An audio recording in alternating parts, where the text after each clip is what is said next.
Radiant team pick. Dire team pick. Bad Rider!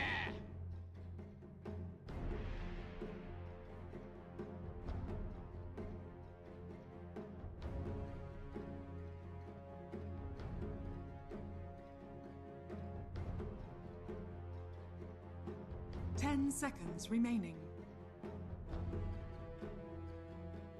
5 seconds remaining.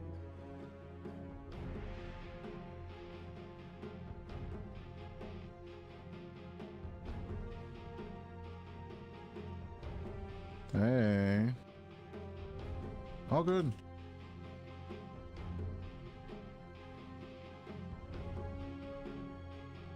Who was the main actor for Pretty Woman?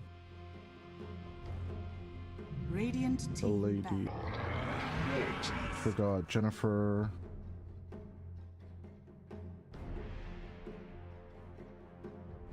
Jennifer Garden. Whatever. I'll send that message during draft. Radiant team ban. Off screen. Left. Dire In team game. back. Okay, you ready? I need your camera. It's off. It's on. 10 Open. seconds remaining. Okay, ladies and gentlemen, welcome back to game number 2. It's Invaders versus X5. Round 2 here at the lower bracket finals. I'm joined by Platecast. What is wrong with my tongue today? And my name is Dota. Obviously, we get the Sentinel I've been missing, but not the Grimstroke as of yet. But maybe so, maybe not. Invaders, a little shaky. Good draft. Not that great on the execution. What do they need to change here? Or is it just going to be like a more active Chris Luck hero? Or is it going to be something totally different?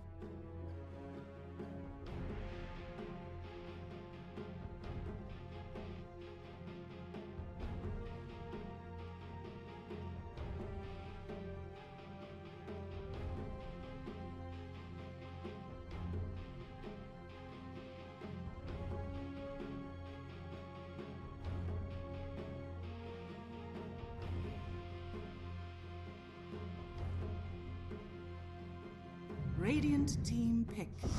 Silencer.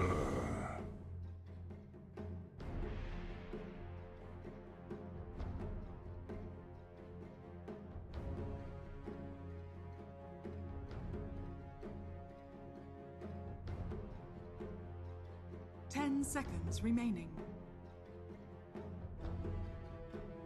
5 seconds remaining.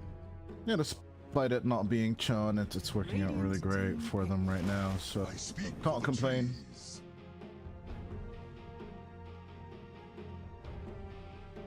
Dire team pick. Mars!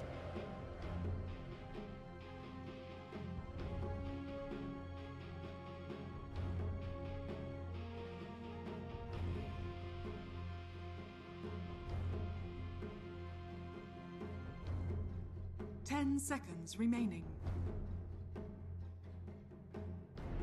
5 seconds remaining.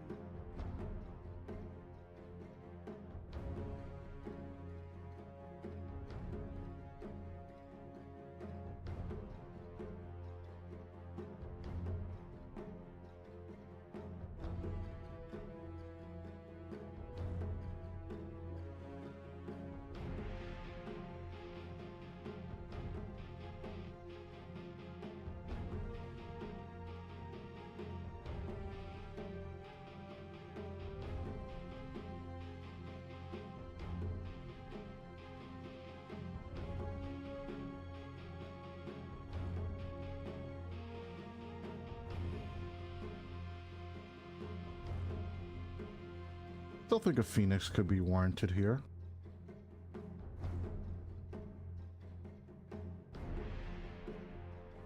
Centaur, you know, move all over it. Dire team pick.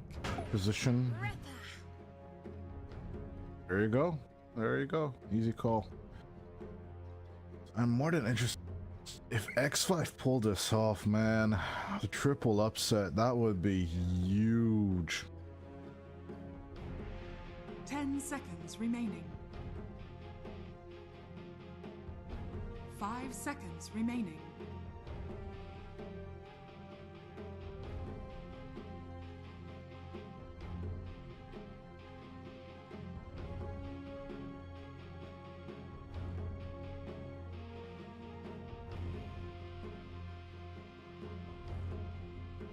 Radiant team pick. Earth Spirit.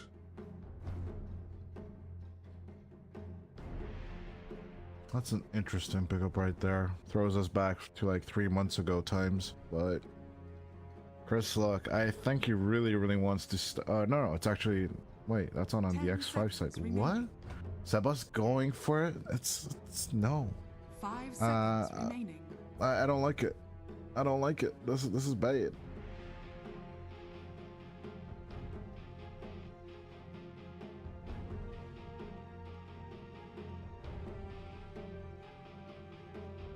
Now you can roll out a sprout, you can't roll out of the wall, I believe. I don't think so. Doesn't make you spell immune. I mean the relocation should go through, but I think it kind of should work like Skewer does, right? So it should stop midway. I mean, we'll see. I haven't tested that interaction. Someone should. I mean, I do believe Koshda is in the chat. If you can test out that 10 seconds remaining. interaction for us, that would be great. Rolling out of the Mars 5 seconds arena remaining. with the rolling boulder. Is that possible with your spirit? But going for the lifesteal here on Invaders. Nice 2 taxis on the Batrider and the Mars. As Infest saves are usually what they use the ultimate for these days on the Stealer. But yeah, just overall nice tempo and nice little control in the game, as I do believe X5 do have the opportunity of picking up the Faceless Void, although not enough Chrono Packers in this situation in my eyes.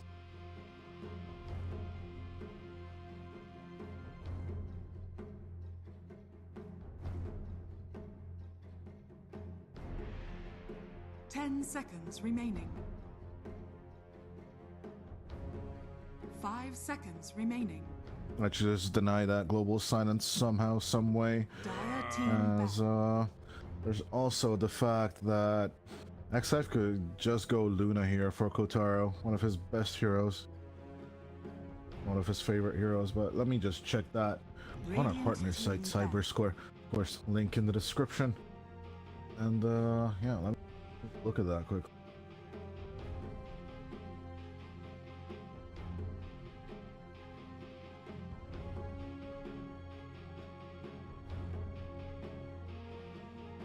Seconds remaining. Radiant team pick.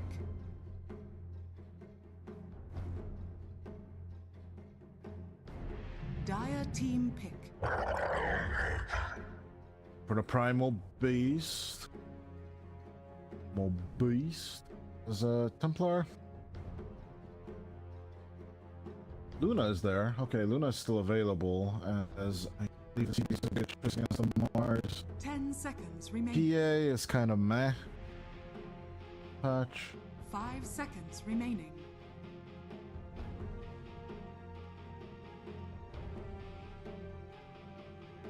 Undying carry, let's go.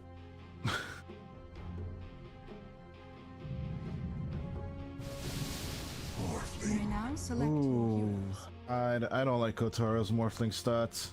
I'm gonna tell you why. He's got 1 appearance and 1 victory with it in the season so far, but no, but in the previous season was really not the work guy. It was like 10 appearances and 2 victories overall. That wasn't really that hot, and that's what I'm kind of worried about. But more elaboration right after this message.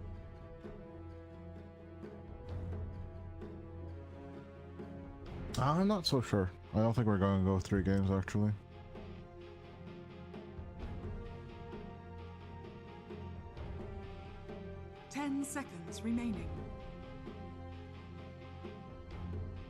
5 seconds remaining.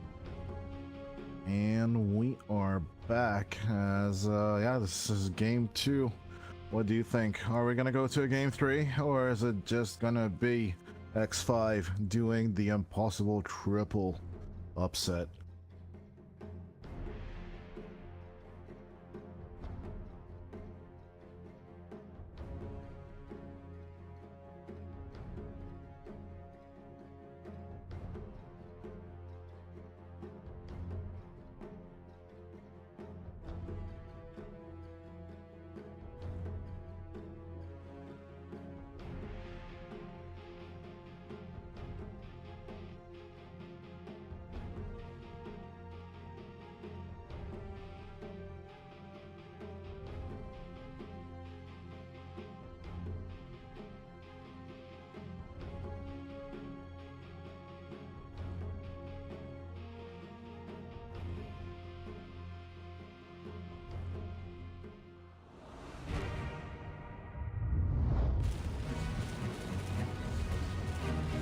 I solemnly believe Invaders should do exactly what X5 Gaming did to them in game number 1.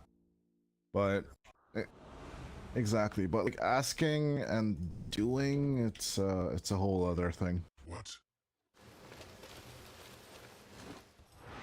Prepare for battle.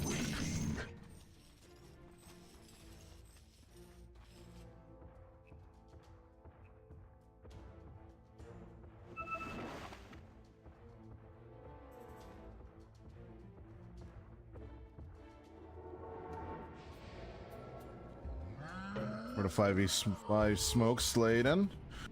Instantly meeting with Jupiter. Seems like history repeats itself. Did we meet with the gyrocopter and the Batrider last time? And it was up top as well. Although the word is not at the same position as game number 1. This is the position I like. I don't know how you are with it. This spot is nice. 30 seconds to battle. Which one? Make circle. The cliff here?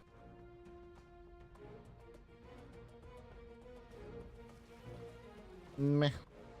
Everyone has personal preference. Some teams have been wording this cliff and this triangle on the Radiant, which is weird.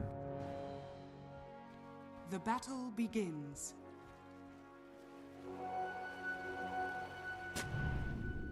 I do believe my team is the enemy as well, so kind of scary. But at the same time, gonna be Chris Luck looking in on an easier lane. Let's talk about the mid lane this time, first round. Is the Primal Beast gonna have some comfort against this nerf Earth Spirit?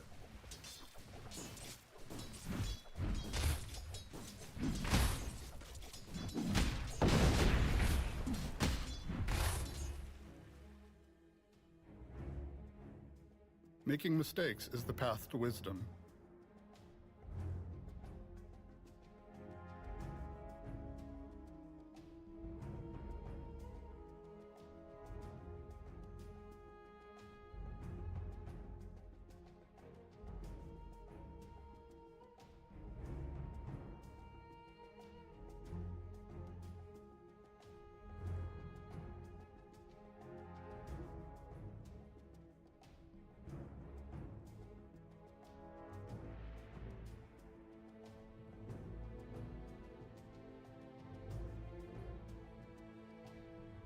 Proper scats. Can you see me waving?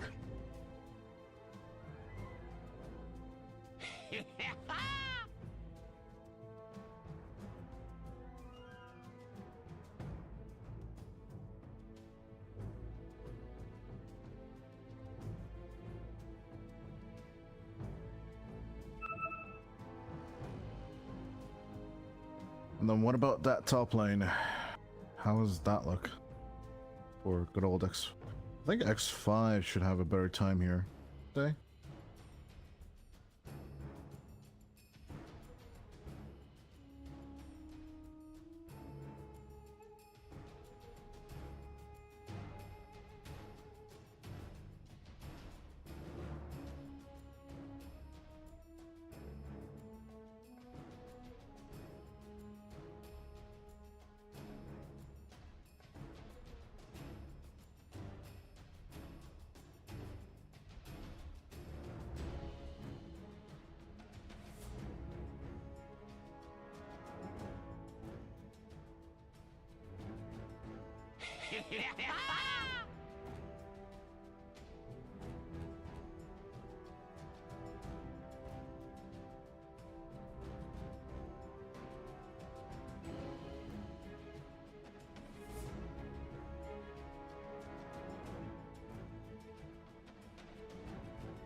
I shall honor your name. I shall honor your name.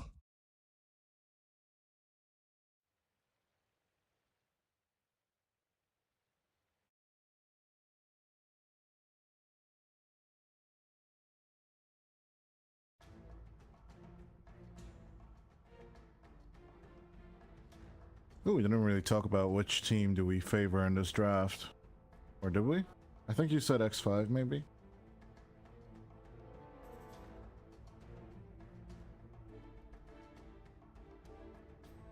Yeah, let's double down. Let's see that if that caster curse at work, if it can work out. Are we gonna be here for 3 games? Or is it gonna be the upset still? I'm really confident in X5 right now. Like the way they destroyed Hokori 2 days ago and then Stereophonics yesterday, it's kind of tough to question their resolve. We are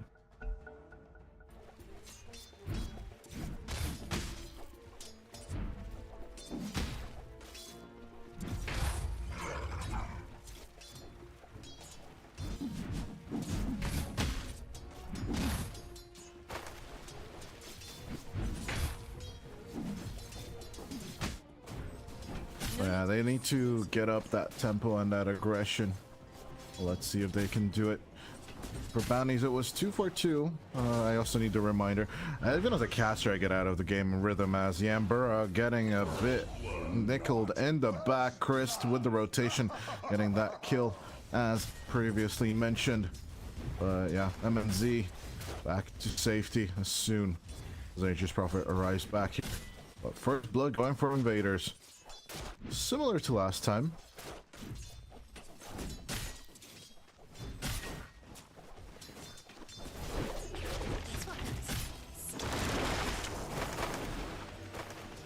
Onto Hermit. Bit of rotation. The Centaur still doesn't have the bullets just yet. That's when they can get nice and aggressive. I bleed than theirs.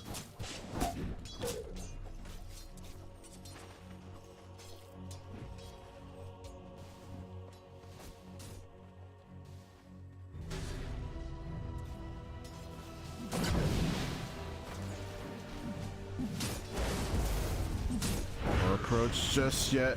Here comes round 2 from Chris. They're just gonna right click the crap out of him. Arcane Curse here or there, or even last word. They don't care at all, as actually C-Smile will get Subus as well on the mid lane.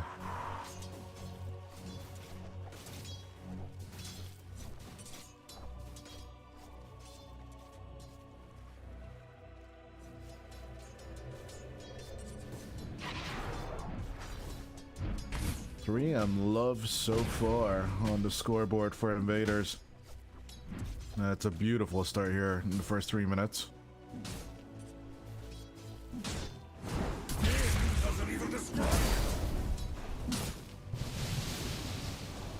But still, Arms is looking fine. Attribute shift back up. And trying to get back half HP on the strength. Back once again. Should put him back into safety. Why is it called love? Because you beat the crap out of the enemy from love. Thought it was a Canadian hockey thing, as far as I was aware. But it's a tennis thing? Oh, interesting.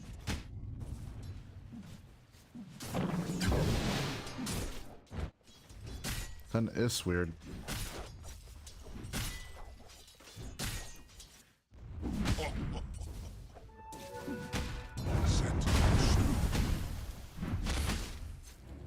Doesn't even care about Subus, not at all. He knows that Boulder Smash Smash went out, so he's not under any threat.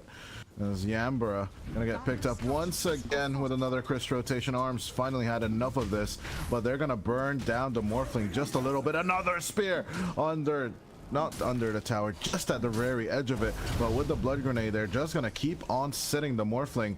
As eventually, yeah, Seasmile will die with the double rotation, but they'll take the Morphling in exchange for all of this.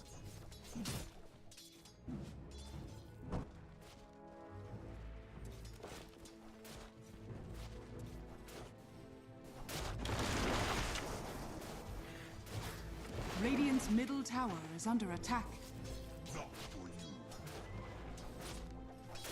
Get the deny off on time on Christ. His impact is undeniable on this Nature's Prophet so far. Radiant structures are fortified. Coin for me.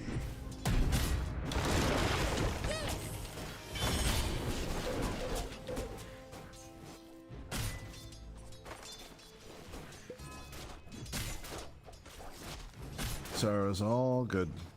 Oh. Good old feast, giving you the HP. I always need to check what Ghoul Frenzy gives you. I don't know why. It's one of the spells I just cannot read or learn. As Christ will go down due to that double edge coming out from Hermit and GRPX with the setup with the Acorn Shot and the Bushwhack and everything else that comes with it. Well, MNZ at least is still alive, although GRPX looking for the approach. Nice Bushwhack. The Hoofstomp's gonna catch. The Bushwhack might not, but the kill is still there. The right click damage is gonna be sufficient. As Sladen goes in with the catch. They move in with Christ, but it's actually might be better for the Centaur to just die here. I'm not gonna lie. Seasmile going in with a Pulverize, getting level 6 a little earlier than Sebas. Rolling Boulder is available as Seasmile's trying to zone him out of there with the trample and everything else, but Sebas was shaken by with his, in his resolve. JRPX moving down from the triangle. The Sprout, it's a deny on the DD rune. Nice bit of play right there from Chris. Once again, denying that power rune is not the best. It doesn't feel the best, but at the same time, have the good old Scurry there.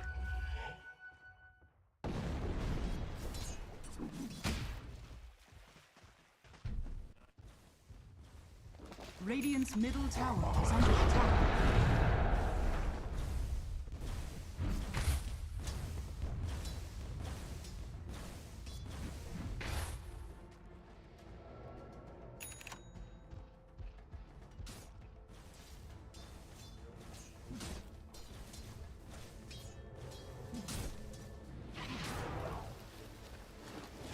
Yeah, Sebas is going for the steal as actually the two supports might just find him with the Sprout. Nice little rollout, and there's our answer to the interaction. He gets out of the arena, but at the same time, he might just die for it. Roasted, toasted, and burned to a crisp. Looks like it.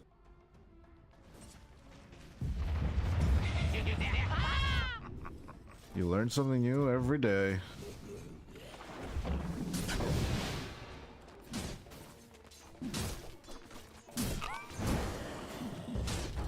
I mean, that was a close interaction. We need to get the camera back on that, but no, more than likely that was actually the interaction itself. Smash, gonna get rolled on. This time around, the spear does not hit. They dodge it, and this, or was it actually? Oh yeah, it was. So Smash has it and he throws it out now. As with the trample, Seasmile looking to destroy Sebas. And with another spear, they do not catch the Mars. But can they make another catch? Onto the Silencer. Stomp him to the ground, and Yambura is not going to get level 6 anytime soon. As Mr. Flamebreak Sladen looks to chase in. Gets it off on time as Seasmile from the other side even has Onslaught on it if he needs to. But he's just going to trample all over the Morphling. As Jupiter coming around with the Acorn Shot, trying to Bushwhack the two of them under the tower, but just getting off arms over here is more than perfect with the Onslaught, pushing back Christ out from the tower. Seasmile's doing all that work which we expected from him in game number 1. Christ, he dead? What? Or yes or not?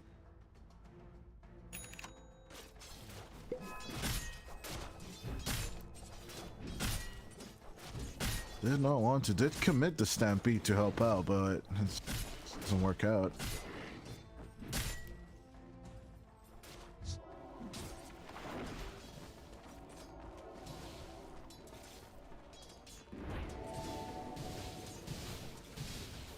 I'm not opposed to taking the occasional bounty.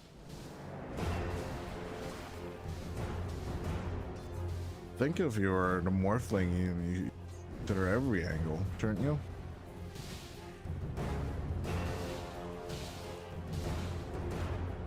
Sprout, you know, just holding on to people. Everything is just so good.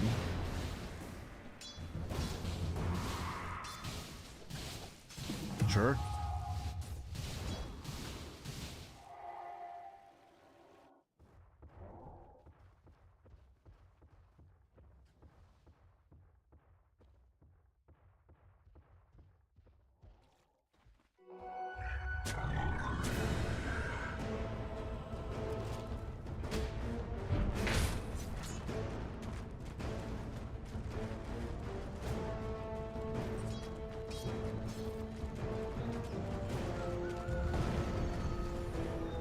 Oh, she smell.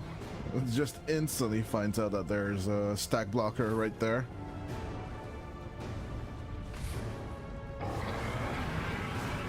GRPX. Oh, Stampede gonna be used. This Hermit is using it with the Infest Bomb dropped on top of him. Sladen setting up the kill and even taking it. Subus. They are trying to take the stack of Chris Lock. He's not even stampeding all over it. Or rolling in rage, and with the onslaught on to Jupiter as the Hoodwink should fall here. No reaction coming out from the Dire as X5 try and immediately disengage from there. On to Subus they go. Christ has a Sprout in two, but does not want to give chase, as neither does Sladen. Keeping their respective distances.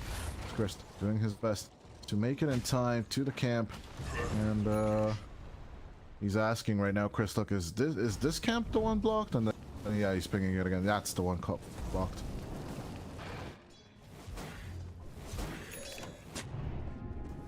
Sooner or later. Radiant's bottom tower is under attack.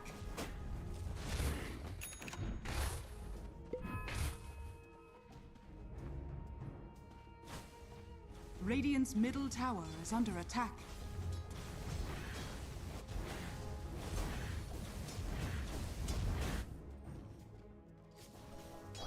Haste.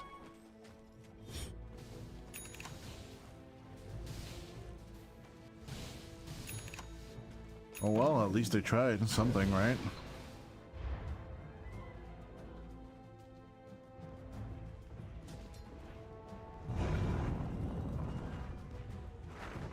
Path to success is riddled with mistakes. Is under attack. Making mistakes is the path to success, or whatever. I slayed in. Oh, doesn't get the lasso in time.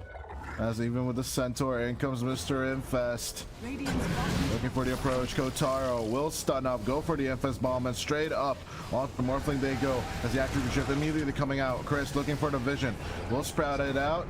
And with the rage, trying to get a wraparound on this, but ooh, narrowly missing with a sharpshooter. MNZ's in trouble. 66 seconds until the rotation comes out onto the silencer. Seasmall tries to join. Still no more global silence, so Yambra should definitely die as they do get Christ.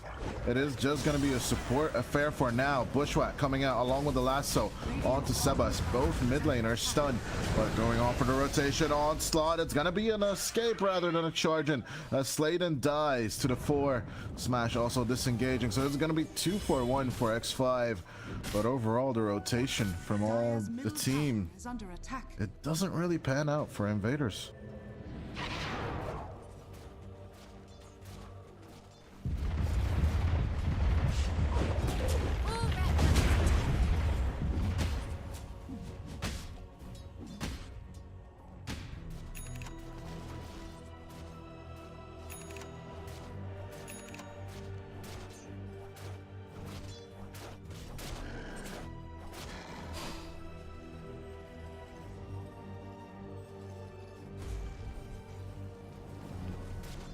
I never say Mordigan's name.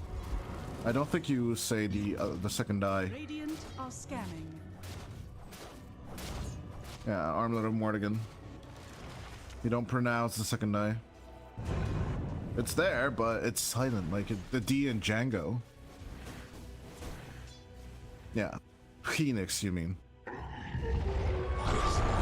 Yeah, well, Nyx. As Jupiter.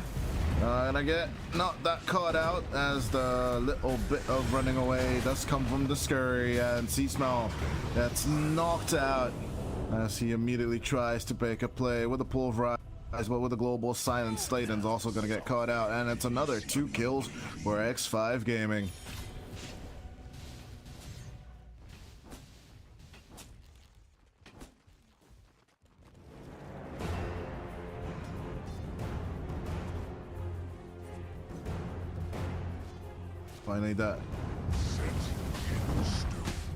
Finally that global silence coming out, and it's useful for them, but MNZ, they're a little too aware with that armlet, and he'll just continue to farm as the rest of his team gonna lay siege on the top tier 1 tower. Radiant's bottom tower is under attack. Dire's top tower is under Slayed him.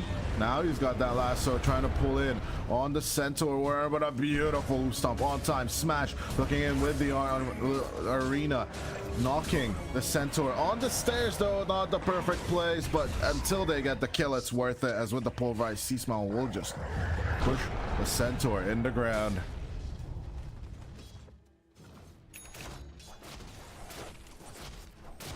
No compensation.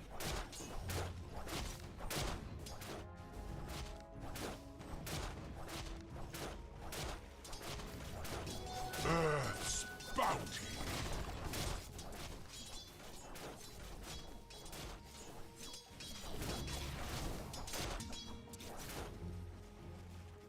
Dire's bottom tower is under attack.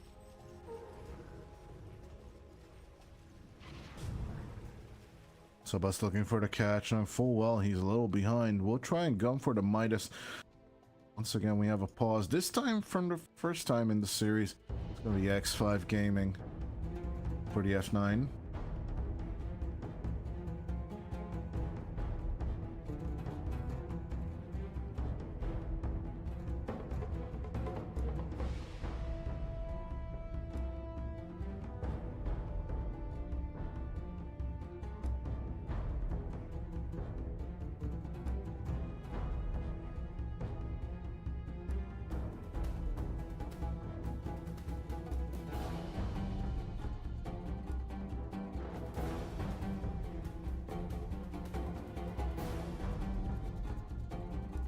I do understand us, you know, talk about the game and talk about builds and all, but the most pure and burning question.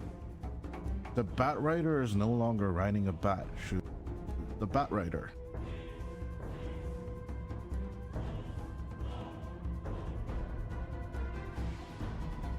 It should. It should. He's riding a goddamn stingray.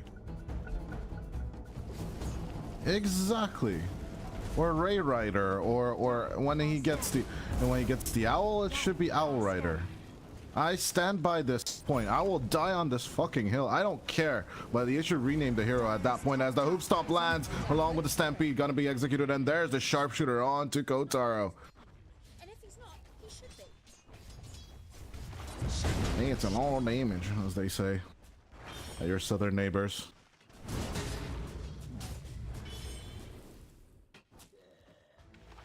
And double ultimate as well.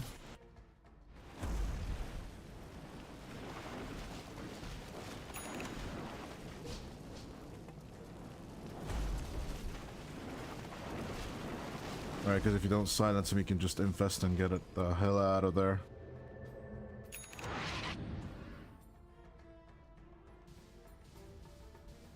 I think with Rage, you would have had enough damage, especially with the Stampede, to just keep up the contact, but strategies and theorems, you know, that doesn't win you games. That's why we're sitting here and they're sitting there. Radiant's bottom tower is under attack.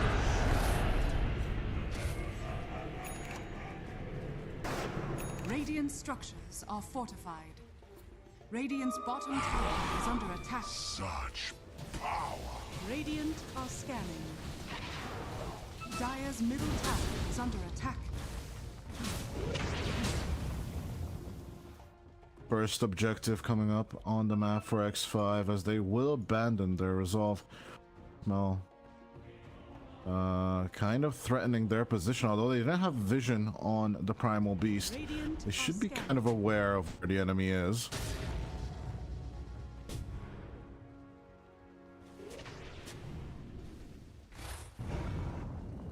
Dire's top Ooh, the tower protection against the other sentry is not going to come out on time as the arena comes out onto Sebas Hermit, diving in, trying to play with the Stampede to get the hell out of there, but Sebas will get locked on Chris Luck. Seasmell keeps on going forward with the pulverize. They put Hermit into the ground. The Sprout does enough damage as well as Chris will get the kill with the right clicks, but they need to take the aggression away from the primal beast, and they will manage to save him as Arms comes around, destroys Chris, and needs to wait for him the hell out of there. Although Sladen looking around finds the real one with the play, but the Acro shot is bouncing back and forth onto Arms. They go with the percentage damage is just too much to handle. Arms will fall as Smash looking to get that team wipe, nails the hoodwink against the tree, and they will take out Jupiter. As it's 20-12, Invaders will be true to their name and take another tower on top of all this. Dire's middle tower has fallen.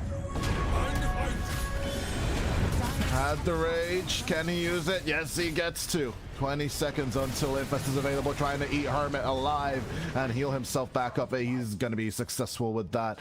As the last word will tick through, but another armlet toggle should put him back into safety. As onto Yambura they move. Smash is just dancing and dancing with the Mars and shoving Yambura back into the ground.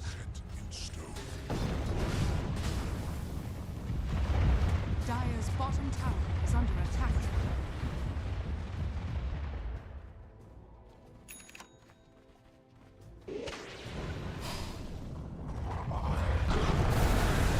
Is what you do. Kotar at the same time. Oh, speaking of another arena coming out once again, Sebas this time clearly rolling out of the arena, as that is definite evidence of that happening. As 3 more seconds until the blink. Sebas is under invisibility. Can they find him on time? Doesn't seem like it. Seasmell still looking around with the uproar, Dire's bottom tower is under attack. getting a bit more damage, turning back to farm.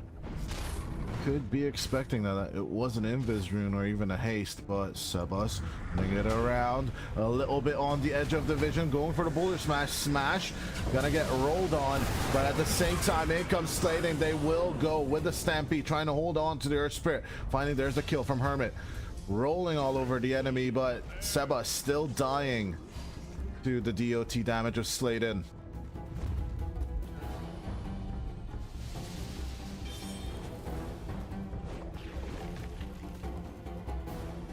Radiant's bottom tower is under attack. Radiant's bottom tower has fallen. Here they go, as the lasso, it's only an illusion, but Seasmall finds the real one, pulverizes them by Oof Stomp, comes out on time as Hermit trying to hold on onto the Primal Beast, but BKB shaking off the Rod of Atos, walking a bit back, still leading with 10 kills on the side of Invaders. But X5, they're trying to grab back into this game.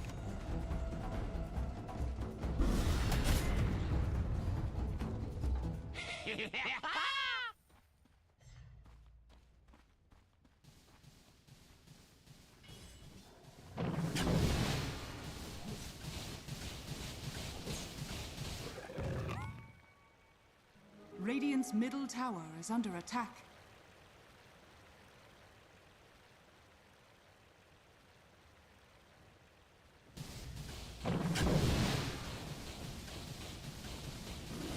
Absolutely big item here.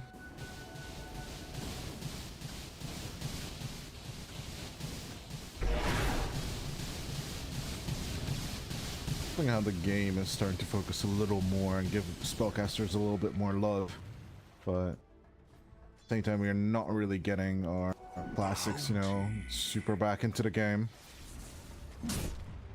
But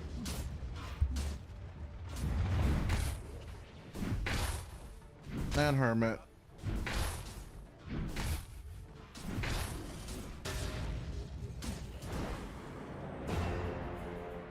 right. I disagree. No, you skip that because you have the percentage damage from the feast. So you don't really need it as much, and especially the fact that you can just go SNY and Mule, I guess, is the reasoning for it. Because Scotty's just such an agility item for some reason in my mind. Middle tower is under attack. His higher priority is. Chris at the same time, going for that Agnum Scepter as we love and know. On the Nature's Prophets. And BKB coming out from Hermit. So we do have big items on the way. Sebas.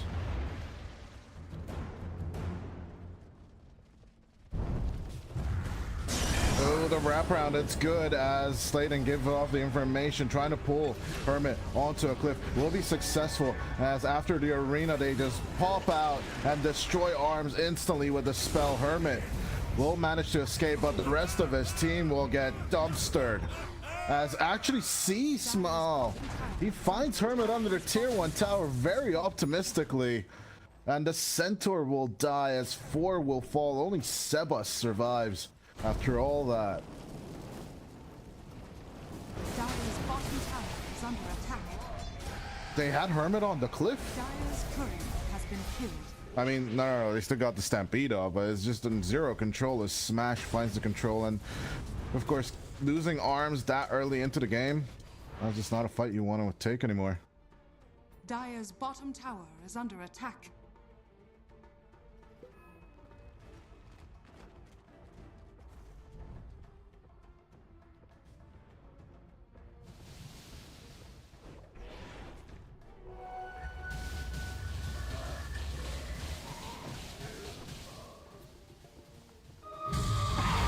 Oh, come on in with the Shiva's Guard. He goes and the Pulverize is running all over him.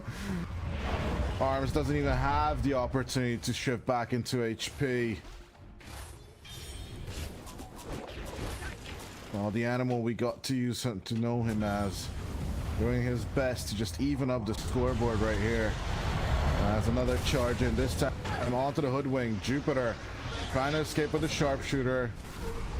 Bit of erase from the Yules. The rock throw going out will catch Hermit as Small just keeps on marching forward. He'll just go in with the charge as Chris gonna find him with the Sprout. Smash going for the spear. It will miss. Oh, yeah. Jupiter eventually with the dot damage will go down along with Yambura. It's yanked off the high ground. Down goes the Silencer. Dire's top tower is under attack.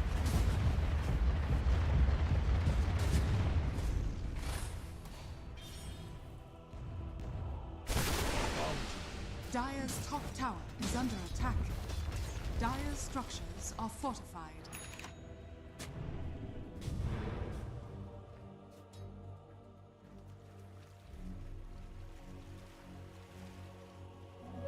Regeneration.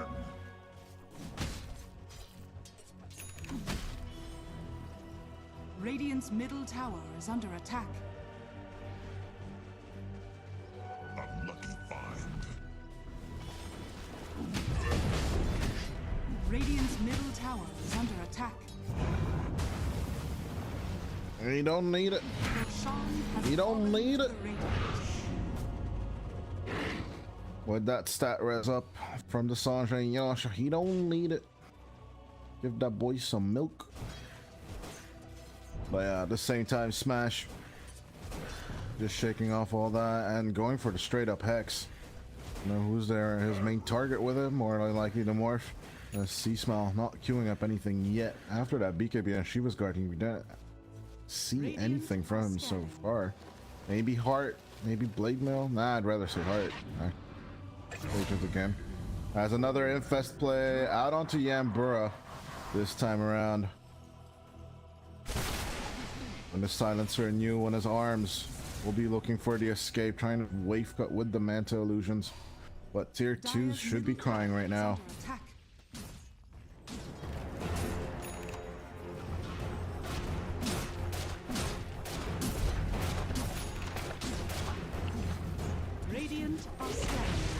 Not slow by any means, as Mjolnir is about to be finished for the Lifestealer as well. Bit of casual attack speed. Radiant's top tower is under attack. Dire's bottom tower is under attack. Radiant's top tower is under attack. Dire's bottom tower has fallen.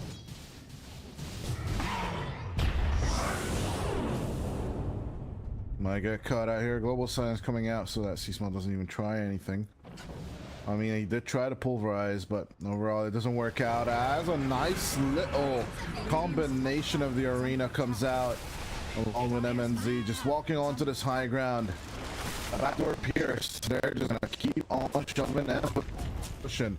Huge bushwhack coming out from Jupiter. And then with the arcane curse, they just shake him off. Yambura dying one more time, leading with 20 kills. Invaders are on your high ground, and X5 are not, or able to, or they can't even do anything about this.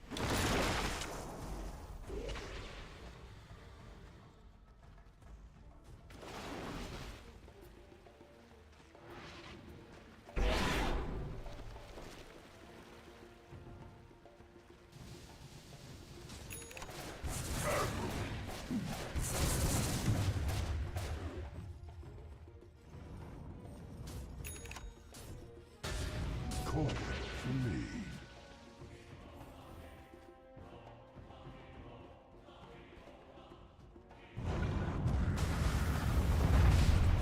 Is it?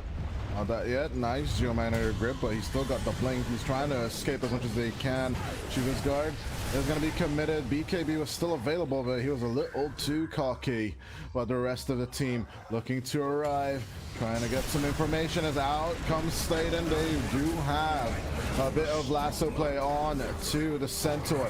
The BKB trying to save themselves, but the fact that they lose arms here is another big loss for them as MNZ just keeps on rolling on forward onto Hermit.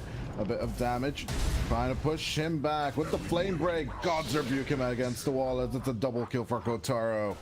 Well, what Conda do is the question I'm going to ask X5 after this game, because they might have gotten Chris Luck, but everything else they will lose here. Radiant's top tower is under Might just be a catch on to JRPX. And they go. It's a bit of a boulder smash onto the Bat Rider as the ultimate from the Earth Spirit is going to get the kill. But overall, they still lose the Hoodwink.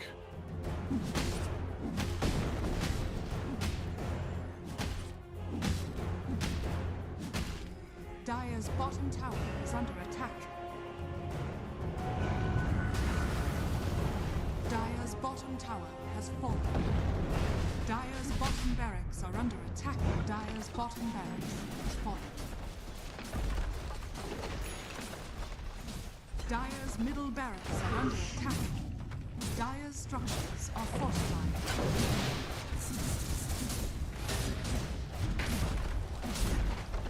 Dire's middle barracks has fallen. Honestly, if I'm Esther Bax, I'm looking at this scared as the pulverize goes out onto Yambra.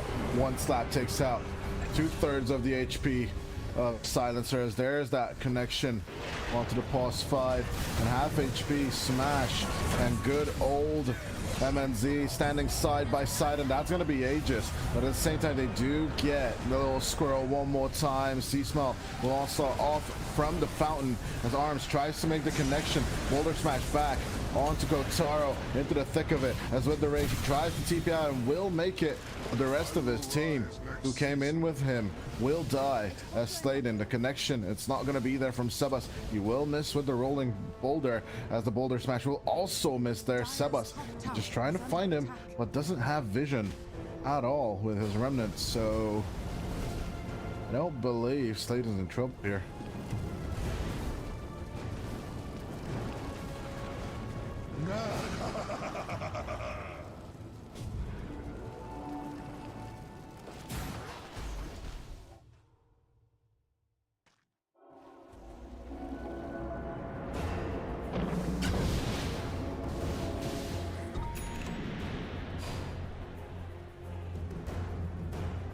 Radiant's middle tower is under attack.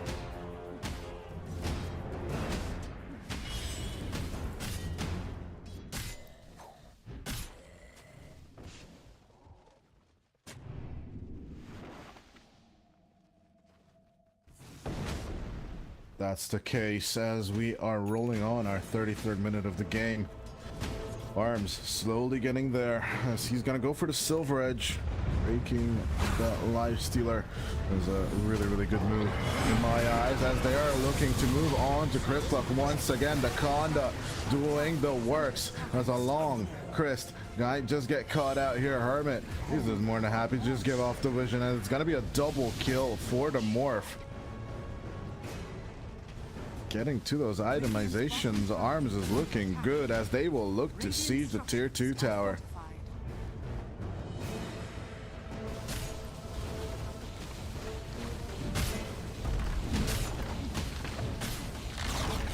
Radiant's bottom tower has fallen.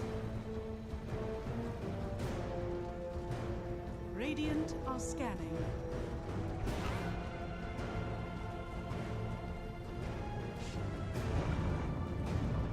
Radiant's middle tower. As on to the two of them they go with the arena and the Infest bomb as well. Kotaro takes a double kill onto 2 cores. Can they do an invasion here with this advantage Radiant's though? bottom tower is under attack. Highly doubt it.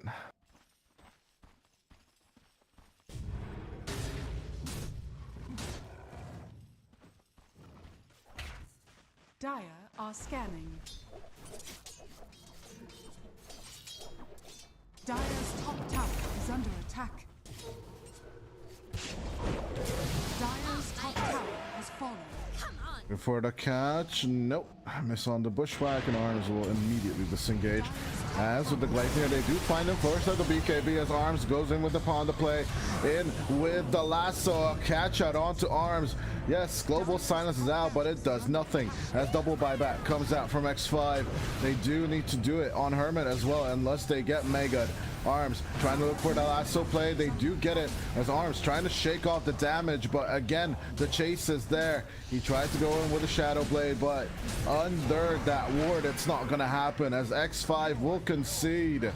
It's going to be 1-1 for the series, 46-22, as Invaders are just unwilling to die here.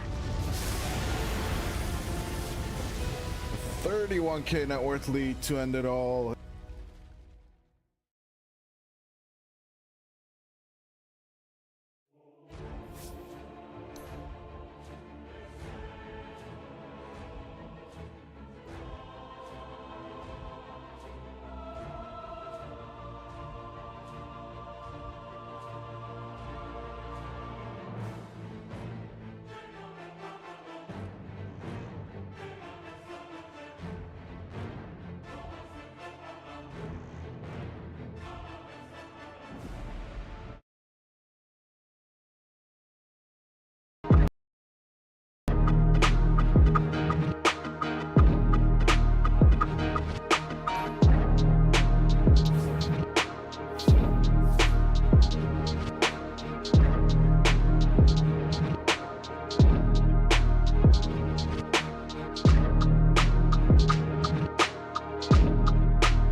To battle. These levels. No, these are slow.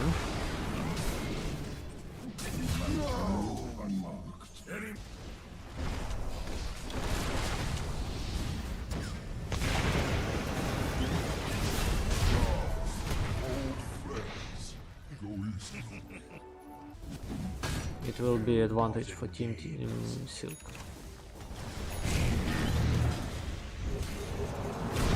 Dire's structures are falling.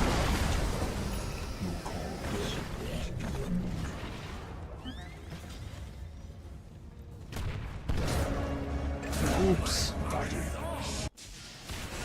Became useless.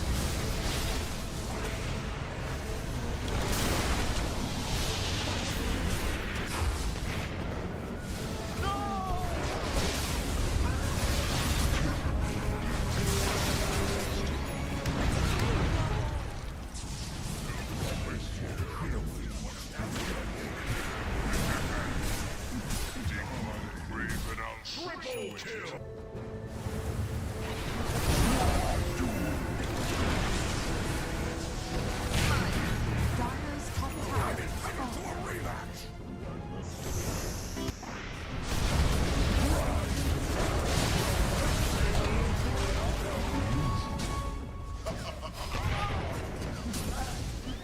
Radiant's top tower is under attack. Smoke from Team Silk, and again they will try to kill Invoker. Why not?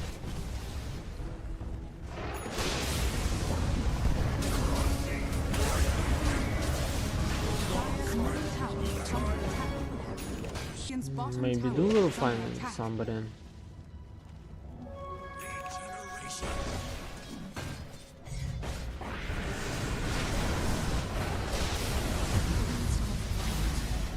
Oops, BKB.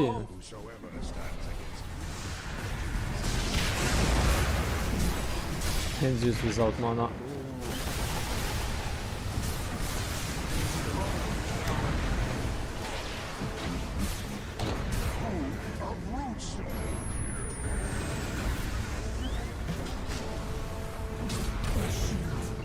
Radiant's middle tower is under attack.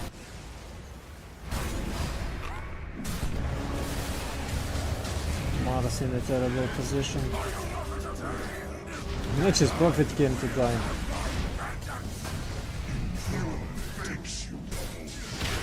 Vrace can also. What is happening?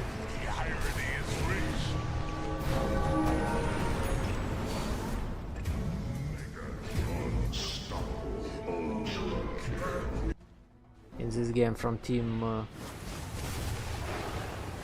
Seal. Okay, they will find Invoker again.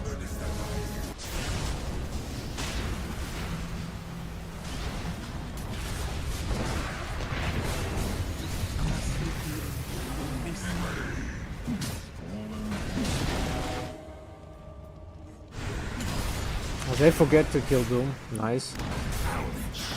It could be a very good fight for Team Silk, but something went wrong.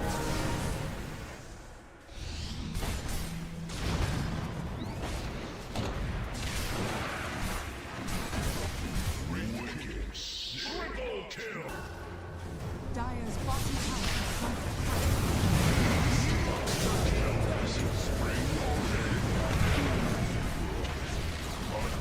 Radiant's top tower is falling. Zeus without buyback. Dire's bottom tower is under attack. And what can you do? Radiant's top barracks are under attack.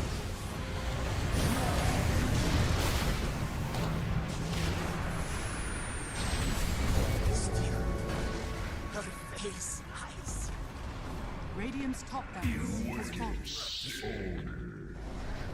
GG. Too easy. Dire victory. I don't know really, guys. As for me, Puck was a better option than Zeus.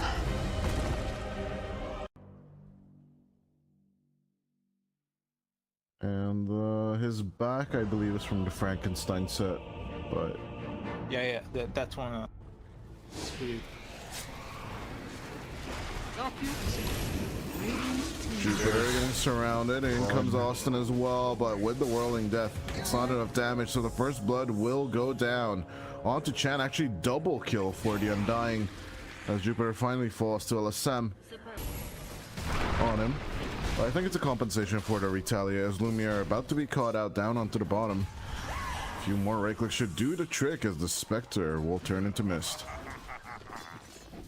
No stomp, Patience. but nice little bloodstone coming out onto Sebas, connects Osito. One more right click should do the trick, but he doesn't get it off in time. He got boost though. He can catch up to Sebas. Austin stopping the TP, but then looking for the other correction. Misho with the catch up does get Sebas. Another Avatos combo though onto the Spectre as Lumiere needs to back off. Magic Missile was there, but they didn't use it on time. And they can go for the deep dive. Yeah, Oof. you got Zeus. Yeah, it's a little underwhelming. They got bombs though. There's that hoof stomp, and it will turn into a kill as Osito finally makes the rotation. Onto the tombstone they go, or on Chan. They're thinking of which one is better. Well, I think they'll take both. Radiant's middle tower. As that does leave Lumiere out on the open, down on the bottom. The first time. Here comes the cavalry with the Sprout. They lock in the Hermit. Can they get a kill? Osito looking with the Timber Chain, and then will connect with the Chakram. A burst down onto Hermit as they'll be looking to get Jupiter just as well.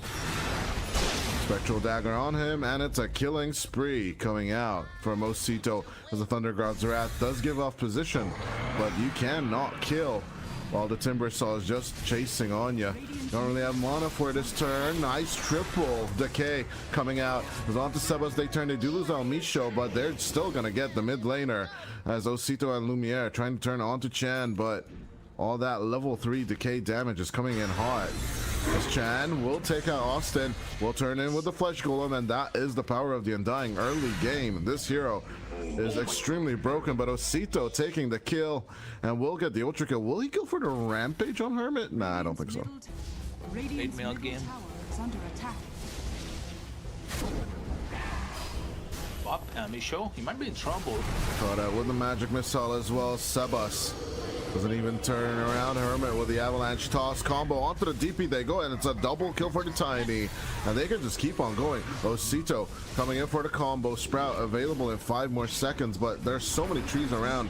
Gonna make a turn, and no, it's actually gonna be Arms connecting onto the Timber Saw as he does try to take some people to the grave with him, but it's gonna be 4 dead as X5 losing that crucial tier 1 tower mid lane kind of put him in that position as Osito tries to wrap around and go back into the enemy's jungle, but he'll be shut down by the X5 team. As nice shackle play onto the Spectre, who stomp, trying to mitigate this as Austin comes on over to help out, swap out onto Arms, saving the carry as Lumiere stuck in the thick of it, will out Shadow Step onto Arms and get the kill as Osito arrives just in time for the play as Sebas with the Thunder God's Wrath will take the enemy carry and some more players. Exorcism committed, but it's Osito and Misho. It's the 3 of them. Nice turn on to the Undying. Chan will fall, but with Misho lost, it's again a 3v2. Action, the high ground might be Osito and El Misho diving in onto the back line as they are about to get the Undying and finally finishing it off with Austin. As the Spirit Siphon just sucking off everyone, but eventually LSM will die due to the focus fire. But if they can get compensation kills for all of this, it'll be all worth it. As it's 3 for owning with his Mars in the previous game. Quite convincing. I'm more than curious to see though what else we can get out of this Magician. As yeah, I'm not gonna lie. If you let Solo play once again in professional Dota, this guy should definitely come back. I've been reading a lot of posts on Twitter, as I usually do, because I don't have anything else to do. When we don't cast, I don't sleep. I play Elite Dangerous, and I just scroll Twitter all the time, right? And yeah, a lot of people have been saying it through the South American region, bring Smash back. Like if you are definitely thinking of fair play or just revamping the scene, I do understand Valve just banning people, but then set like a given timeline and make sure, like, for how long, like depending on the offense, I would definitely, you know, or it could be a case-by-case basis, but still, like, the fact this kid has not stopped playing Dota, it's visible that he's a maniac at the game, and he should definitely be given another chance. Like this is super unfair, if you ask me. But with the DPC dissolved, I guess like third-party organizers can just pick him up and then let him play, let him cook, as they say.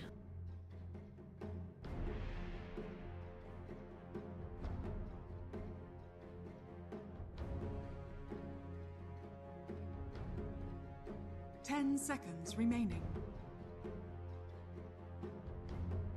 5 seconds remaining.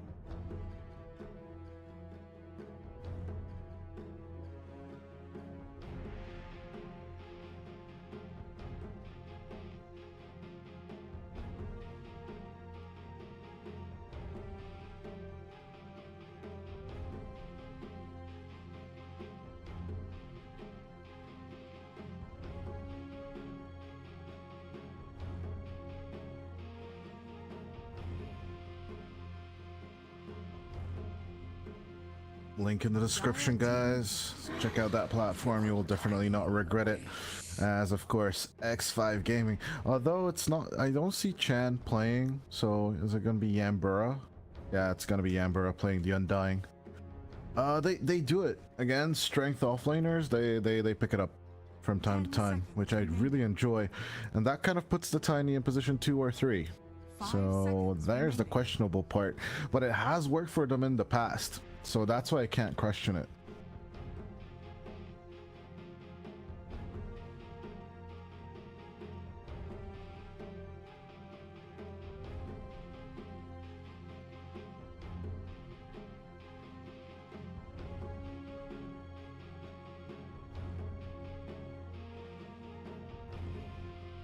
Dire team pick. Medusa.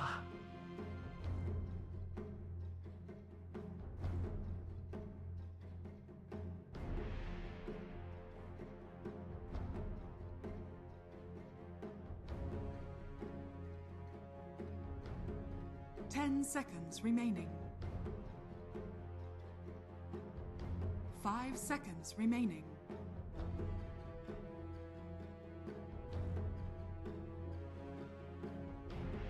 Damn, that's actually a good pick right here. And then in the late game, you just destroyed the Medusa out of spite. Other option is, of course, the Slark, as one of the diffusal blade carriers primarily in the game right now.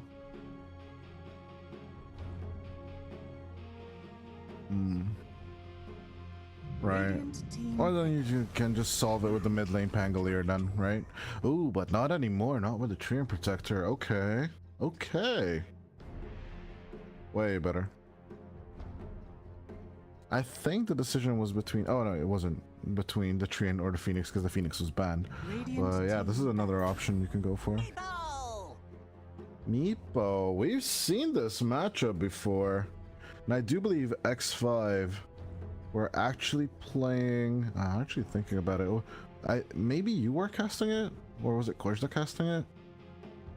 We did see a Meepo Medusa. Let me check on our stats page right here. Dire team remaining. Of course, on cyberscore.live, you should definitely watch the matchups. It was X5, was it? It wasn't. 10 seconds remaining. Neat. Yeah, it was actually X5 Gaming playing the Meepo against the Medusa against Hokori. And guess what? Hokori won with the Medusa. So they're gonna try it once again. But again against the Medusa, but this time against the Invaders. It's another team. And let's be honest here. They 2-0 dumpstered Hokori. Then they 2-0 dumpster Stereophonics. Can they do Invaders as well? Now that is the bigger question here. And honestly, as someone who believed Invaders were the ones to win it, I might be a little biased towards the Invaders side. But let's see if Meepo can actually pick up a bit more pace here, a bit more speed here. 10 seconds remaining. 5 seconds remaining.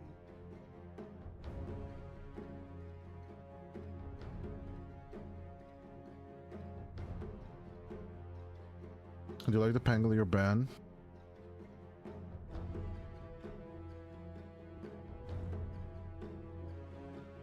It cares a little bit about Tree and Protector because of the overgrowth, but on the other hand, like what, you scared of the Stone Gaze? I think picking that up first, and the enemy would have never expected the Meepo overall.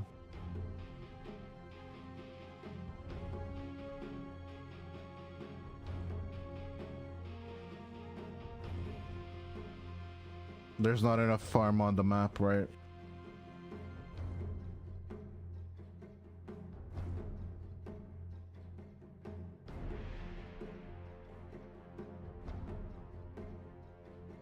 I think can do it.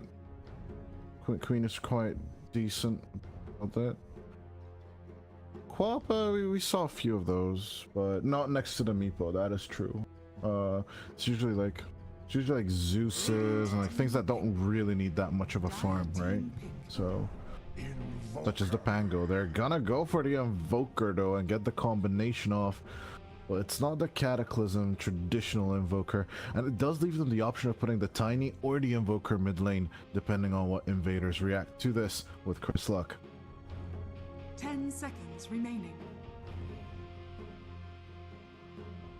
5 seconds remaining.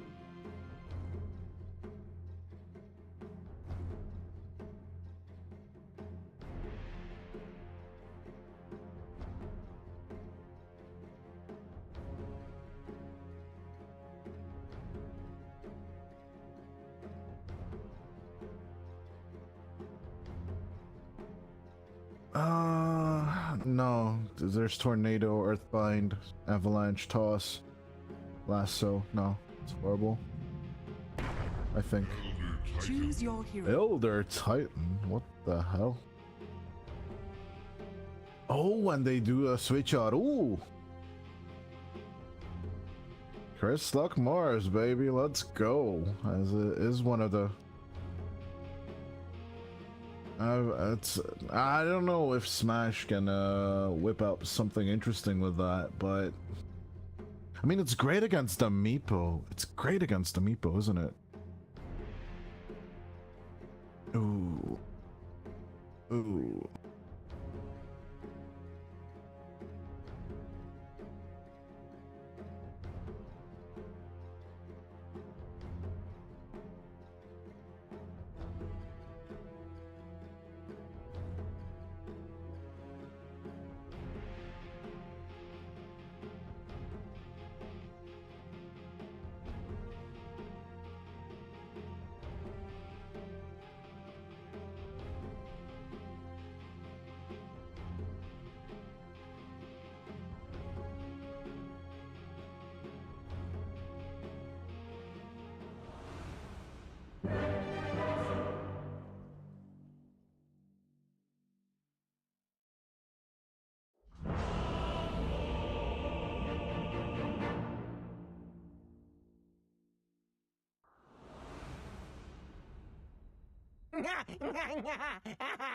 You know what? I like Meepo too much.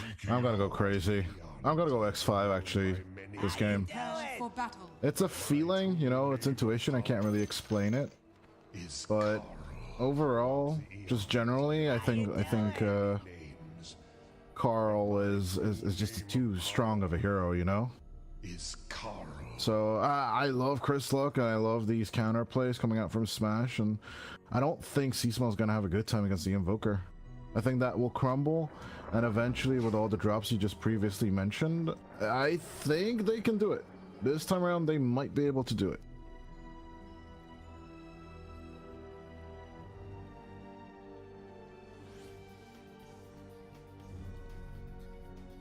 Also side note, like we've been agreeing too much during this series, and I just don't want to cast our curse on the other team. So, and I just turned coded just in case.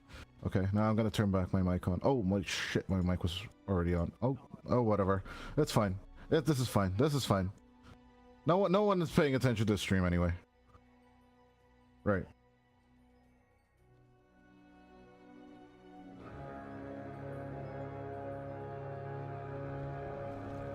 Medusa, 0 HP Medusa. The battle begins.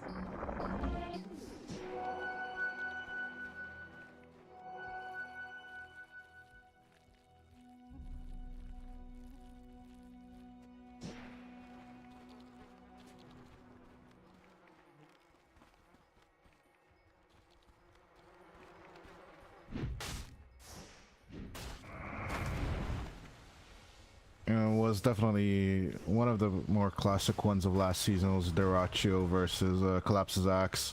So Collapse just smash him to bits.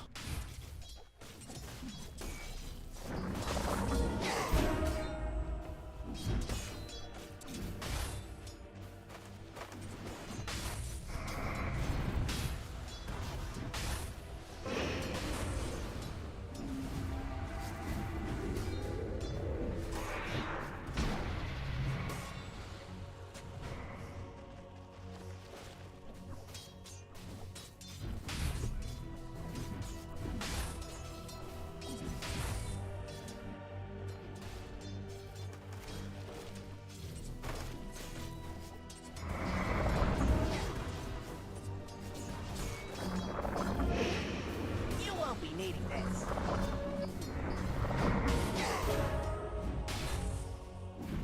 Radiant's courier has been killed.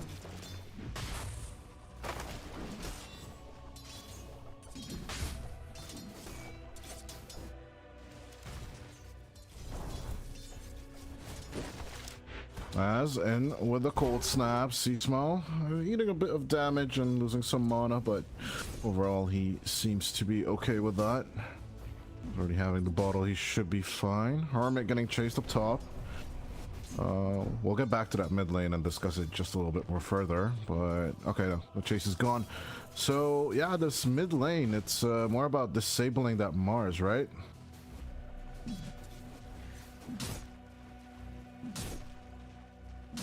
Wait, Mars was never in Dota 1. What are you talking about? What are you talking about?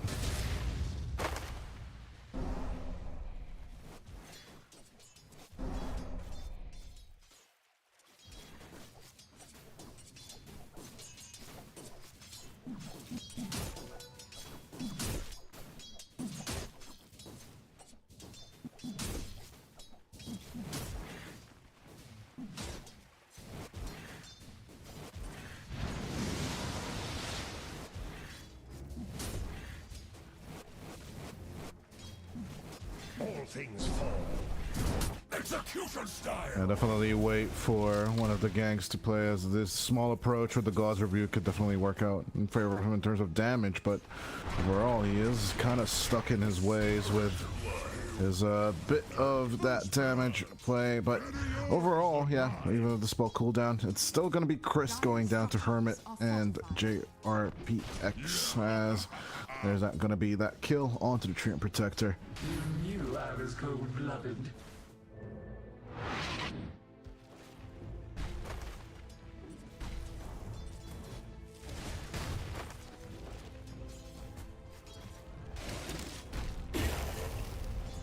Dire's middle tower is under attack.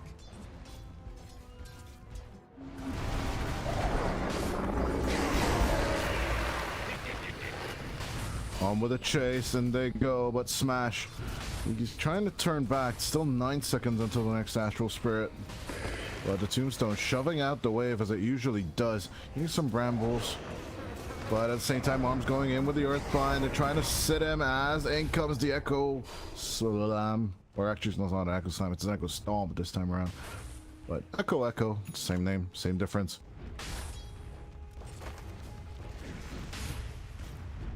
Yeah, but the meeple didn't die.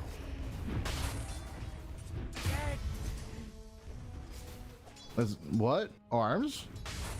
Took out the other clone. It was actually back next to Yambura. Easy catch. Easy catch. That's how.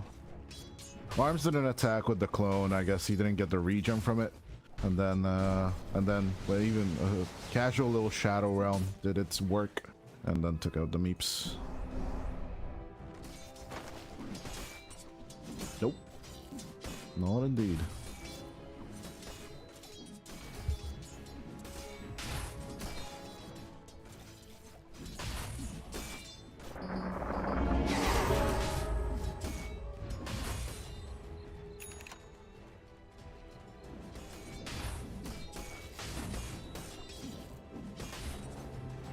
Arm's pretty good on last hits, but he needs to, you know, just get into that rhythm of just getting big until he gets the Ags, and then with the Mega Meepo he can make a probable turn. But MNZ a little bit behind to the Meepo, but overall still happy with this current laning stage. As Yambura standing by with triple mangoes just to drop another tombstone at level 2. Let's see if it works. MNZ dropping it. They look for the approach. There was a double gank onto Sebas. So here comes the approach from the Radiant, but Chris in with the lead seed, healing back MNZ and making sure he's alive. GRPX will fall as they turn back onto the tombstone and take it out as their target. It is 2 kills for Invaders now. After all. Nah, they know. It's nighttime. Visibility is worse. For sure, as Sea-Smell dodging the tornado will casually pick up the regen rune. As things are going array fast for X5 if they don't manage to get a hold of the situation.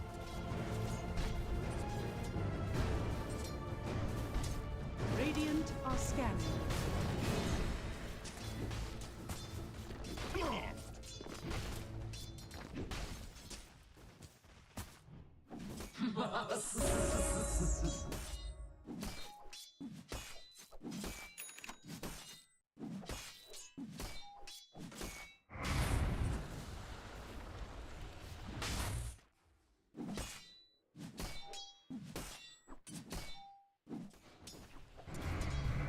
Yeah, and Ransack heals you back a bit is always nice, but overall, like, he needs to quicken that up. That level 10 is going to be very crucial for him.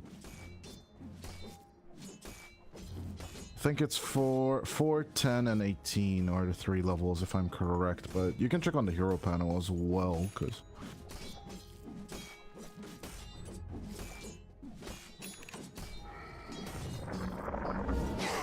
GRPX gonna get caught out in the first arena of the game.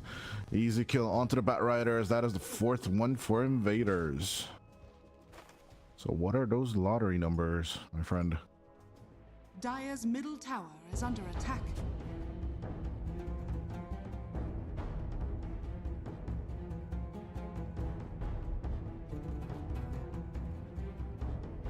Type divided we stand Meepo. What the hell? 11. Okay, I always thought it's 10, but then it's 11. As 11, Smile needs to smile a little bit more as he does get a cover from the Bramble Maze, but Sebas coming from above. There goes the EMP and the tornado, and the zombies will eat the carcass of the Mars. As GRPX rolling around the Willow, but can't really do anything about them. Eventually, they give up the chase as they did get the kill onto Sea-Smile. That was the big one they wanted, and they even get it.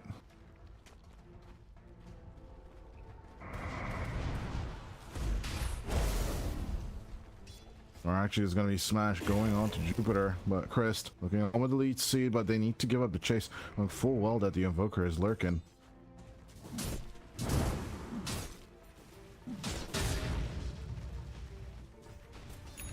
Radiant's middle tower is under attack.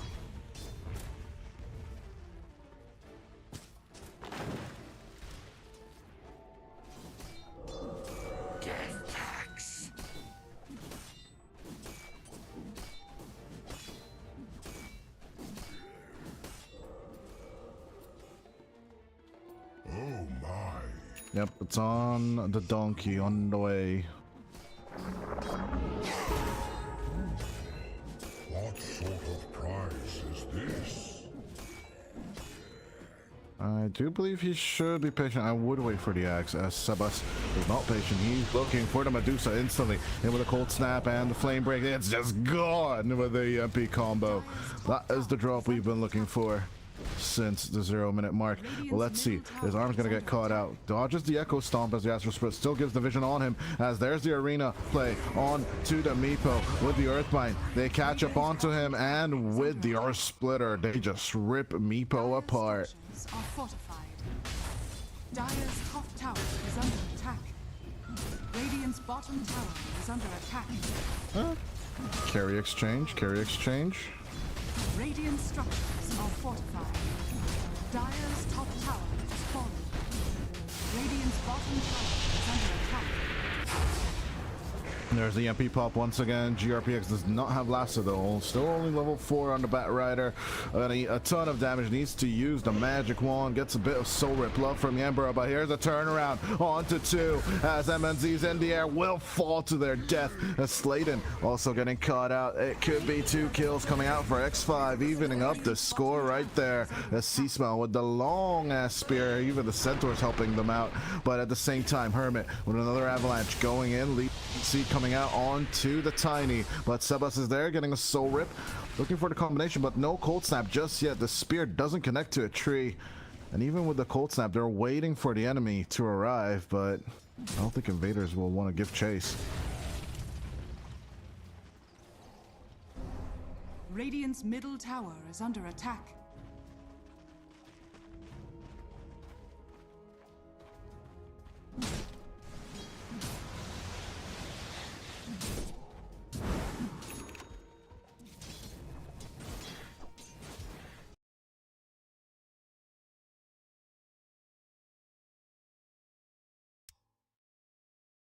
A huge addition to Invokers when it came out. You gotta learn, kid.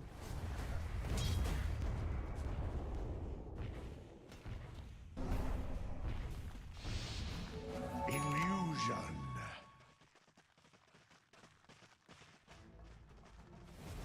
Radiant are scanning. Despite taking over the lead, I still am curious to see that the Gaben graph is like really not favoring them. Like, look at that, almost 69 nice percentage for the Invader side.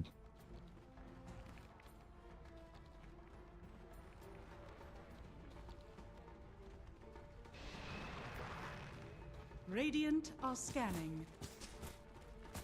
It's hard to know for sure. His arms rotation up to the top lane, and getting that second Meepo at level 11, as you mentioned. They will go for the triangle invasion right there, hoofing back and forth. What a bounty!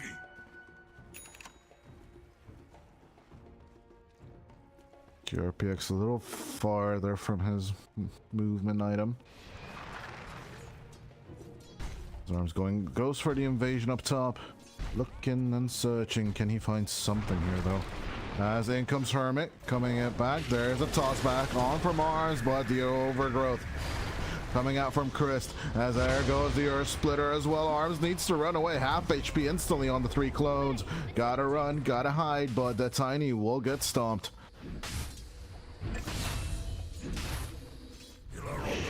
Oh, Seasmo. Dire's structures are fortified. It's just an even game, right? Well, before it was 5-5, then it's got to be 6-6. They just got to keep people in seats. They're giving us a show, ladies and gentlemen. Invisibility. Oh well. I'm about to get that Aghanim Scepter as well.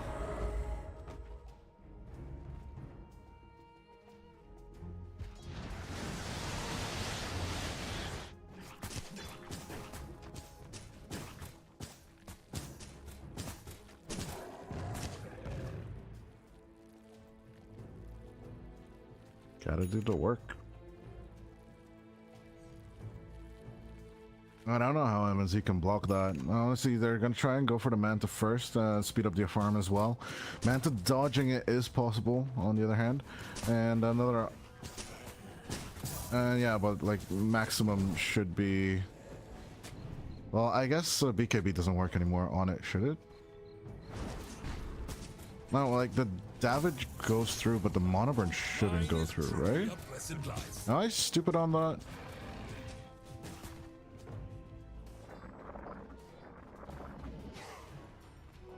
It doesn't pierce debuff immunity, so it shouldn't go through.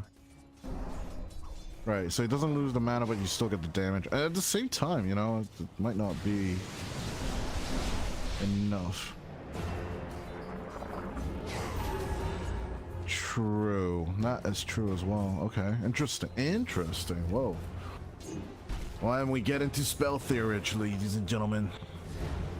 As mid lane, we might have Jupiter getting found out. The Bat Rider might be falling, but still gonna go for the lasso. Get the sword up for the help out, and the cold snap won't do enough damage to get Sea-Smell. Has another Irvine, and another Irvine, but with a tiny coming in with the Avalanche Tornado combo. A huge Terrorize coming out, as with the Poof, they're trying to dodge the Echo Stomp. As back onto Smash they go. Arms, he's just juggling the Meepos.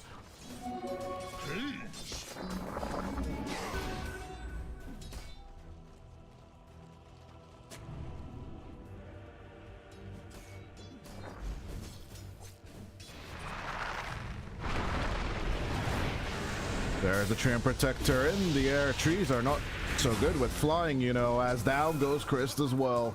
MNZ just watching this in terror.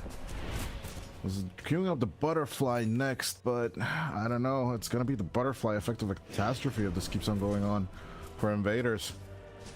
Dire's top tower is under attack.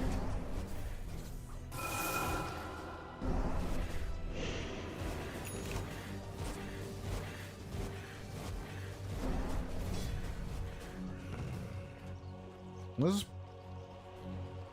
is pretty much the usual build on Invokers, isn't it?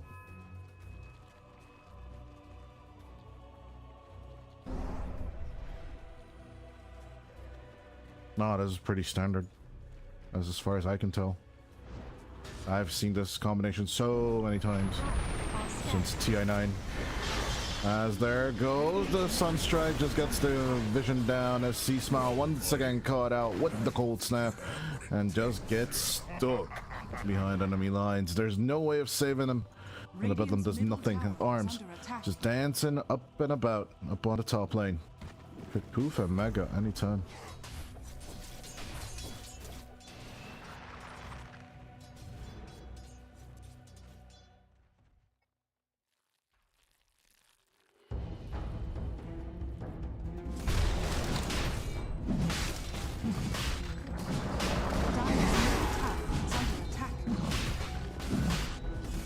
It was a good timing. Good timing, good timing. Radiant's bottom tower Good is under answer, attack. good answer.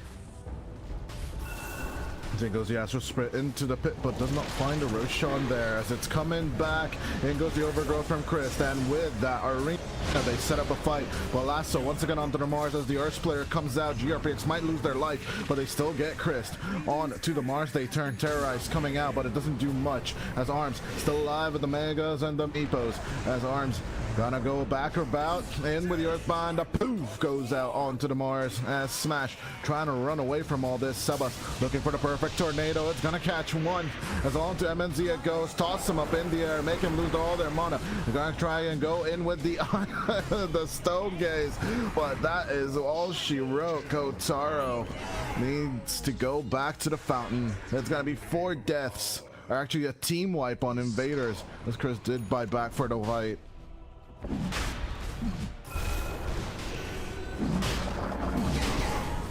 He's styling.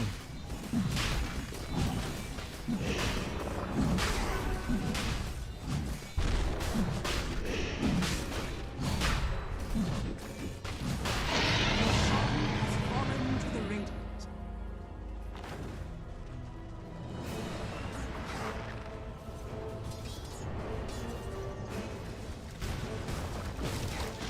Double damage.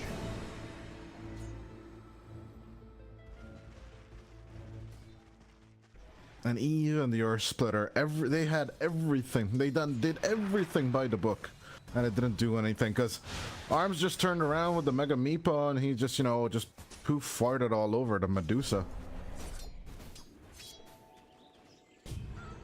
Invisibility.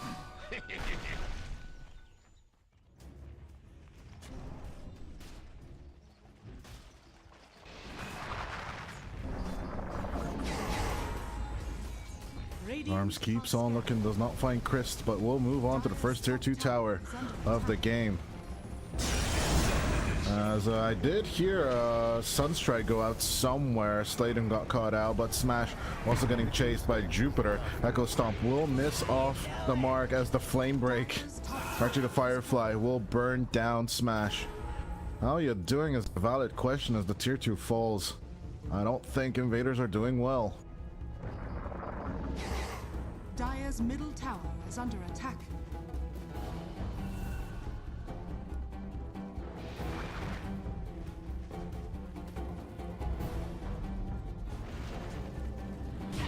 Yeah, the debuff immunity coming out from the Axe as Jupiter steals the Wisdom Rune. I don't think they even care if they die here, but Arms coming in with the instant reaction. Here comes the Earthbind from Chris trying to help out. Chris luck, but Smile, he's going down as the Stone Gaze goes out onto the rest of the team. That's terrorized play onto Sebastian and Hermit, but once again MNZ's in the air, and as he falls he dies, as Arms will also fall on the other side of the lane. They're ripping them a new one. Oh god, the mercy, the humanity. Dire's bottom tower has fallen. Dire's structures are fortified. Dire's middle tower is under attack.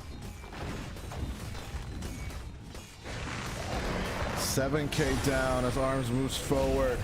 He's just poofing all over the place now as Slater and Chris are gone. It's a good question. I mean, I don't see the answer either, but Arena is available along with the Earth Splitter. They have to try. This is for all the marbles. As in goes the Astral. Smile looking for a setup here, trying to force out the Mega Meeps. But Arms is just stubborn as ever. Dire's bottom tower is under attack.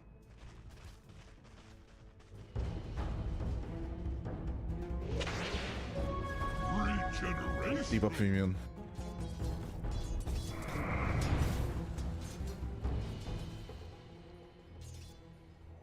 Dire's So weird bottom tower is under that attack. it's now debuff immune and not spell immune. Dire's bottom tower I can still has not get. fallen. It's like the same thing as with amplify damage rune. I can't get used to that. I can't say that. It doesn't roll off the tongue.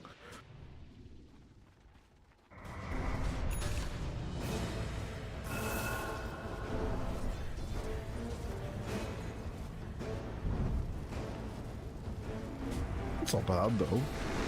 I'll take it. As GRPX getting caught out, but the damage isn't that much from Sladen.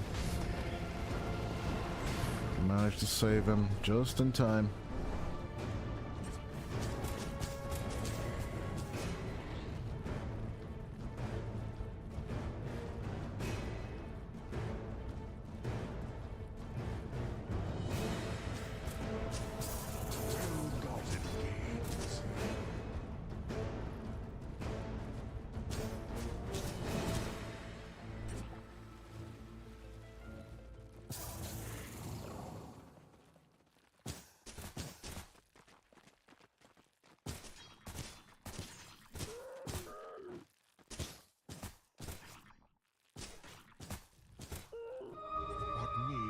For this.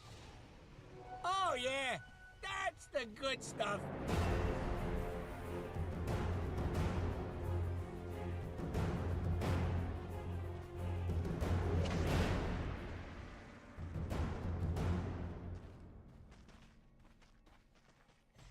I think he should go for like an AC or something, or just get some negative armor, make life easier for MNZ and C-Smell. So right now, I don't see the approach to Mega Meeps.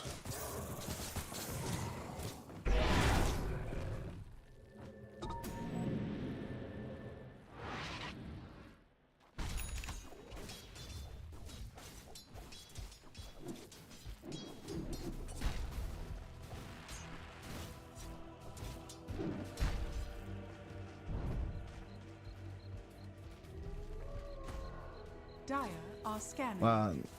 That average on a Meepo, or actually on any kind of hero, is insane.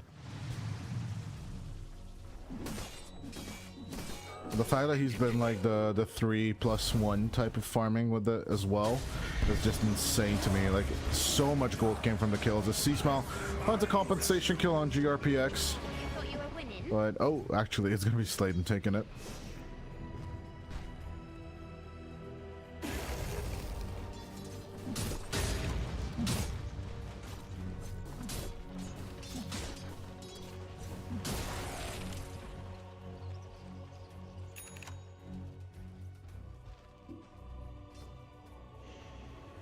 per minute. Per minute. That's the scary part. Radiant's bottom tower is under attack. 8 to 22. Or 22 to 8. Or 8 to 2. I don't know, whatever you want to call it, but I mean, if you cut the 8 as a number in half, it's a 3-2-2, isn't it? Nah, memes aside, it's what? You cut the 8 in half. That's a 3. No. Yeah, like graphically. But that's for the memes, but it's not the funny real scoreboard, because that would be whatever. Details definitely don't matter at all in this game, as it's 22 to 8 right now. I mean, honestly, for the memes, I don't believe X5. There's nothing they need to do. They just need to be patient, get more items on arms, and then just basically rush down on the enemy. That's all they need to do.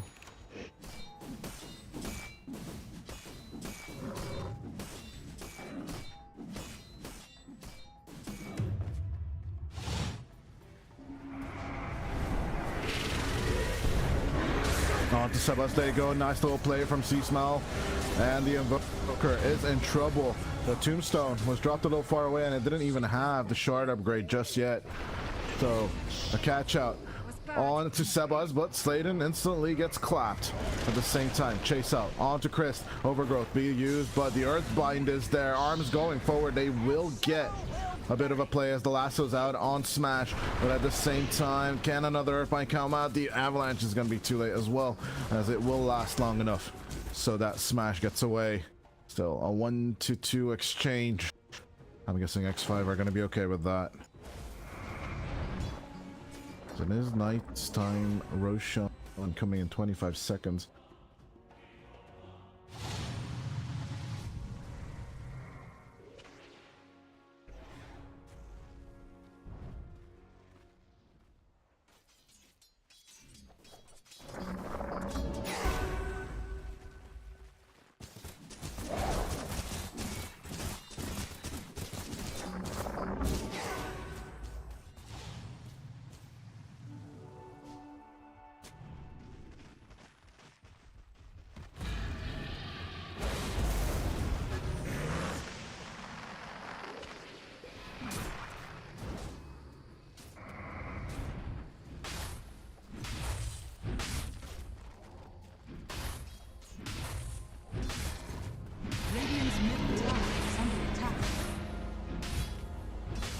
Yeah, the fact that he's trying to rush out on the cleave and leave his talent points, he's trying his best, which I absolutely understand, but it's 7 levels away to get there. If he gets there though, but I think it's the cleave. You definitely need to go for the cleave in that point. No? Radiant's bottom tower. Oh, my bad. Okay. I saw it. Oh, that was changed too. Okay, interesting. It's been a while since I saw their Titan.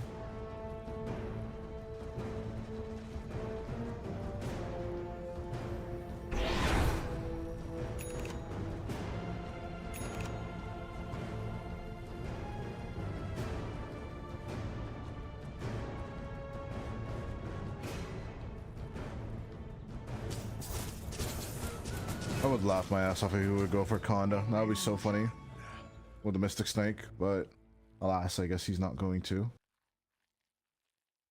Looking in for the chase, searching, really finding. And they were actually absolutely seen entering this triangle space here. Astral Spirit walks on by. Or GRPX is gonna go in for the chase. There's the spear. It doesn't. Well, nothing lands on either side as the Curse Crown goes in. Hermit looking for an approacher as they do find a bit of a catch with the tornado. On to Sladen they go and take out the Willow for nothing.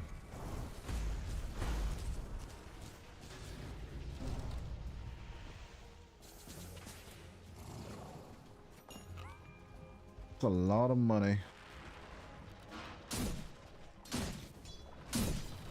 I actually do believe like X5 should be investigating Yambura. Like he's far behind compared to the rest of the team.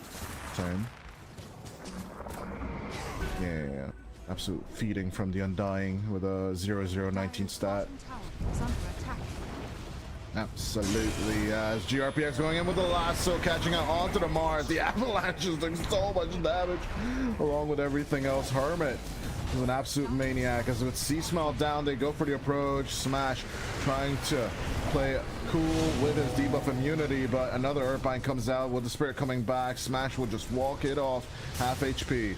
Despite getting the Tombstone, MSE's a bit of a pickle, gets pulled back with the EMP. Tossed back is the Medusa, as they will get the kill. No buyback available for 70 seconds, as it's another double kill for Arms. He just keeps on going and walking on over to Smash, but even with the debuff immunity, he's just dodging left and weaving left and right as Hermit trying to approach with the Avalanche. Flame break onto back into the fountain.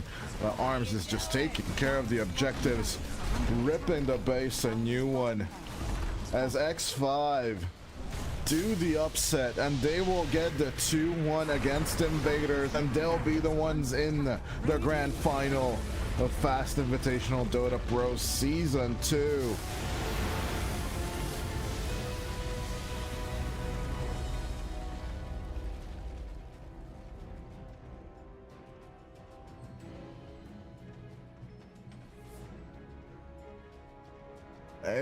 They figured something out during the playoffs, Plate. I don't know.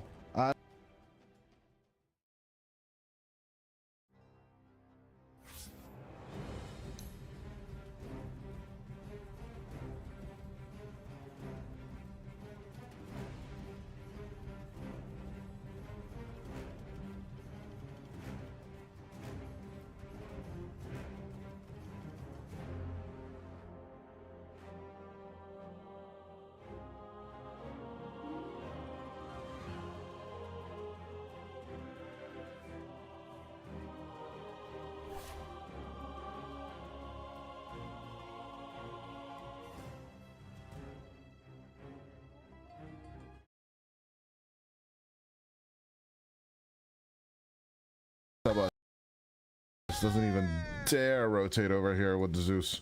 Something. Same with the. Feel like okay, they got division. Might be already.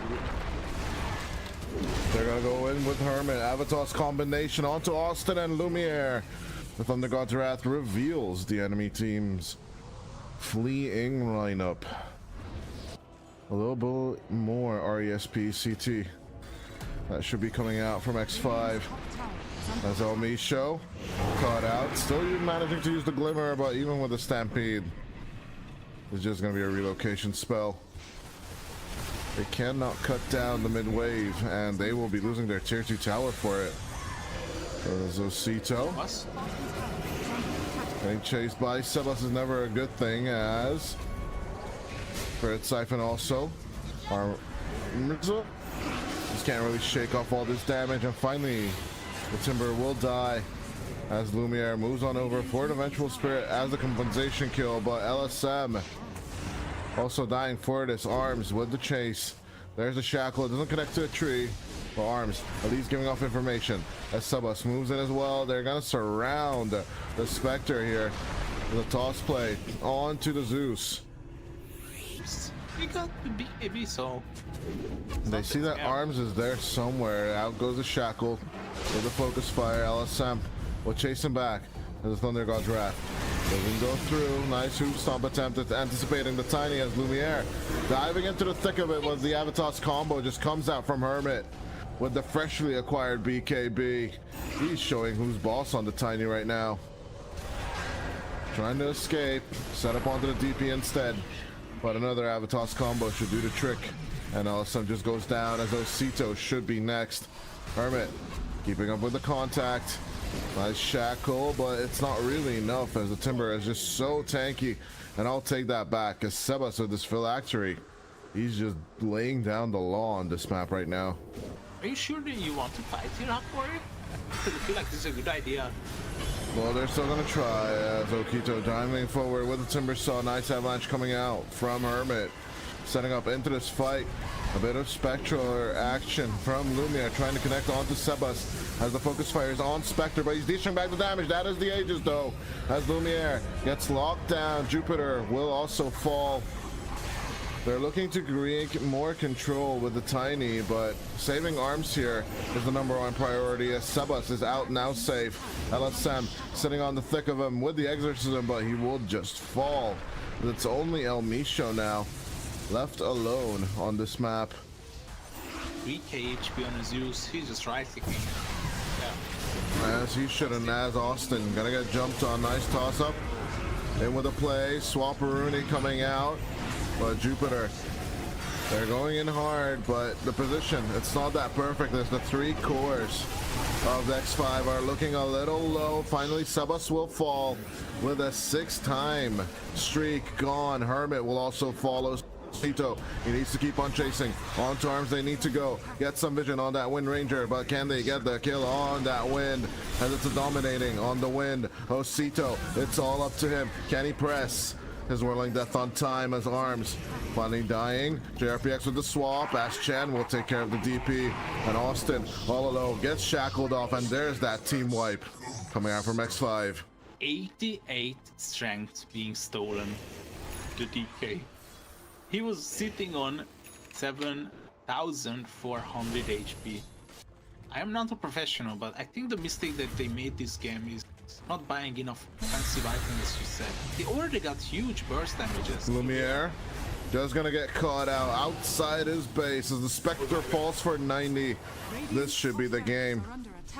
With the carry caught pants down at his own home. 48-24 with double the amount of kills and the mega setup. I don't believe Hokori can do anything here. Exorcism is available and the Stampede, but LSM going down. He should buy back if they want to fight this. It's 70 seconds without the Spectre as arms just sitting in your fountain. He's just taunting you to come out as the swap out comes in. Nice buyback coming in from LSM, but is it on time? Triple avalanche is going to make the play. If they even a feather, puts back the Timber Saw into the fountain. Amisho gone for 70 as well, but LSM dying back here as they're just sitting in front of your home. The Ancient is exposed, and it's all X5s to take, as once again they managed to force out a game from Hokori. And can they shove them back down into the game? As 53-26 is going to be the end of it, and a 35k net worth lead. Yeah, I mean, if you tell me the 2-0 on Hokori. Let's go. How about you? Share your thoughts, my friend. Oh no. I don't. I absolutely disagree. I'm going Hokori. Game number 2. Hermit? That's a weird position that you are suddenly find yourself in.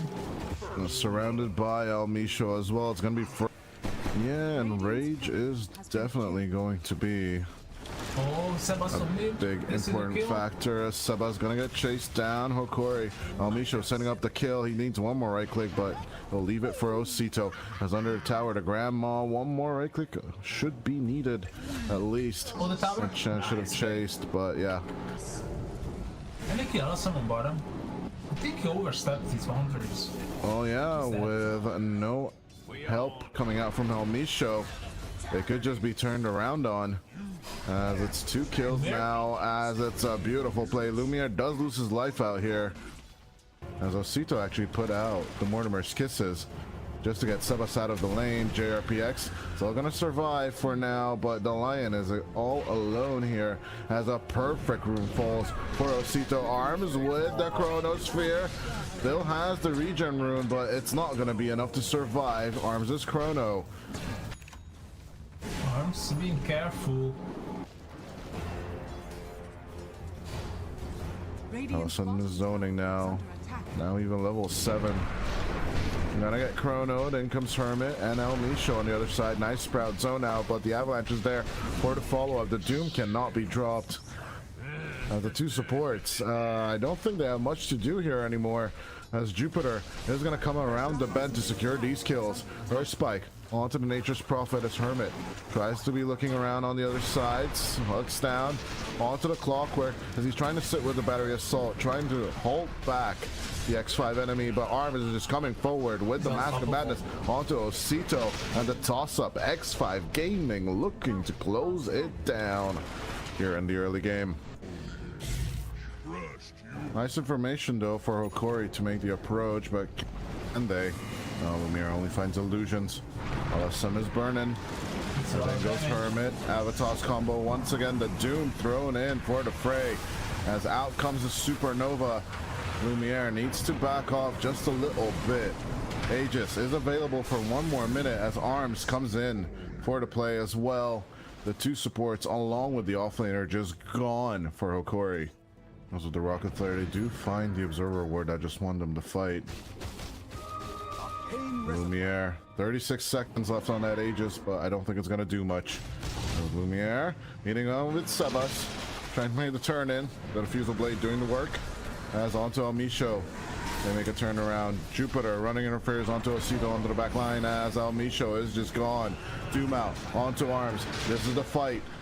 Hokori, can they take it though? Sunray onto LSM as Osito takes out Sebas. But Arms would be the big prize as the doomed out Faceless Wood can't do anything in this fight. Avatar's combination though from Hermit. He could save this here with the help of Jupiter. It's just Hermit and Jupiter having the time of their life. The damage coming out from Chance Fire Spirits will be enough. As the Bear, he didn't even make the approach into this fight. Even though losing out on the Aegis, he will take a kill onto another support, but they need one more kill for this to be worth it. Austin, and with the surround from Almisho, they turn on to Hermit, and can they get the Tiny? Yes, they can. As on to Chan, they still need to go. One more right click should have done the trick, but there's the Chrono. Arms turning into all of this. There's only the two of them. Supernova available in 9 as Lumiere goes down. Sebas also committing for this. Cutting and rolling through the trees, looking for Almisho as Chan just drops the Supernova. Overall, getting jumped on. Refusal doing its job as Hermit for the Avatar's combination onto the Snapfire. They'll take that kill. As Austin, I don't know why you put that cogs there, but it is going to be a nice little control coming out from Jupiter with the Spike and the Hex. They will be looking to catch up on to the Ursa as they'll drop the Chronosphere as well on top of this. Despite the Enrage and the damage mitigation, the sun will fall and Lumiere will die as the Enrage expires. X5 Gaming, they just keep on going forward. They lose out on the Wisdom Rune, but it doesn't really matter. They're still going to kill the Doom down along with the Tormentor as bet. That's theirs for the taking. They're just dying one after another. Corey is really crumbling here. There. No blink on this guy. Nice catch on the Ursa as Sebas just keeps on joining up. And Rage was forced out as immediate Hex onto Almisho. The reaction is just pitch perfect. His Arms turns around onto the Nature's Prophet. They'll get the kill and the Aegis will be popped. Lumiere gonna be stuck now. And with the Doom, they turn down around onto Arms. That is a nice play there. But Sebas still managing the kill with Hermit on to the Bear. As Ursa will fall, so will the Doom. LSM going down in this fight with the Yule's Rays onto Austin. They're just setting up kills left and right. As Hermit, no catch this time. On to the catch as Osito does not manage to escape. It's going to be a team wipe for X5 at minute 25. I'm curious to see how much of it they can use as a hook shot deep. Coming out from Austin, trying to lock down onto the Chicken and get that kill. But a Yule Scepter onto the Ursa.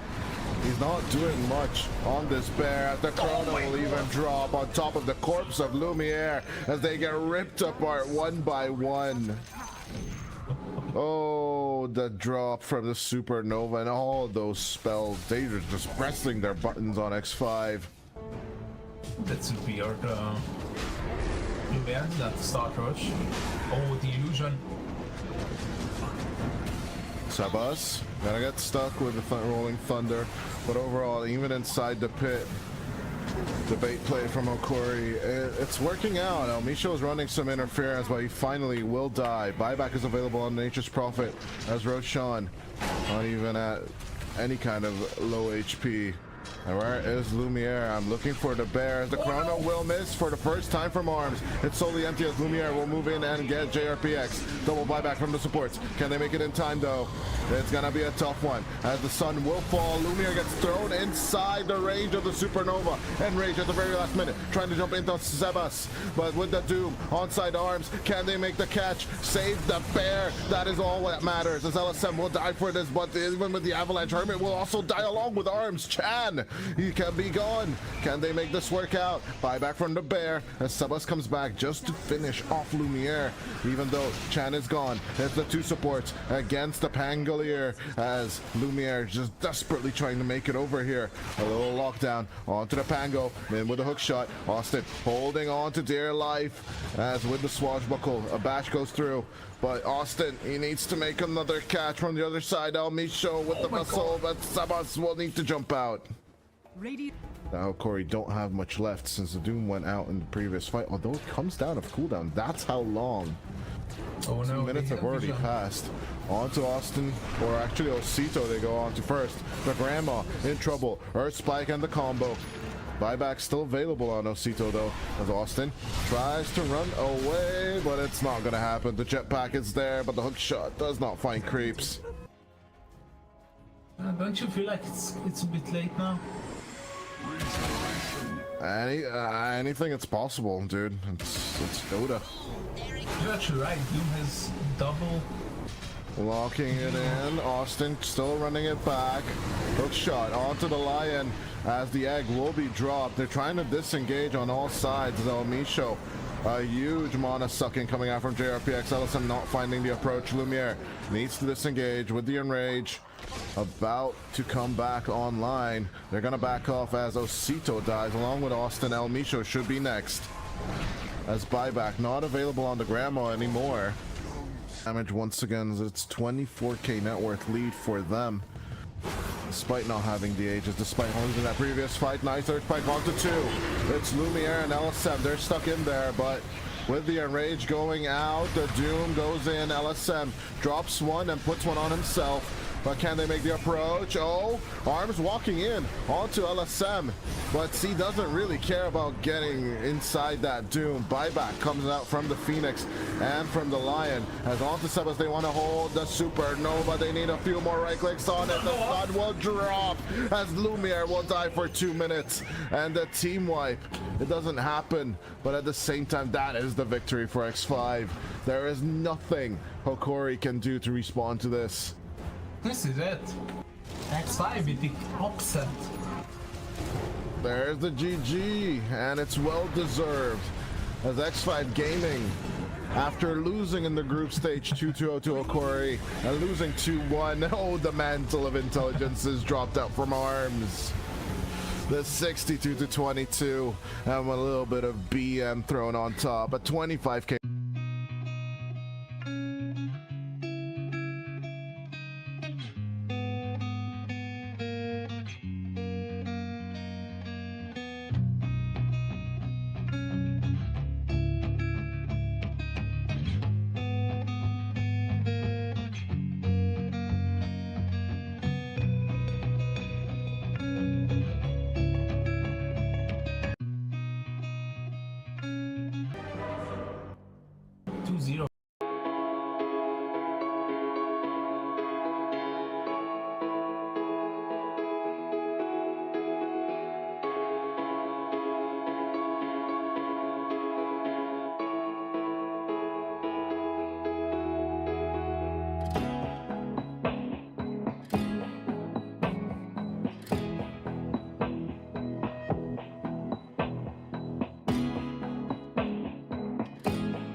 so high I'm hypnotized.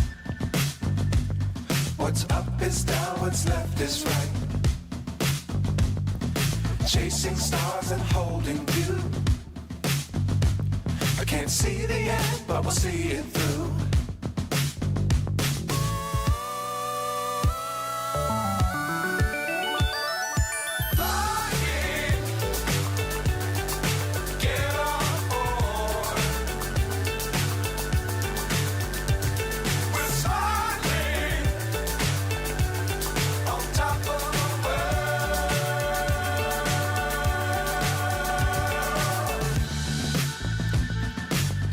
Times don't fly too high. Be sure to keep the ground in sight. Fly forever if you keep it tight. Love the world, but keep the sky on your mind. Get on board. We're soaring on top of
so high I'm hypnotized.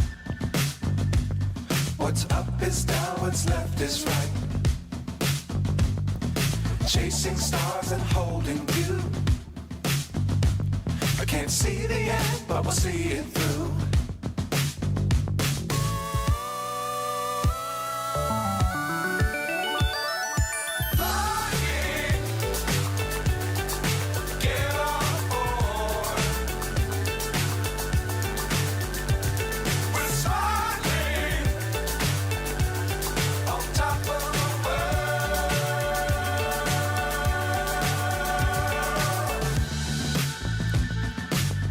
Times don't fly too high. Be sure to keep the ground in sight. Fly forever if you keep it tight. Love the world, but keep the sky on your mind.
myself wondering what did happen to the last 10.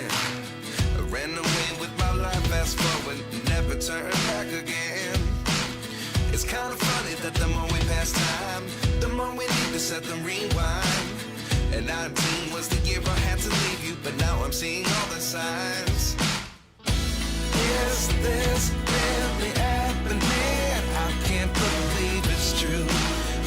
as surprised as you.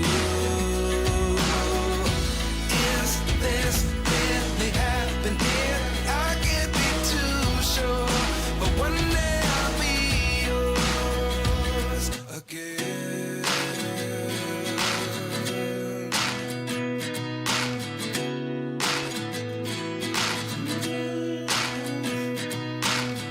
Life lessons come one in a dozen. The other 11 give something from nothing. I sit here looking for an answer. Maybe the biggest question was in the last chapter. You gave me the soul I have today. Without you I never could have moved away. But now I see what you teach. I do believe I always should have stayed. Yeah. Is this really happening? I can't believe it's true. I'm just as surprised as you. Is this really happening? I can't be too sure, but one day I'll be yours again. One day I'll be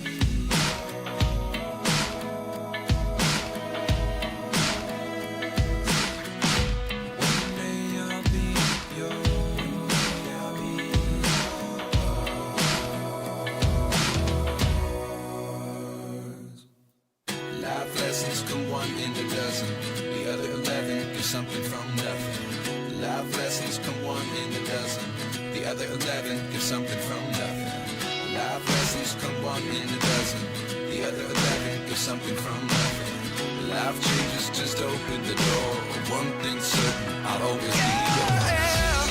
Is this really happening? I can't believe it's true. I'm just as surprised as you. Is this really happening? I can't be too sure, but one day I'll be yours. Is this really happening? I can't believe it's true. I'm just as surprised as you. Is this really happening? I can't be too sure, but one day I'll be yours.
Attempt to kill Slav. Slav will die. This blue is the main problem.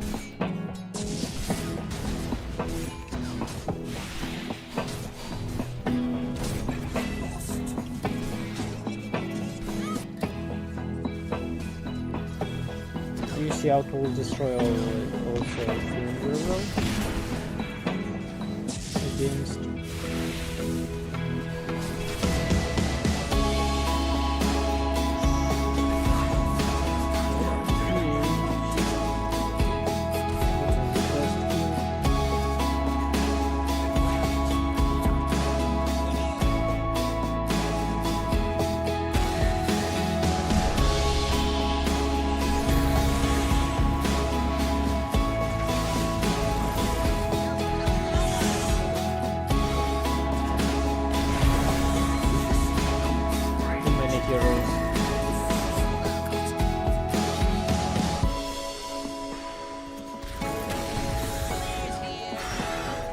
Radiant's top tower is under attack.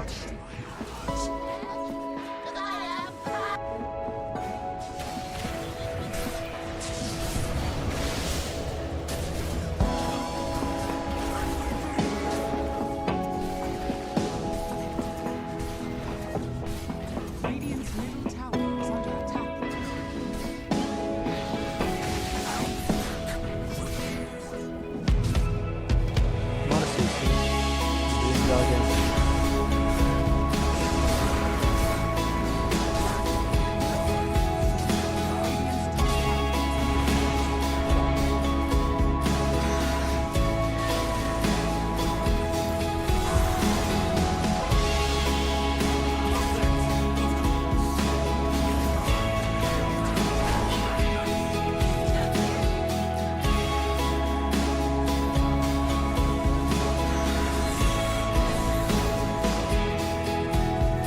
I really do not understand why Slark left them.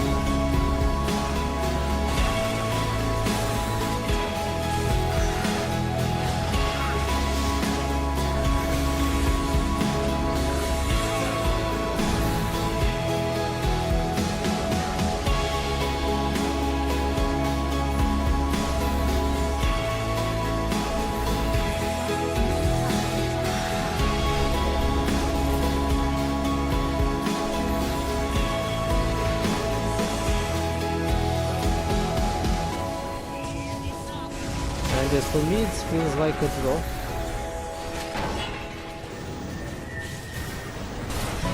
Can be serious. If Slark will die here, Radiant's middle tower it will be the end. And he will die. Ah, GG.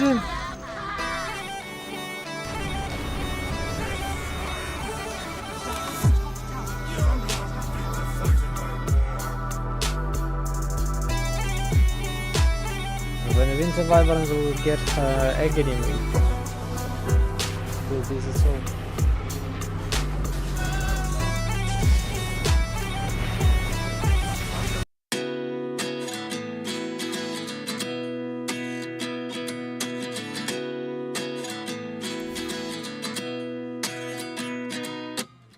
29 and I find myself wondering what did happen to the last 10. I ran away with my life, fast forward, never turn back again. It's kind of funny that the more we pass time, the more we need to set them rewind. And 19 was the year I had to leave you, but now I'm seeing all the signs. Is this really happening? I can't believe it's true. I'm just as surprised as you. Is this really happening? I can't be too sure, but one day I'll be yours again.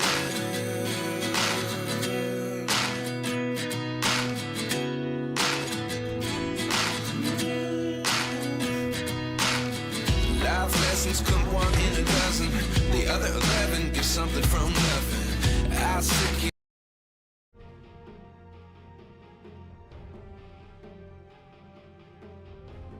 10 seconds remaining.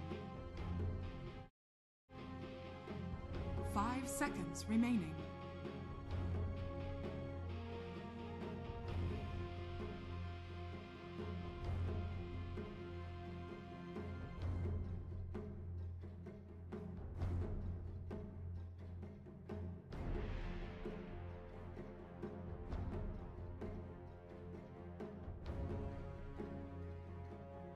Not sure. Radiant team ban. Radiant Rakj team egy ban. kamerát.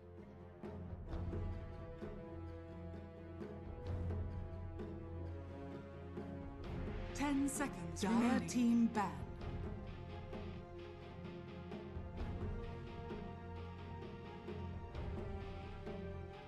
Ten seconds remaining.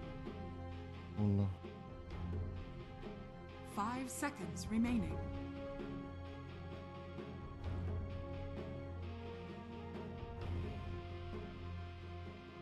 Dire team pick. Radiant team pick.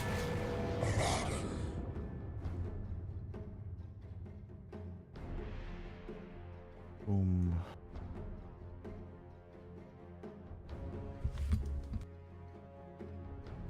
Még főz a szoros kávé. 10 seconds remaining. Várjuk meg a második fészt. 5 seconds remaining.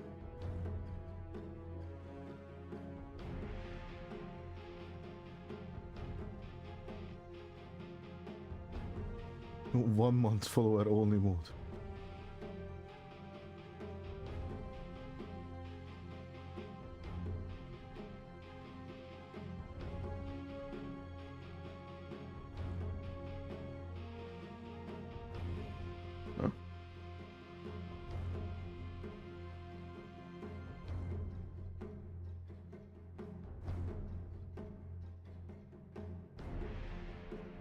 Ez nekem még mindig nem válasz, basszus, hogyha Nick mondja, hogy best of 3, az nekem nem segít, geci.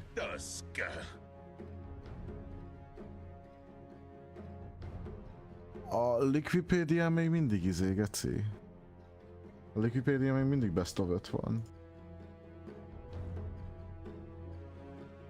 Én nem értem. 10 seconds remaining. De akkor nem mondjuk, hogy best of 5 vagy best of 3, 5 seconds remaining. Ennyire inkompetens faszkalapnak kell lenni. Dire team ban. Így, na hú. Hello Dota TV viewers, sorry. Oh shit. We waiting for the second round, cause they making the coffee. But we appreciate you listen to us in the Dota televisiones. Si. CCCP.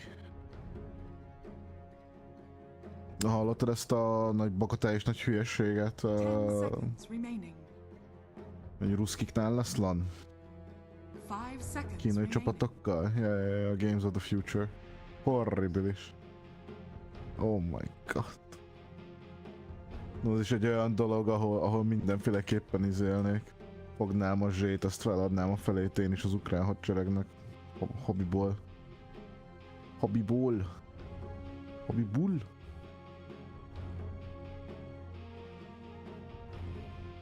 Easy. Nem fogja egy európai csapat se vállalni, hidd el.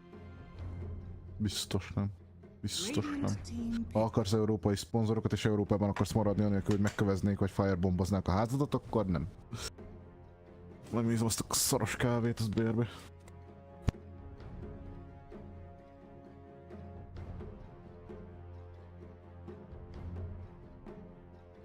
Seconds remaining.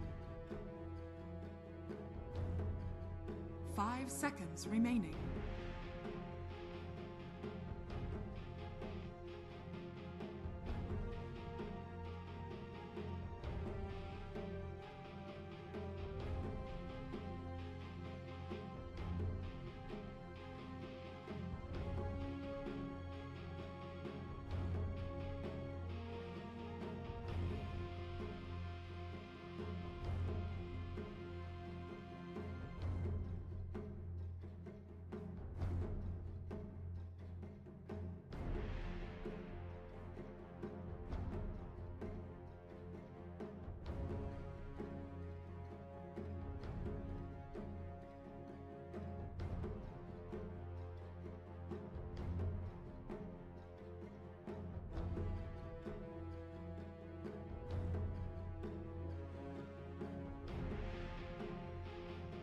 Dire team pick.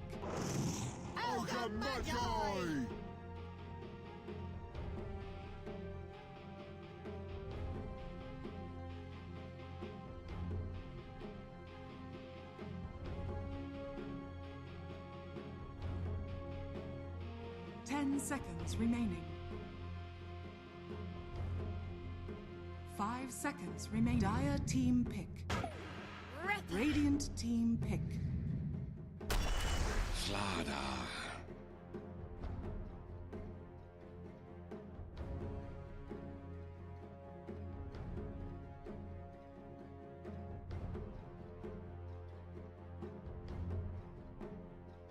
10 seconds remaining. naman yung kakor.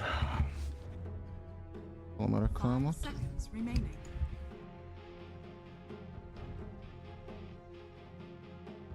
Radiant team pick. Admiral Concar.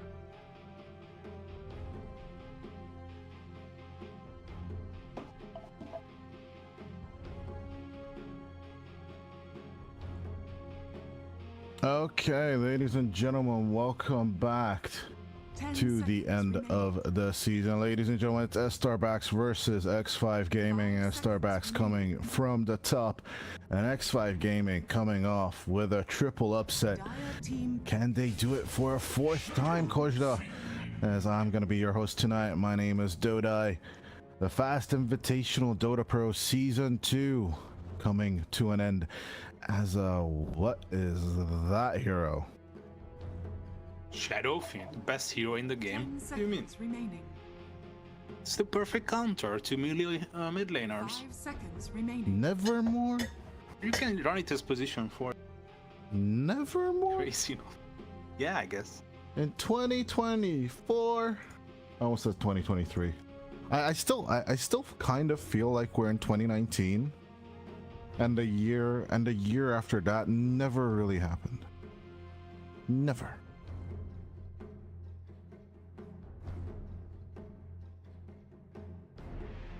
Dire team ban. Warlord.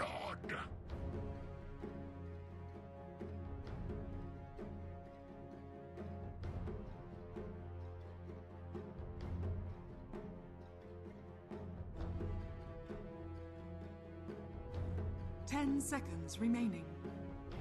There is one more issue we need to discuss with admin. Right now, in the game, it says it's a best of 3. On Liquipedia, it says it's a best of 5. On our partner site, Cyberscore, it says it's a best of 5. So what the series is actually going to be, now that is a question waiting to be answered, I guess. But yeah, it's an interesting one. Overall, confusion at its finest here at a tournament's end, but we shall see what's it gonna be. Of course, the players are on both sides are pretty eager to take their part in the open qualifiers. Round 2 for Birmingham taking place tomorrow. That is one of the possibilities why we could be cutting this day short if managers and captains agree in between themselves that they want the grand finals to be a best of 3. 10 seconds remaining. It can happen as well, depending on tournament organizer discretion. Breaking tradition, I guess, is something only the Americas will do, because even in NADCL the finals is always a best of 3 as well, and I always protest there as well, just saying. But overall, it's gonna be a fun day with Starbacks and X5 Gaming, as of course I just want to see the upset, Kojda. I want to see the dark horse win. Everyone loves a good dark horse story.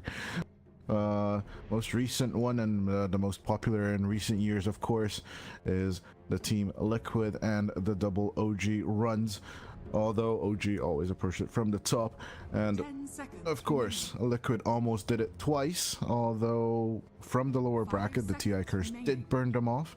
But this is tier 3 Dota, ladies and gentlemen, and even X5, after losing in the upper bracket and walking through the lower bracket, they had a wonderful journey to follow.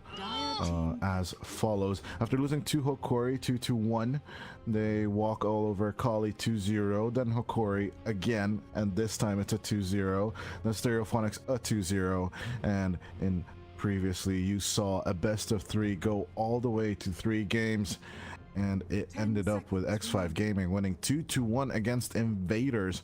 So with the triple upset, as previously mentioned, they make it here to the grand finals as Starbacks, as one of our playoff seeds, beat Hokori 2-1. and then Invaders 2-1.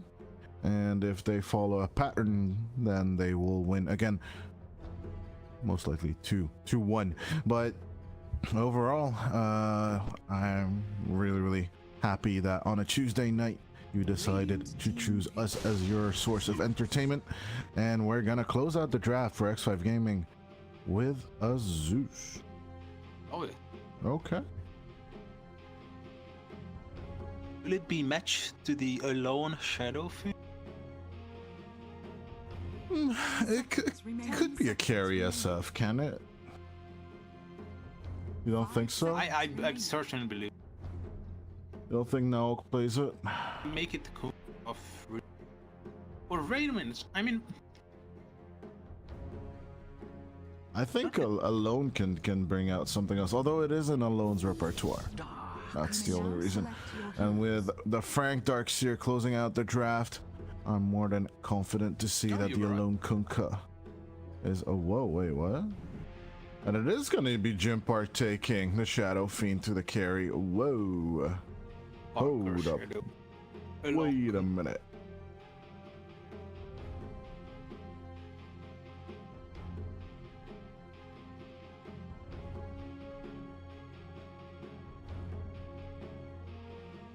mind. I guess it's change. Maybe the Zeus scares the SF, and with that, let's go to a tiny bit of a break before we find out our predictions. As I start backs in X5, get ready to rumble here at game number 3 of the grand final. Most itt az admin is BO3. Az mekkora fasságos. Azért a partnernek szóljon, geci.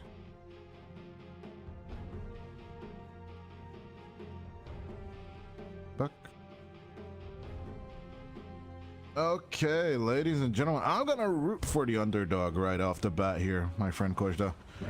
It's gonna be X5 Gaming game number 1 in my eyes. What is your read here? X5 game.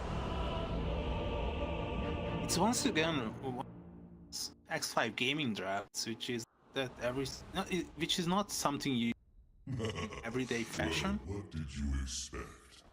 Zeus being tier 5. What do you mean tier 5? Is in the stack, or what do you mean 5? Zeus introduced into tier 5? What are you talking about? Tier 5. 5 heroes.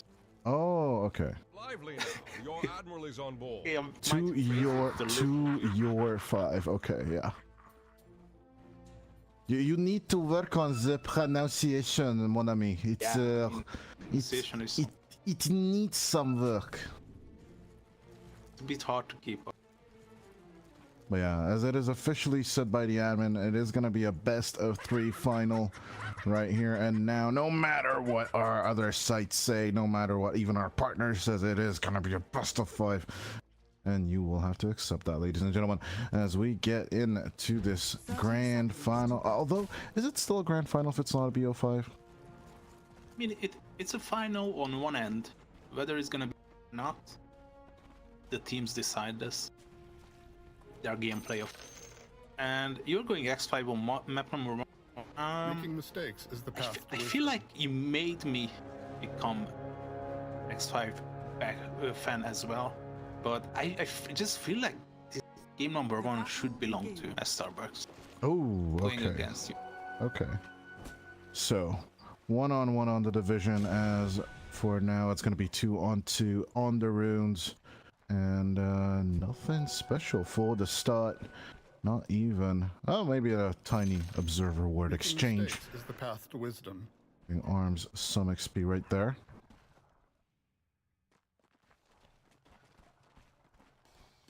We're starting off this match, my friend. In order for the action to start, we need to start off with our tradition. What did you have for breakfast this morning?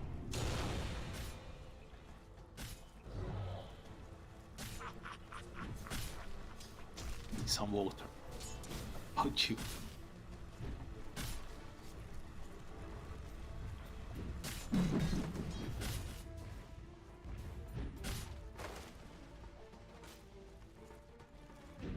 Looking tough. He might even fall. It's not think working, Hermit is dead. so... Well, he's still gonna go for the crush, but Jim Park takes the first blood. As, yeah, see, it works. So I'm gonna keep it. Questionable place. Bit of a downtown. JRPX. I don't know. Come on, Jupiter. Come on. Get it your head in the game. Help your friend. Help Hermit survive. As Devil goes in for the traditional lane skip, as we have gotten used to this from good old Doxias. If anyone follows the lyrical stream, you can see these creep skips happen from time to time. But actually a decent combo here up top with Devil and Michael. We don't really talk about the double melee.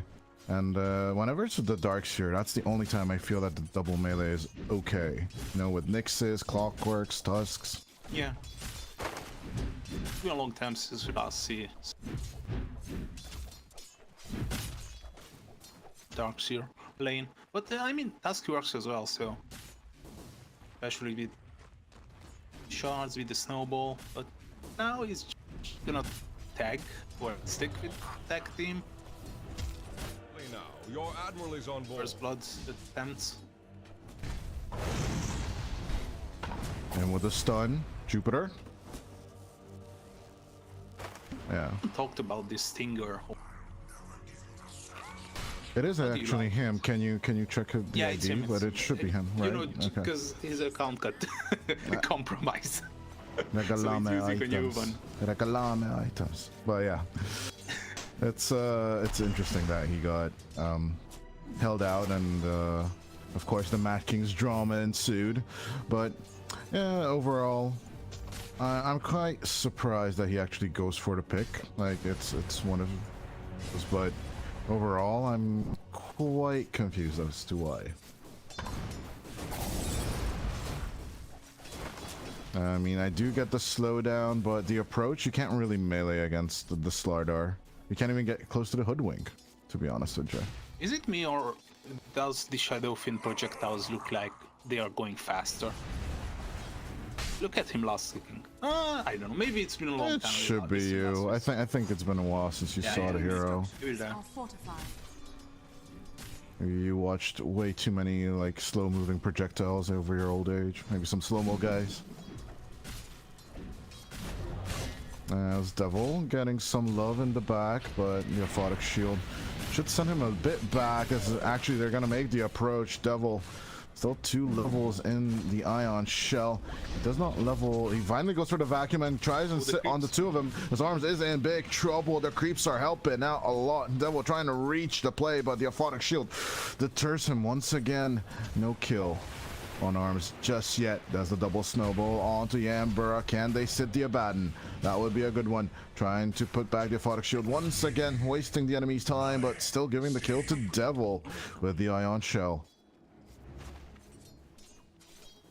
Skill that sends back Fountain. At least he can bring out some items. Oh, side of it. Oh, damn, look at Parker. They are so aggressive. Jupiter sending back the Bushwhack. Send back the stun to the Sunder as Mr. Stinger needs to try and make the approach onto Hermit, but eventually he needs to back off. There's the double stun on again. Another Bushwhack under the tower. This time, could it be enough to get Jimpar? That would be the big kill. They really want DSF, but at the same time, they're just gonna back rub the Ogre instead. Another stun available for Stinger, but a few more right clicks. If they get the vision from the creeps, it should be good enough as Jupiter will get it with the Bushwhack. Down goes the Ogre as the Acorn Shot makes contact. Hermit in with the Guardian Sprint, trying to chase up. There is that slithering crush, and they're gonna take Jim Park for a ride, as it is a 3 kills now on the side of X5, as they will compensate with 1 more Yambura death. But overall, it's another kill for arms on Devil, so it's 3-4-3 Industries right now in this final series of the Fast Invitational. Yeah, I mean, this is what I was expecting. Like every lane, when it comes like last hitting, turning get Stinger being out Sebas from the lane. lot of space for Alone to keep this siege wagon alive. Oh, he's still alive! Let's go! 16 each. Still alive. Still looking at Hermit, looking for the chase onto Parker. We'll take the Lotus away from him. There's a Slytherin Crush. One more hit. There's the bash, and that's just gonna be 1, 2, 3. Can you count it? 4? Yes, you can. And with another crush and another right click, it's just right there. Hermit with the melee Slardar is just crushing the dreams of Estar Bax as there is the double kill coming out from the Thunder God's Wrath. Alone with the DD, but where's your team? It's just gone. Kasebas took them for granted. Yambra will die for this, but can Jupiter? He's like, I leave this to you. Yambura-chan and Jupiter. Oh god, there's the hoodwink in the air. Another bushwhack. Jupiter's just a maniac on the hoodwink. As the chase is coming through. It's 9 seconds until the wisdom rune. At least I'd let the tower kill me, says Jupiter, and he's gonna get his wish granted. Oh, Sebas, just press the ultimate order and all of a sudden two guys got put on the other side of the map. Dude, what does these button do? And with the torrent rays on arms, there's a battle trance, so he should be fine. And no approach this time as Alone will recharge and come back for another round. You surprised safely in X5 that he just came back with the X5? The X5, X Mark 7, I'm sorry. Arms? X5 surprised with another bit of round coming in. Alone is just still sitting here up top, but Arms gets the aphotic shield, gets a little love, and with the mist coil as well. Position 5, Abaddon doing the work. As the ogre comes around, here comes Stinger. Says hi to the Arms troll. Does not have to use the battle trance, so it's not that effective. You don't press the R button, says Sebas as he disengages from the fight. Alone will take the double kill. I had a little time window to press the ultimate goal, but the snowball is so good from Mike. He's enabling him just in time, so no ultimate. Switching over to the net worth, it's no wonder Alone is leading right now on the list as we keep on going.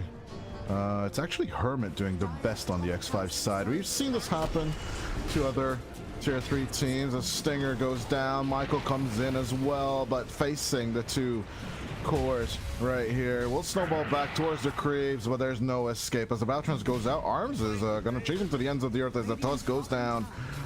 Arms will take care of the creeps and we'll take this farm. Thanks you very much.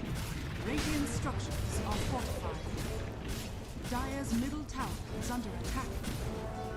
There's that pressure for the tier 1 objectives. Starbacks will take their tier 1 tower first, and then X5 will get their pound of fish on the safe lane tier 1. I guess Stinger will try, but surrounded by 3 heroes, he's getting a whole lot of love as Alone comes around in with a torrent, trying to put him down with the ghost ship, but the aphotic shield, it's a little too early. It actually didn't go out the second time, but onto Alone they go. Curse of Awareness, silence them down, and then with the sharpshooter, kill the captain. The Kunkka will sink, as it's going to be 10-8 now for X5 Gaming. A bit of miscommunication, but at least he's traded himself for the troll, so I guess it's fine. But Hermit's getting big, of course, though. 5k net worth before 10 minutes. That is the dream of every core player in this game right now. But guess what? He's investing it in a Midas. No. No! No! Oh, maybe he just wants to capitalize on it and then get that blink and then just keep on smashing, keep on crushing. Okay. I trust this Hermit dude. He's been playing very, very aggressively. I was extremely impressed in previous series we're watching because you've got nothing better to do, and neither do I. But Alone, I think he just doesn't want to die. That would be better for him. But there's the Thunder God's Wrath as the multicast finally comes out from Stinger, but it does nothing. Hermit is on your tail, and it's gonna be 2 heads instead of 1 as they will take down Stinger, or will they? A Fire Blast coming out, and he's got to get out from under the tier 2 tower. It's a lot of damage. At the same time, Sebas takes out Michael. That is the smaller kill, or actually, nah, I'll take that back. That's the bigger kill. This devil, he's like, yeah, I'm here. I want to play. And he puts out the wall of replica, but GRPX with that bushwhack once again, tying him to a tree. And you know, I feel like the SF is not gonna win the farming game. I thought the reason I went for, I thought that they are gonna be including, you know, in the early fights they are gonna be SF as well, but no. Farming the jungle, and look at GRPX, he might solo him. No, don't do this, GRPX. Oh, there's the acorn shot, and the blast, it's there, the sharpshooter's there, he knows that the alone is coming, so, I mean, at least he did something. I did something! Goodbye! No Thunder Guards were just yet, so he's gonna survive on Parker. But if Sebas is crazy enough... No. No. No, he got the scan. He got the scan. Okay. But now he got the Parker is scan. gonna get there. 5, 4, 3, 2, 1. No, he didn't do it. He should have pressed it. Oh. I'm disappointed. Maybe he wants to flash first. Alone? Well, that's Hermit, Hermit, What do you do? Hermit, Hermit. No, no, Hermit, you survive. No, Hermit, you won't survive. Hermit, you're dead. But there's the aphotic shield. No, Hermit's alive. Our hearts are not. I don't think my brain is ready for this game. Because it's 12-9. We have 21 kills on the board in 13 minutes. The boys, they're giving up all their action, all their abilities as another sharpshooter. Moving on to Stinger. There needs to be one more right there to get the ogre. And it's going to be right there. So what's rotating on stop? They might find Parker alone here. Yep. There goes Mr. Requiem going out there as Battle Trance was used by Arms, shaking off the damage as it's another kill with Sebas and Arms. I was looking mid lane if maybe Hermit's gonna get approached, but with the Yambura, that Curse of Awareness is working out. X5 Gaming. The surprise. They are shutting down the Shadow Fiend, they are not letting him farm. They are going with this early troll build, enabling him with gonna pick up a big KB, perfectly scaling into the game. I'm surprised that's 5. I was expecting them to be this. This is beyond good. The Dark Horse effect, ladies and gentlemen, Heralds and Immortals and everyone in between. This is X5 Gaming. We've been watching them do this for 3 series straight as Devil goes down to Jupiter and Hermit's combination. They're about to get the blink on the Slardar. It's on the way. It is being sent by FedEx or DHL or whatever courier service. But Hermit is just looking crazy as Arms catches up to them in terms of net worth. Michael, they're playing bait with Sebas as alone, catches up onto Yambura, puts a right click on the Abaddon, but it does nothing. A snowball up to the high ground. Michael needs to escape. Thunder Strike. That hurt me more than Michael. Are you okay, my friend? No, no, it's I'm feeling like, you know, empathy pain for the Tusk right now. This Jim Park. You get a scan off inside the jungle, but Jupiter is about to go around the bend. If he finds Jim Park here, I literally can't. He sees him. There goes the right clicks coming out from the SF with the scurry. He's gonna skedaddle and scurry the hell out of there. Does have the Glimmer Cape to set it up, but this Hermit is feeling it that there's a lot of rotations coming out just for them. A bit of casual farm from Jupiter. Gonna take a few little small creeps, and that will be all she wrote. Form arrow to force out people on your bottom lane and enable the assets to farm. Oh, Starbacks. This is looking problematic. Okay, good news. Stinger almost has the...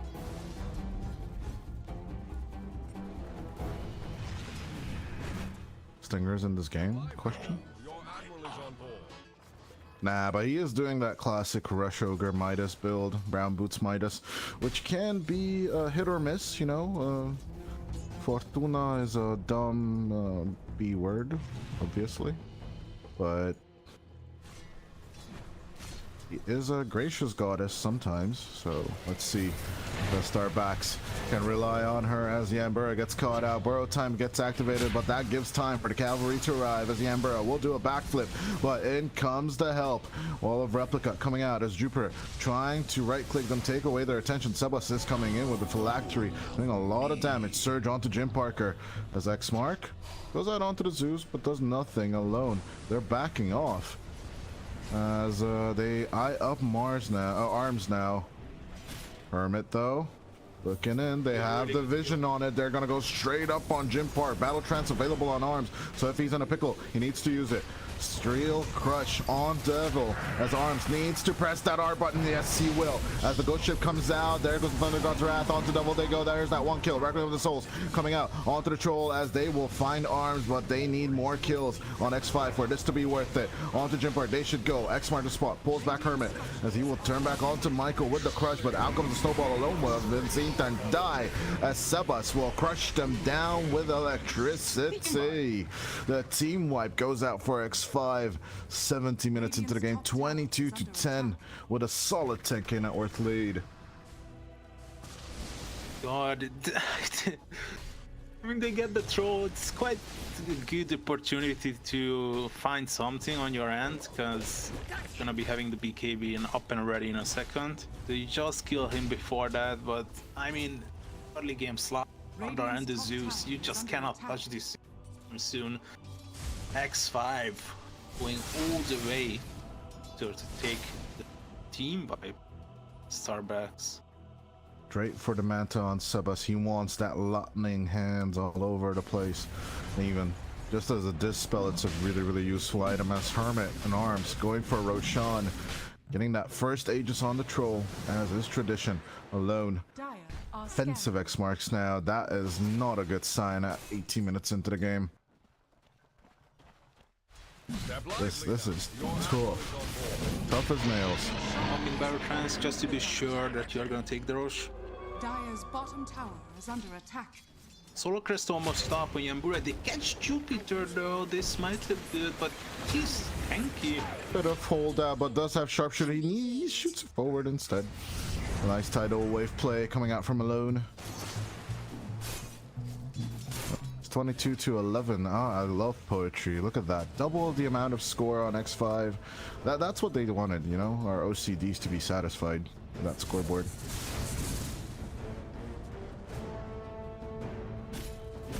As right now, Arms transitioning into the Sange and Yasha, which is great against the Kunkka and the SF. Obviously from the Requiem as Yambura does have borrow time. He should be okay.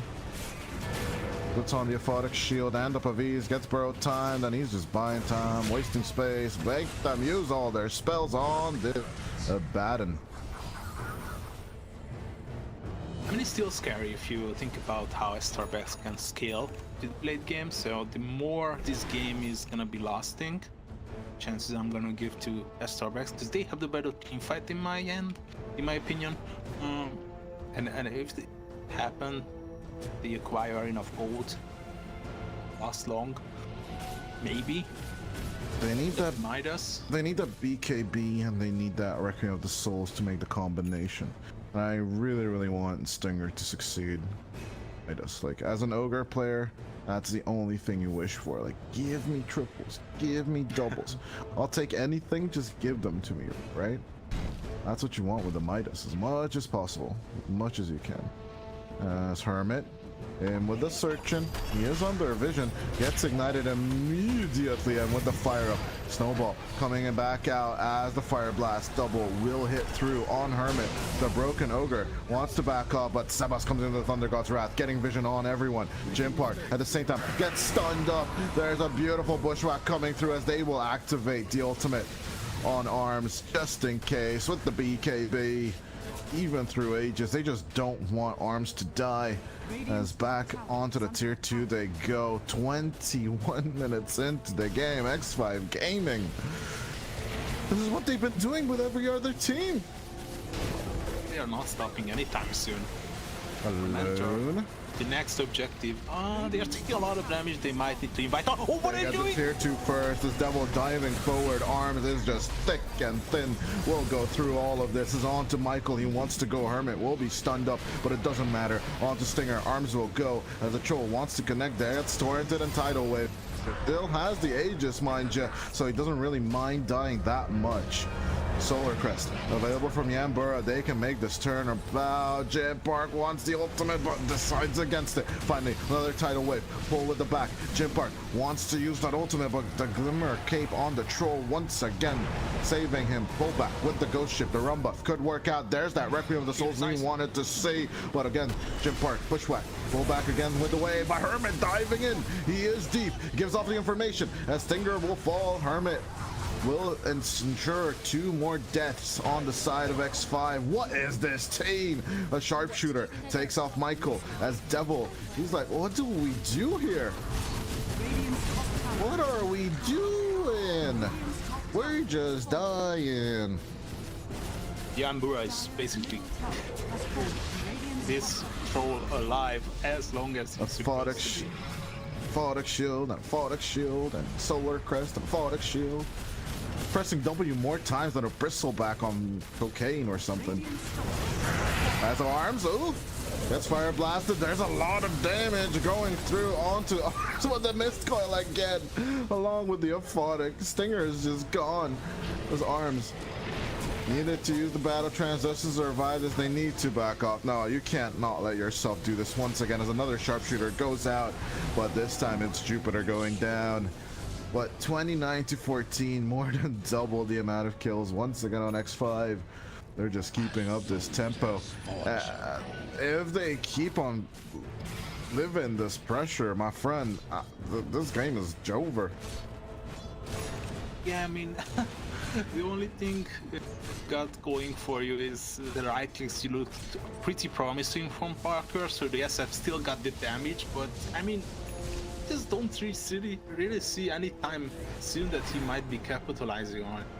They got the Tormentor stolen as well. They got the Zeus shard. It's gonna be having the Moon shard as well. Manta, Hermit is with the eggs. If you are X5, you are just not stopping. Once the BKB is up and ready on Troll, you are gonna be going for the tier 2 for sure.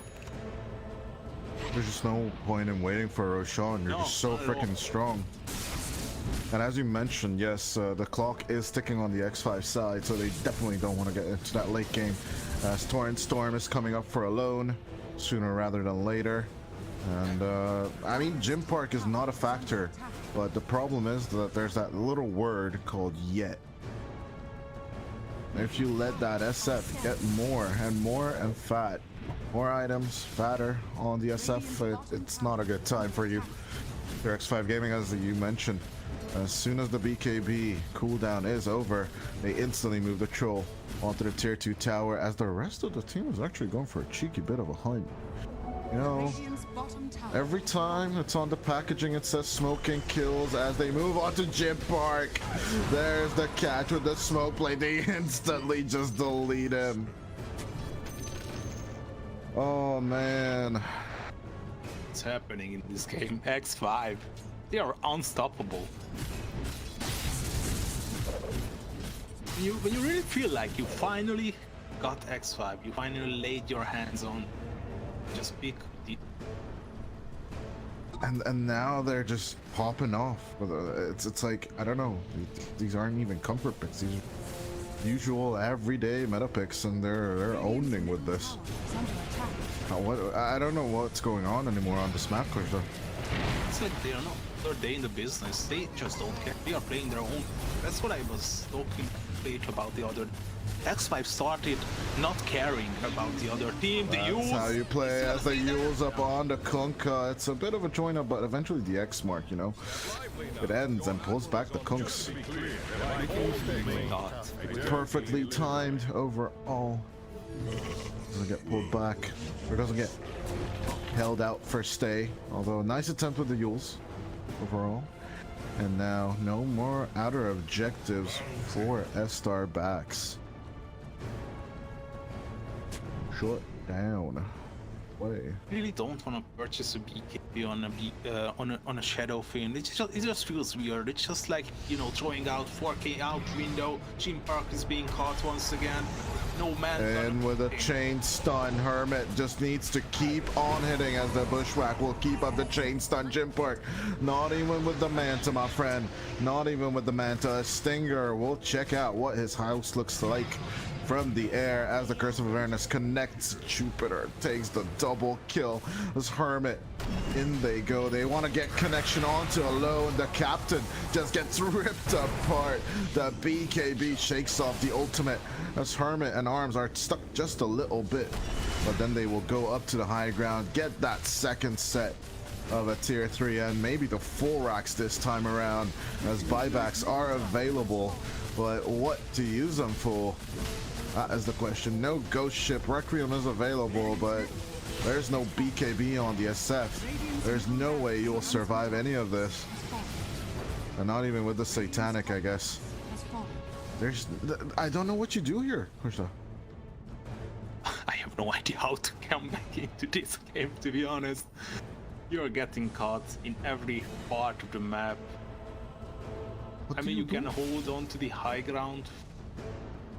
If they would have gone for the third racks, more than likely they would have thrown everything at them. And I think X5 are well aware that buybacks should be available on these. Yeah, and they know that Rush is coming up, so just, you know, play the safe game. Be disciplined, respect our opponents. It's gonna be Rush time. She's early, Aegis as well. Roar of Attribution, but have you noticed this on the higher tier pubs? You know, we kept on throwing shades at them in every cast we did, like, oh, it's the Roshan banner all the time. But teams started going for Dire, and they started getting that nighttime Rosh, and I really appreciate this because that means Blessing. And let's be honest here, if you gotta choose between Blessing and Refresher, you go for Blessing, right? yeah, I guess. What do you mean you guess? Yes. One of the items is just a refresh on your big spells. The other one gives you 4,500, or actually no, gives you 5,600 net worth. As Hermit dives forward onto Michael, the tusk just disappears. As Hermit, we're still continuing the argument. I didn't forget it, but Stinger needs to die first. As in comes the approach down from Arms onto the bottom lane. They need to clean up to get the Megas as Devil comes in. A huge vacuum comes out from Devil, but the kill, it's not their tidal wave. The Record of the Souls just can't come out. It's like Jim Park can't make it work, as even though he has the DD rune, they're not in perfect position, guys. I can't kill them. I can't kill them as they go try and initiate with them onto with Hermit, but they just back off. They just GG out. They don't care. It's 35-14. Star Backs are done with this, as X5 Gaming will take game number 1 here in the final series of Fast Invitational Season 2.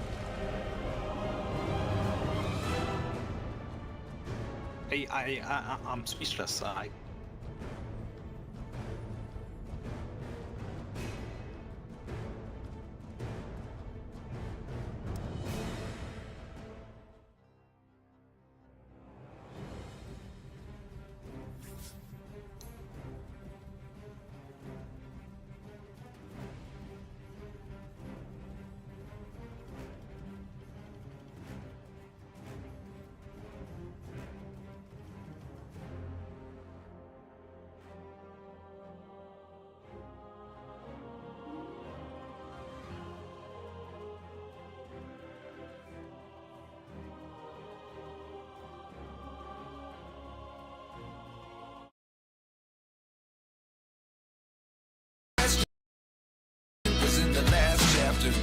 You gave me the soul I have today. Without you, I never could have moved away.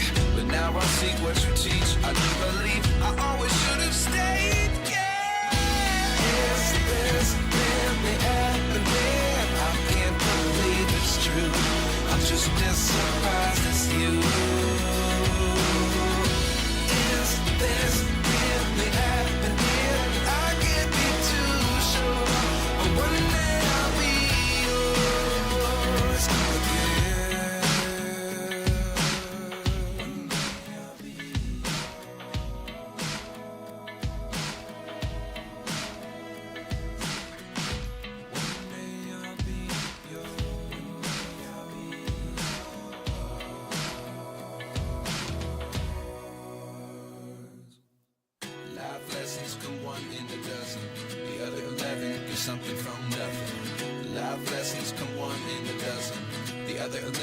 something from nothing. Life lessons come one in a dozen.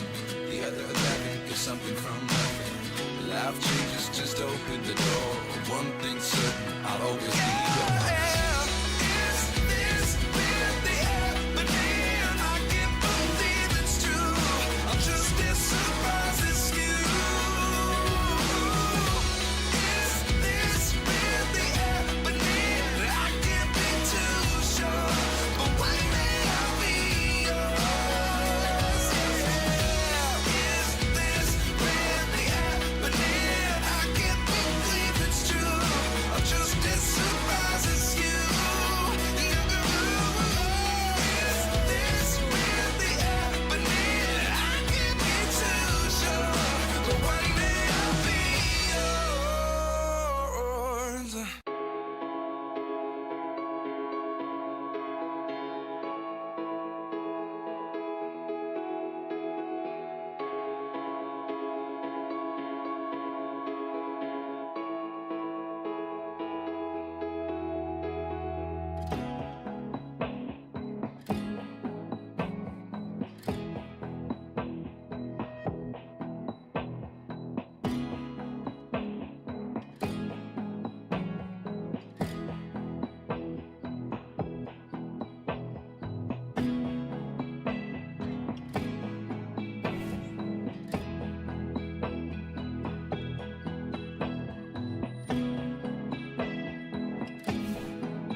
These levels. No, this time slam.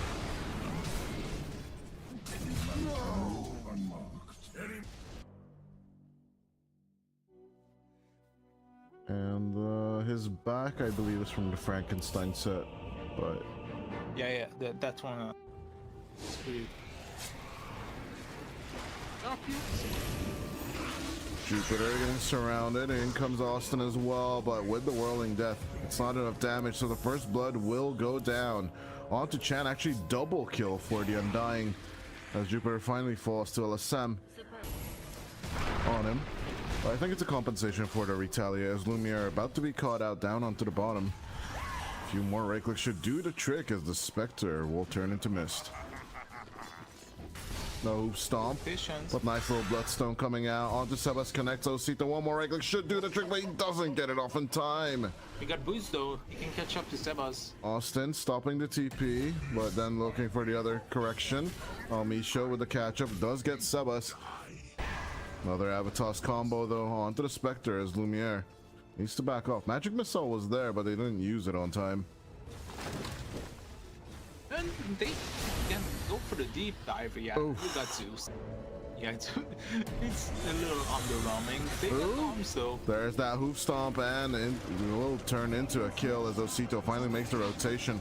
Onto a Tombstone they go, or on Chan. They're thinking of which one is better, but I think they'll take both. Radiant's middle tower. As that does leave Lumiere out on the open, down on the bottom. The first time. Here comes the cavalry with the Sprout. They lock in the Hermit. Can they get a kill? Osito looking with the Timber Chain, and then will connect with the Chakram. Burst down onto Hermit, as they'll be looking to get Jupiter just as well. Spectral Dagger on him, and it's a killing spree coming out from Osito, as the Thunder God's Wrath does give off position, but you cannot kill while the Timber Saw is just chasing on you. Don't really have mana for this turn. Nice triple decay coming out. As on to Sebas, they turn. They do lose on Misho, but they're still gonna get the mid laner, as Osito and Lumiere trying to turn onto Chan, but all that level 3 decay damage is coming in hot. As Chan will take out Austin, will turn in with the Flesh Golem, and that is the power of the Undying early game. This hero is extremely broken, but Osito taking the kill, and will get the Ultra Kill. Will he go for the Rampage on Hermit? Nah, I don't think so.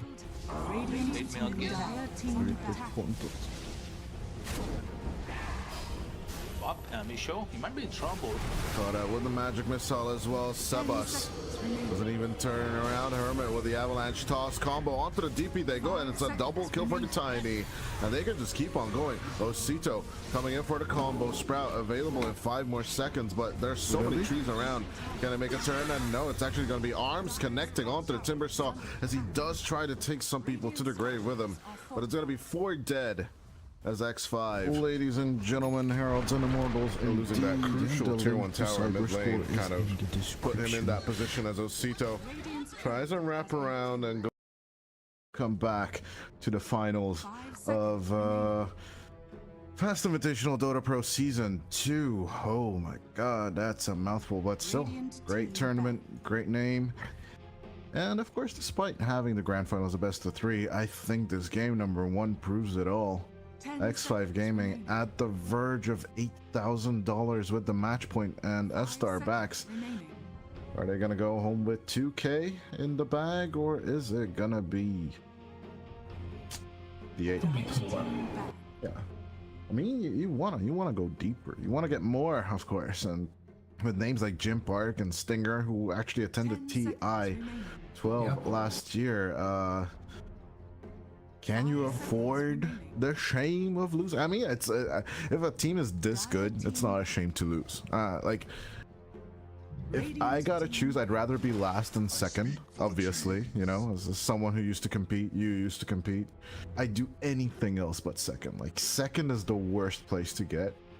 But if a team is this good and you're like nothing's working, like RNGesus is on our side, like everything's going to shit. So at that time you're like, okay, yeah, like we're dead.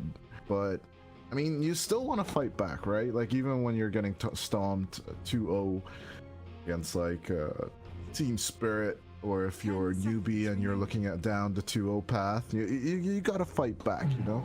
And every time when you get to that final, being second sucks ass. I'll tell you that from experience, from a lot of competing I used to do.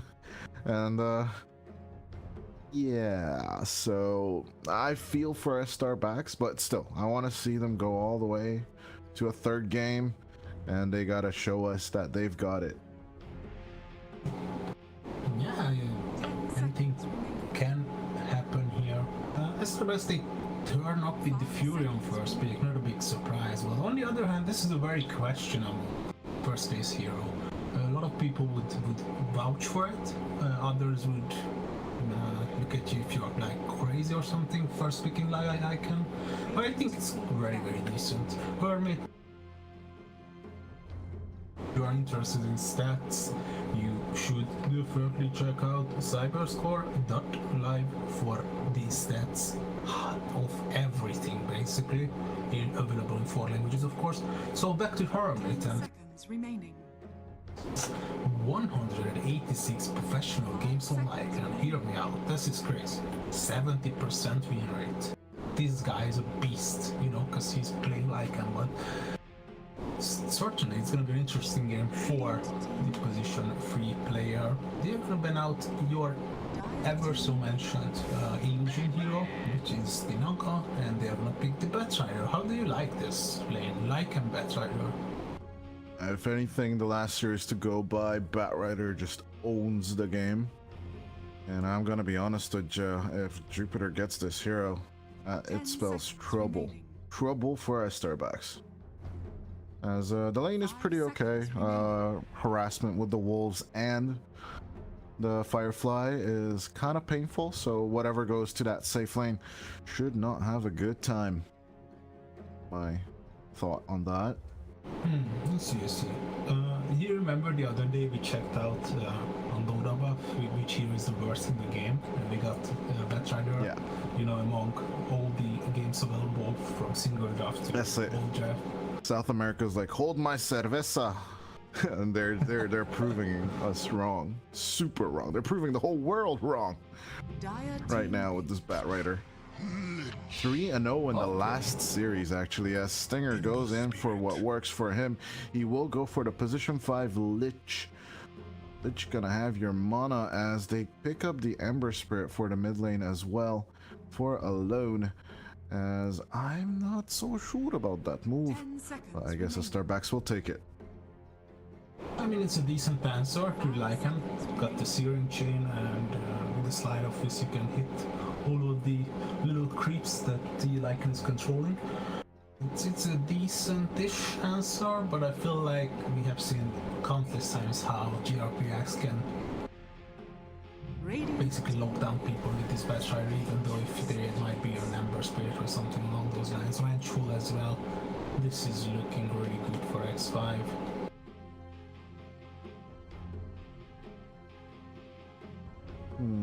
Venge I like. It is 10 seconds remaining. absolutely confirmed that it's Yambura's hero. He played it in the last series as 5 well. seconds Although I remaining. do forget if they won that match or not. That was ages. That was ages ago. Year ago. Overall, nice performance coming in here, and I mean, if they won with it in Series 1, why not go for it in the finals as well? Bit weird against the Ember Spirit, right? Dire Not team being able to swap back Nature's Templar Prophet. assassin. It can save people from the Sprout. I think that is one of the reasons why it's a pretty good choice, as they go for the Templar Assassin. I'm not so sure if they want to play this in arms hands, or it's actually going to be in 10 sub-asses. seconds remaining. To be honest, I wouldn't be surprised either way, because 5 seconds. when we go back to the introduction of these spirit heroes, you know, and you were wondering which spirit would be which spirit is good against which heroes, and Ember Spirit was always known for being a good Templar assassin counter, but if we look at the meta that we are used to nowadays, I feel like it's all coming down to strategy and personal skill, mechanical skills. So I wouldn't be surprised if TA might lay on middle, because the meld is just too strong on level 1. Either you go for harassing or you are securing the range creep. It's good either way. So I wouldn't be surprised if it's gonna be Sebas. But they can still flex it, so I think it's still a question even for them. Beastmaster. But this is not a question, in fact, that they're gonna pick up the Beastmaster, okay. Well, I think a cheeky play would still be if they go for the Huskar last pick. So if I mess their backs, I'm Oh, still yeah. banning that. Because then, like, Filthy. they could just give it 2 arms, you know, the Templar.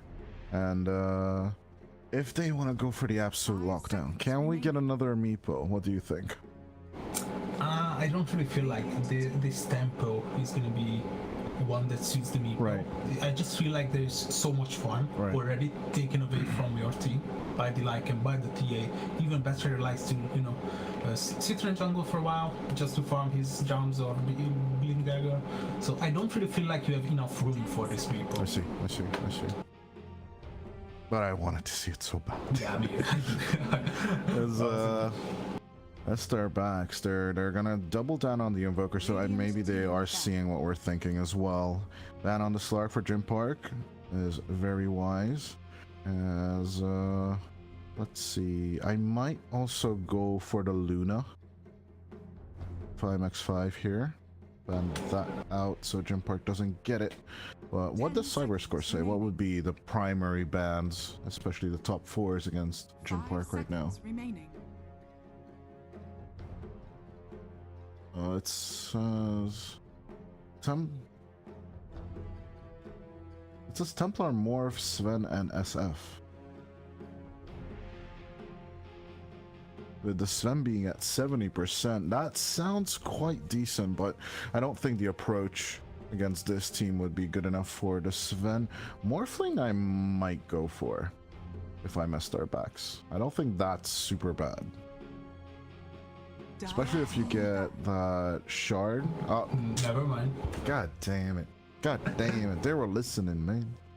They're listening in on the conversation. We've got little boys, you know, a little bit of not little boys. Well, what is it? What do I call them? Little spies or spyware, you know, on our computers. They're just hearing everything. Just can't get rid of them. Yeah, I would love to hear that morphing explanation coming out from you, but not this time. They are gonna be getting rid of the... Mark is not gonna lay his hands on it. What else is there? You mentioned the Sven. Sven is... I don't like it. Not against the Venge and the Bat. Yeah, you just feel like there's so much control. I mean, with the zoo on zoo action, I think I want something that can push back the wave. So, like, Templar is more than sufficient at shoving it. Of pain. Ooh, like, the Templar mid is just not gonna work out. You gotta carry this hero. And then something on the mid lane that can hold... Wait, what? What is your carry then for Estar backs? I think it's Ember Spirit. Ember Spirit 1. 10 seconds Ew. remaining. Ew. Ew. Ew. Ew. Ew. 5 seconds. Then the pop. Just go Wind Ranger. Yeah, I mean, this looks like a solid Wind Ranger game, but I think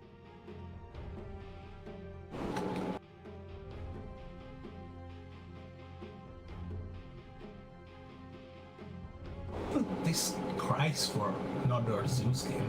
I'm serious. I'm not joking. Choose Never mind. There, Just go I for it. mean, Just I go for mean, it. if it works, don't knock it until you try it. Cause I mean, if it works, it works. I think we need to go on a laughing pause break after that, as we'll be back with our thoughts in a minute. Holy shit, ha ezt összehozzák, tesó.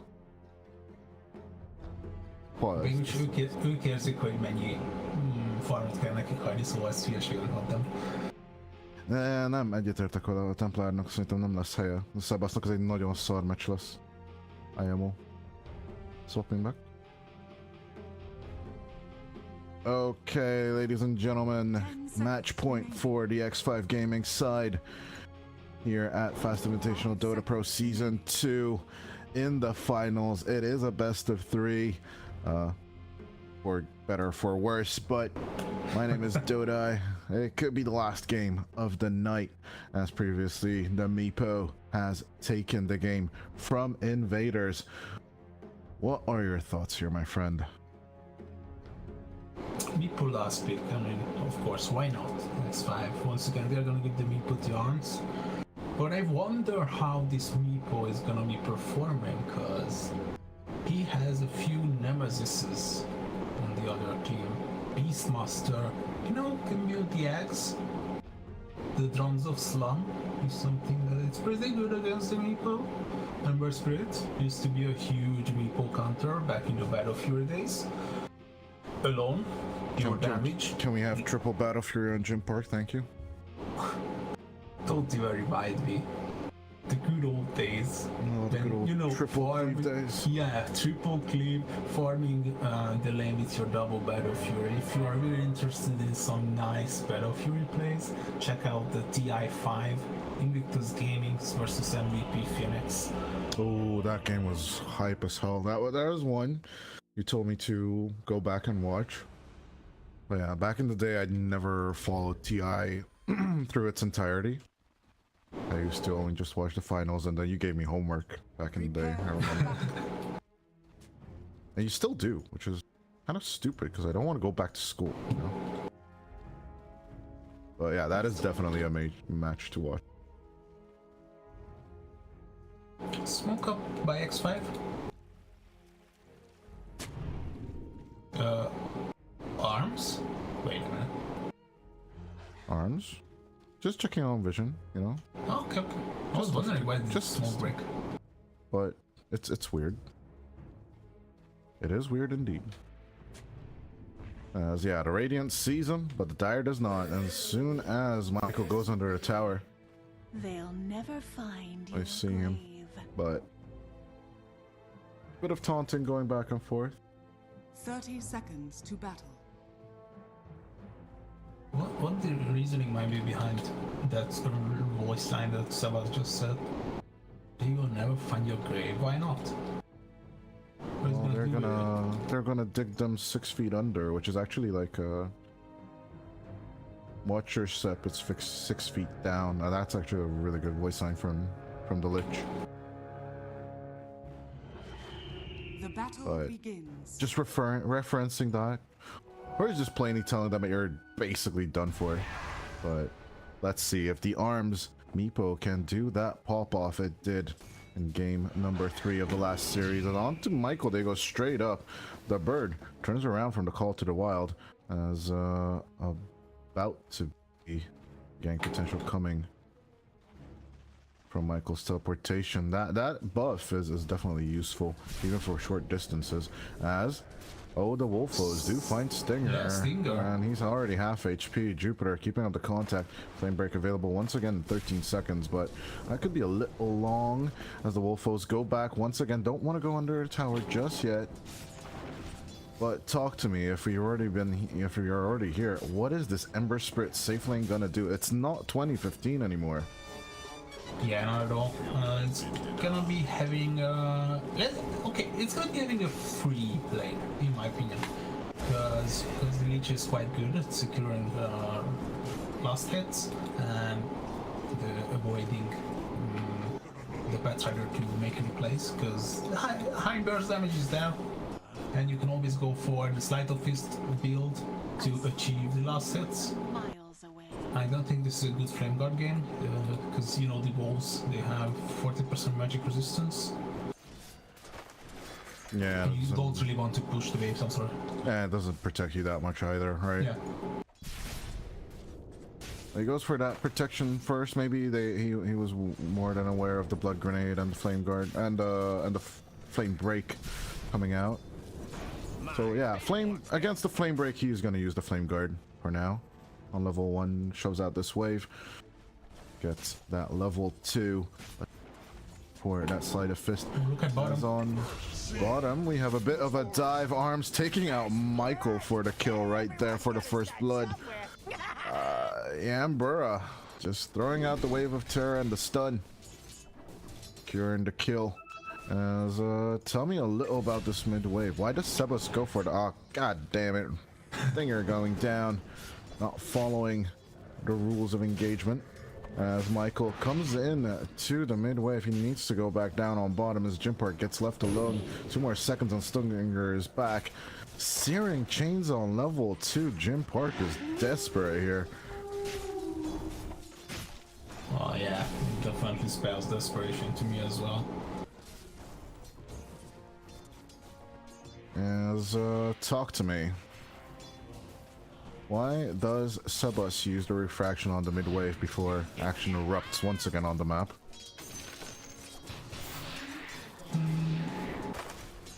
I don't know. Maybe because of getting last hits and denies, or more like. All right. So it's better than the bonus range and the damage coming out from the side blades. I believe, because you're laning against a very good laning hero, Queen of Pain, so this is gonna be a really tough fight for the last hits.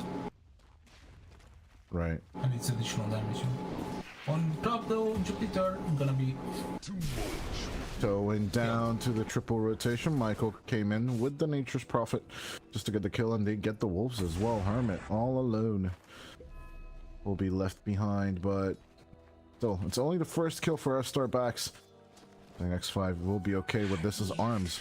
He's popping off, about to get level 4.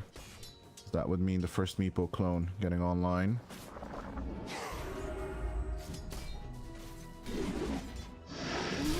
As up top, we still have the action going on. They're diving deep, trying to get on top of Stinger. There's the kill with the Wolfos. Hermit will take it.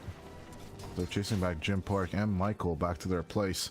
It does leave Devil with a bad game, or a harder game, to be precise.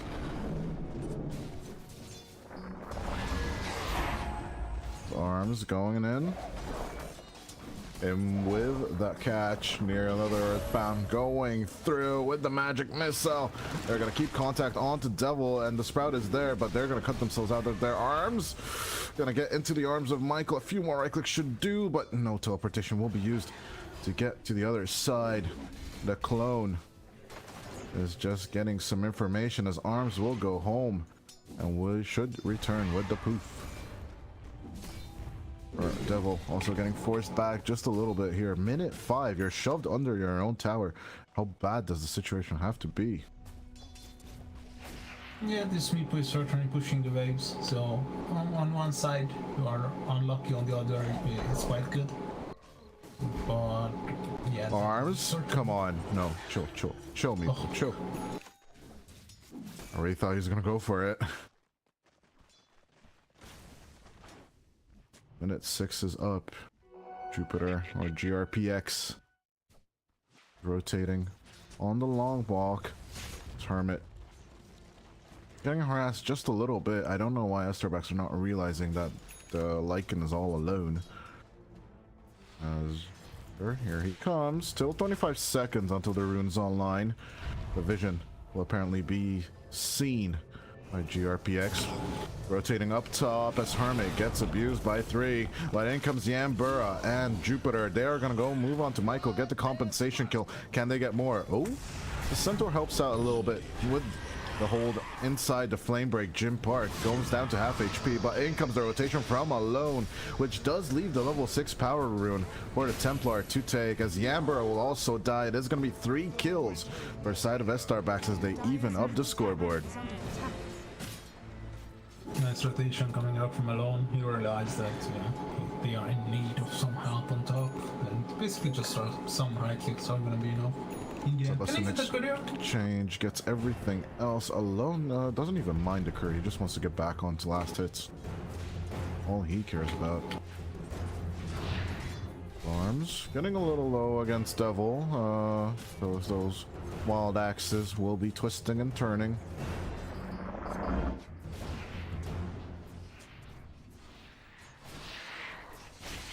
It's a 4-4 score.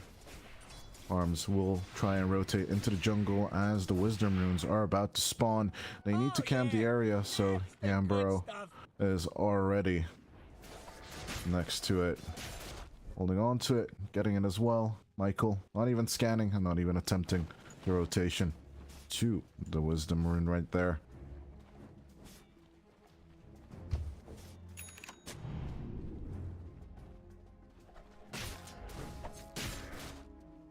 Curious to see what Jim Park goes for. He starts off with the urn, kind of reminiscent of their build that can move globally, but Ember is not one of those heroes.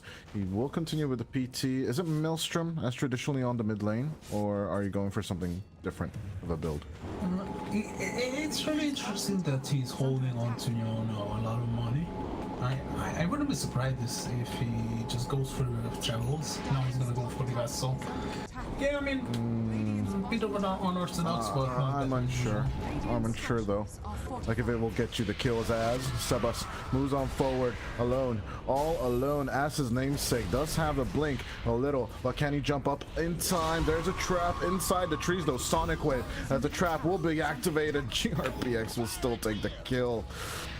All alone here as the mid laner as he goes down, as Sebas does have another regen rune inside the river. The pressure onto the tier 1 tower. Mid lane, they will take arms in exchange for all of this as Jupiter comes down, but will get caught out. Another 2 kills for Esterbacks in exchange for their mid laner. A slight bit of a mistake from Arms. He's showing on the lane while a few of your teammates are showing on mid. It's just something you could have avoided.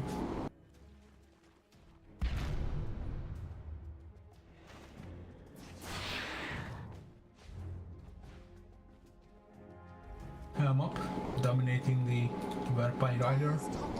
We've got some bounces. Proper damage.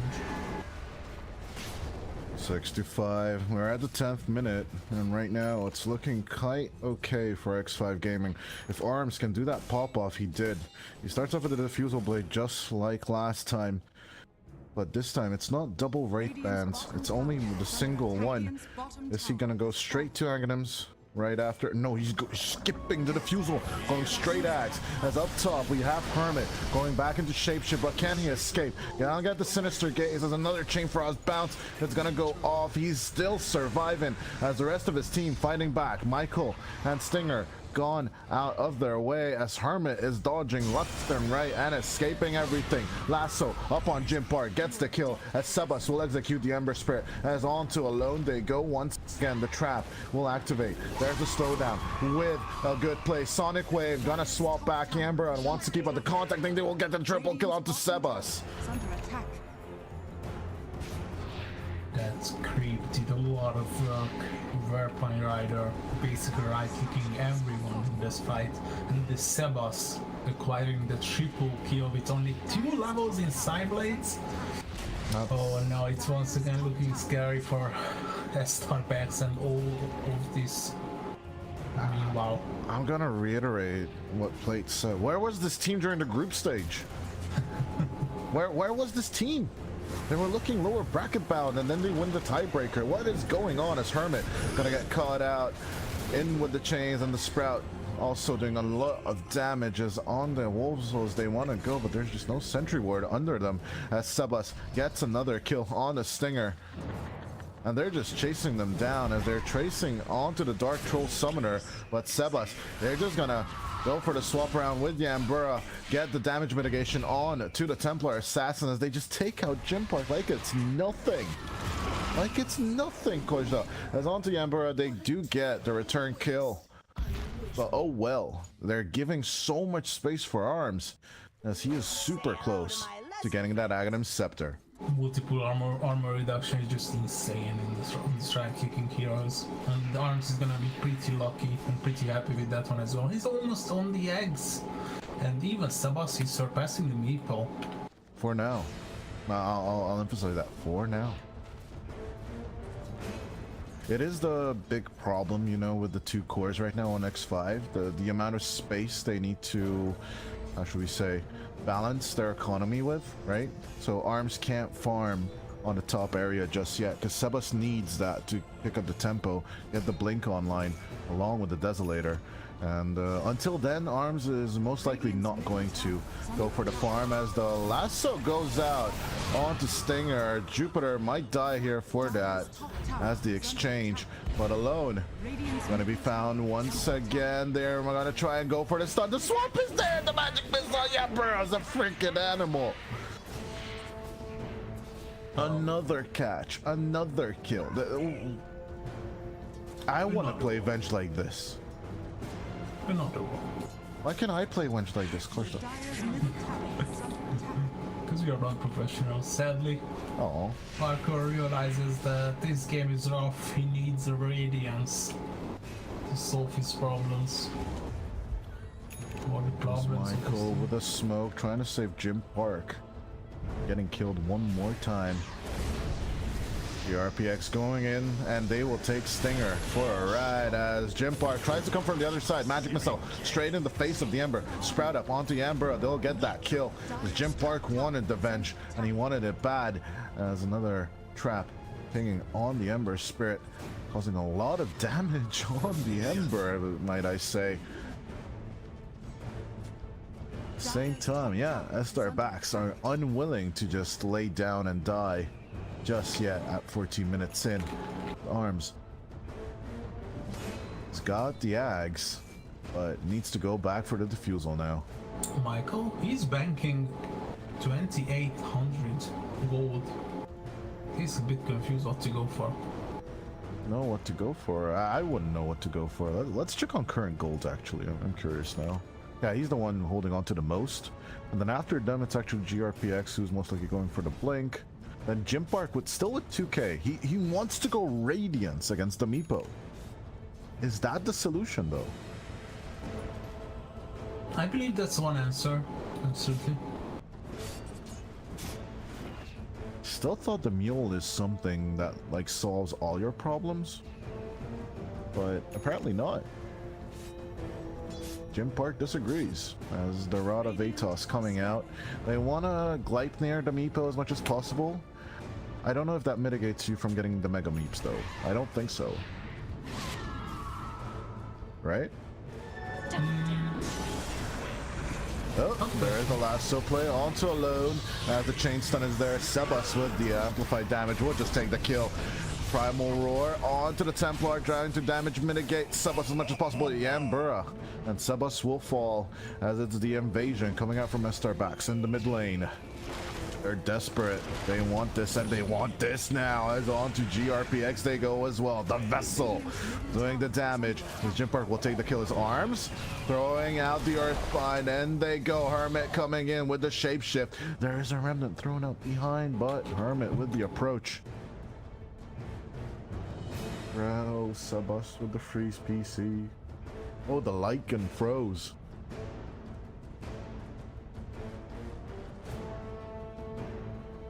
No more Earthbinders, I see. So I think Jim Park should be getting out of this safely. And there is the third meat. Oh, I'm trying to click on all of them, but there's still a poof. I think that's the problem on the main Meepo there. Oh, yeah. W that will do a crap ton of damage. And the Quadrant Raiders are to cut the tree and get close to Jim Park. I think Parker is dead here. Yeah. I no expert. He looks to be Gonzo. Well, this is such a nice combo. Using the Ancient Garnet Golem with the Meepo, just boosting his HP up by. For now it's 16%, but it's gonna be a bit more later on. And Hermit is gonna be coming as well. I think he gets like 2 or 3 kills out of this. There we go! Arms will take the kill. They keep on going. Hermit tries to keep up the contact with the shapeshift as much as possible. Chain Frost not available as alone. Tries to go for the turnaround. Sonic Wave is online for the Queen of Pain, but they're separating their numbers, so approaching this. We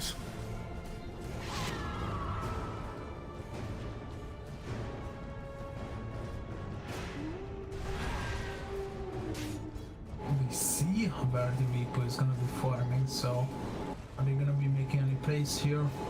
Not yet. Arms showing on the lane. Still alone, going in with the Shadow Strike, gets the catch. The Curse of the Old Growth. Can they get that last little bit of Meepo? Do have Mega Meeps if they really need it, but Arms' clone is gonna be fine. Make that ransack work for in their favor. Turns out the Meepos on to farm. They will focus on Roshan here. Yeah, they get the nice Roshan lineup with the TA, with the bench, so many magic, armor reduction coming into play. Even the Lycan as well. Using armor in the Howl, even though that's not his first priority. As previously stated, they are going to focus here in the earlier game on the Templar. If they get the Dezo first on Sebas, maybe more likely due to the fact that GRPX and Yambura can bring targets for the Templar Assassin, and then get the Blink on Sebas as well, and give him the Aegis on top of everything. So they're really putting their eggs in this one basket for now, as Devil shove out on the mid lane, but the Howl doing a lot of work as Arms all alone down here on the bottom. I'm not so sure that's a smart move though, Michael. And neither alone, they're not moving on to the Meepo. They'll ignore him. Jim Park. Yeah, they feel like this is either a bait because they don't see anyone anymore on top. This is either a bait or it's just too big of a kill, too big of a.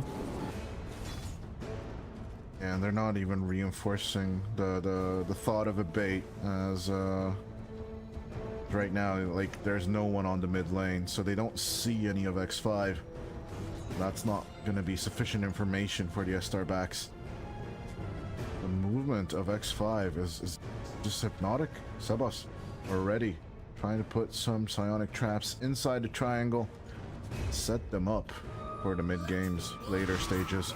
As onto Arms they will go. They will commit onto the Meepo. As in come the boys. Can they get the Megas on time? Yes, he can. It's a lot of damage coming through from the Dyers. Starbacks will get Arms, but can they get Edge here with GRPX and Yambura giving off the information. There's a Swapperoonie onto the Bat Rider. Magic Missile onto Alone as Sebas comes from behind. Trying to mitigate, put out all that damage. GRPX will fall as it is still the 5 of them running away from the 3. Hermit going in with the shapeshift, trying to find more people. Sebas will burst down the Nature's Prophet. I said will burst down, thank you, the Nature's Prophet, as they will keep on going with the fight. Devil should fall as a primal roar. Did not much. Jim Park and Alone taking Sebas for a ride as it is 2 for 2 now. The buyback coming in from the supports. They will need it as Alone is in big trouble but will still survive. As onto Hermit they will go. The team wipe will go for it. Start backs a triple kill for Jim Park. Oh yeah, the Radiance paying off. It's so good with the vessel and the Orb of Destruction as well. Just your dream case scenario coming into the play. Nice one from S-Star backs. They were really lucky that they caught the meeple just in time and the 2 supers showed up earlier than the 2 cores on X5. Yeah, I do understand Yambura's and Jupiter's setup, but I didn't really understand the fight commitment without arms. That was a little confusing for me, as that this basically evens up the game. Yeah, right then and there. This is even like S-Star Bacchus or S-Star Backs with the lead now in terms of Gaben trust points. I don't know what you call those. In terms of XP, it's definitely, but the green graph line. No win probability. I wish you could convert that into something you can use, you know? Oh, oh, Gaben trusts me? Okay, I get more gold from creeps or something. Oh my god. Alone. With the Magic Missile bounce, it's gonna be a lasso onto Jim Park. They will lose Yambura for sure. As Sebas sitting in the middle tries to turn onto Jim Park, but the Chain Frost is bouncing about on Hermit and friends. As the Granite Golem will go down. It's another 3 kills for S-Star backs. They've had enough of the shenanigans of X5. Turning it on their head.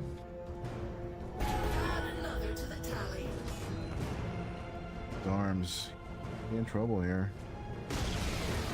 Radiant's middle tower has fallen. Down falls the mid-tier 2 tower, evening up the score in terms of objectives. The minute 21 rune. Jim Park will take it very much. Double arms, so the cores are definitely on same levels right now. It is Sebas leading with 1 against Alone, but Jim Park and arms are dead even. Devil leading with 2 levels in front of Hermit. That's where we're at in the fights, because Hermit's been playing kind of like a sacrificial lamb and going back to the old builds. He is not going for the AC just yet. He wants to get the Mage Slayer first and even set himself up with a BKB. Yeah, it would be really crucial to hit the Ember Spirits in this fight. At least one time to apply the Mace there, you know. But I'm not really sure it's the right hero to build this on. But I mean, Herbert knows what he's doing, I guess. Definitely good Mace here, game marvelous. AD scouted, so. Oh no! He messed up. He had the bounty still in his bottle, so they deactivated.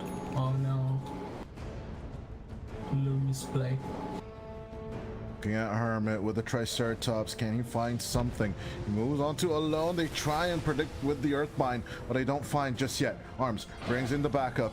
Can they catch the quad? That would be so huge if they do. GRPX going in with the lasso. They do catch the Queen of Pain, but ripping her apart is going to be trouble. Alone will still fall.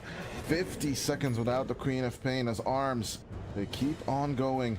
DD rune about to expire on Sebas, but if they get this tier 1 tower on the offlane, it could mount up an offensive.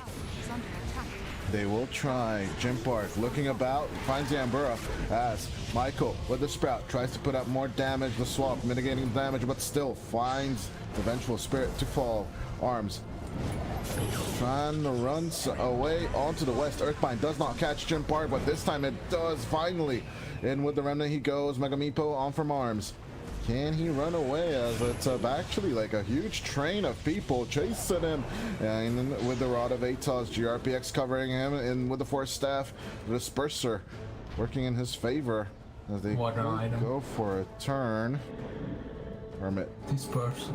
It's just a mandatory item, you know. On top? Oh, yeah. I thought they were gonna be rotating on Michael. The fact that it does dispel in an AoE is just so good. You can get all the meeples dispelled at the same time, and Mega Meepo, the savior of farms. It looks like pretty dead even game. Anything can happen. Yeah, this is like tension building right now on both sides as Starbacks once again with the group up on the mid lane. Michael going in with the information, finds Yambura and Hermit. They will lock them out as they will eliminate Sebas as well as Hermit in this mid lane. The group up plays coming out from Starbacks. They are feeling themselves and they feel that they're strong as Devil with the Shiva's Guard and of course the Drums of Slom build. They're pushing and they're pushing hard. As the heal from the heroes, it's really good for their team. They're just aiding the tempo of the game as Jupiter tries to go for the pullback on the creeps, but it's just actually it's just destroying half the wave here. Holy god. Oh, which one now? What wave is gone? Back door is up. That save from Jupiter right there is why there's no T3 broken by the Starbacks. Jimpar going for the Aghanim Scepter, straight up Radiance, and no Maelstrom, no nothing. That's all he needs. Can Arms get a solo kill here? Trying to go on to Stinger as Chain Frost is 10 seconds away. Curse of the Old Growth from Michael. Arms needs to skedaddle out of there. This Jimpar coming out from the south, but they'll get caught by Amber and Sebas. A few more right clicks should do the trick. Oh, it's so close. Run, my friend, because you gotta be running like crazy. TP home, get the hell out of there. As the Beastmaster also making the escape Devil will make it down onto the bottom. It's just badly. Arms actually messed up the hotkeys and he managed to catch him, but yeah, if they get the kill on Beastmaster, that's pretty much also secure for the Radiant, but not just yet. Alone, getting a bit of the burst. There is there a Mega Meep? There is a Mega Meep available. Yeah, he needs to, but the size is there. Oh, he gets it off just in time. Michael, quadruple Earthbind coming out onto Alone. Silence. Can they get a little bit more heal onto Arms? The Sprout is doing damage though. As onto Jim Park, they will move the Slide of Fist. It's not enough damage as Devil comes from the other side. Yambura is gonna save the Meeps as Arms throws himself out there. There's the Primal Roar onto the primary Meepo. They need a little bit more damage onto Arms. They will get the kill, but they will lose Jim Park and Alone as Sebas is doing the work. He is trying to hold them off. GRPX will not be saved as Templar needs to back off, and there's that team wipe once again for Starbacks. They are unwilling to lay down their arms. Oh, the Drums of Slum. It just comes off at the perfect time. He finishes the eggs, and this is basically the single item that decides the fate of X5. Still, I thought like 5 times Arms have been already dead, but he will still risen from his ashes, and he did a lot of work, but they just couldn't out-damage their wolf in this execution. And then the fact that the cop did like 8k damages was something really huge. Radiant's top tower has I fallen. love Drums of Slum. The rhythm.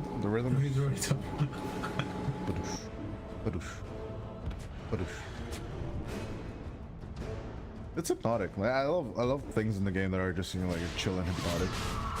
I don't know when. They have to fight their Strauss. This is their lifeline. They are running a meeple stack. Trying. Hermit and Yambura already on the approach, but it's half HP. Can they make it in time? Michael Coming in to run interference, Yambra throwing in the wave of terror.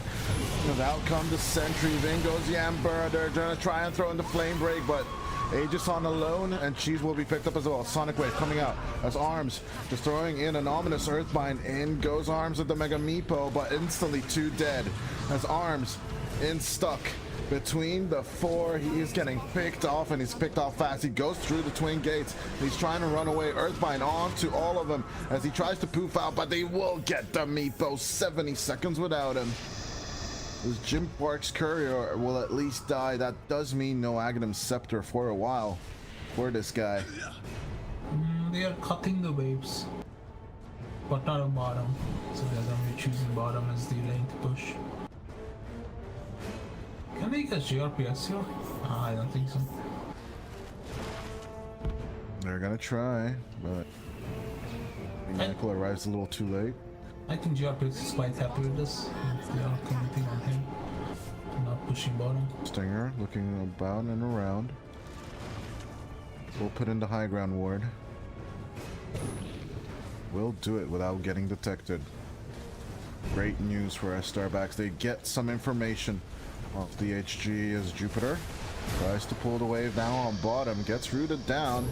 Sinister gazed, tries to get the hell out of their flame break. He does have lasso, but he shouldn't use it in a situation like this. Is Devil on the other side arriving onto the tower. Yambura will find the vision. He'll find alone as well, but does not have the range to pull back the Queen up to the high ground. And why the hell would you? There's a Queen of Pain after all. Interesting K up. There goes the Starbacks all of a sudden sieging on a tier 3. Jim Park still can't not finish the Aghanim Scepter. So 130 gold away as there's that chain on to Triceratops alone. Pulled back. The Queen of Pain could be a little bit more aggressive here than the Ember. Jim Park once again with another searing chains, and with the Sonic Wave, Yambura is just gone. Buyback is available for the Venge if they need it. And at the same time, in with the Primal Roar onto Sebas. They go. Can they get the Templar? But nice save from Yambura. It will be at the cost of his life as there's the buyback on the Venge as the chain. Frost is doing a lot of damage on Arms. He will try and dig himself down. But at the same time, Dig will expire in the end as Arms, the Meepo will go down. 75 seconds. There's a buyback available, but not without Sebas. This should be the GG as Starbacks.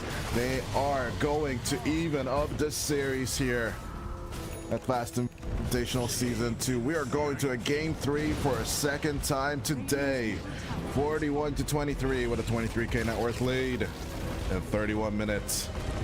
Damage mitigation was insane, and the fact that they spread all of the incoming damage evenly on all of their 5 heroes was insane. As Starbacks definitely surprised us with their gameplay, but they proved themselves to still be in this best of 3, so we are not going anywhere. We are going all the way down to this best of 3. The 2 Kaya and Sanjay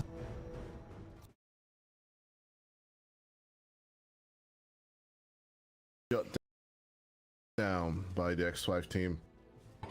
As nice shackle play onto the Spectre, who Stomp trying to mitigate this as Austin comes on over to help out, swap out onto Arms, saving the carry as Lumiere stuck in the thick of it, will out Shadow Step onto Arms and get the kill as Osito arrives just in time for the play as Sebas with the Thunder God's Wrath will take the enemy carry and some more players. Exorcism committed, but it's Osito, Amisho, it's the 3 of them. Nice turn on to the Undying. Chan will fall, but with Amisho lost, it's again a 3v2. Action, the high ground might be Osito and Amisho diving in onto the back line as they are about to get the Undying and finally finishing it off with Austin.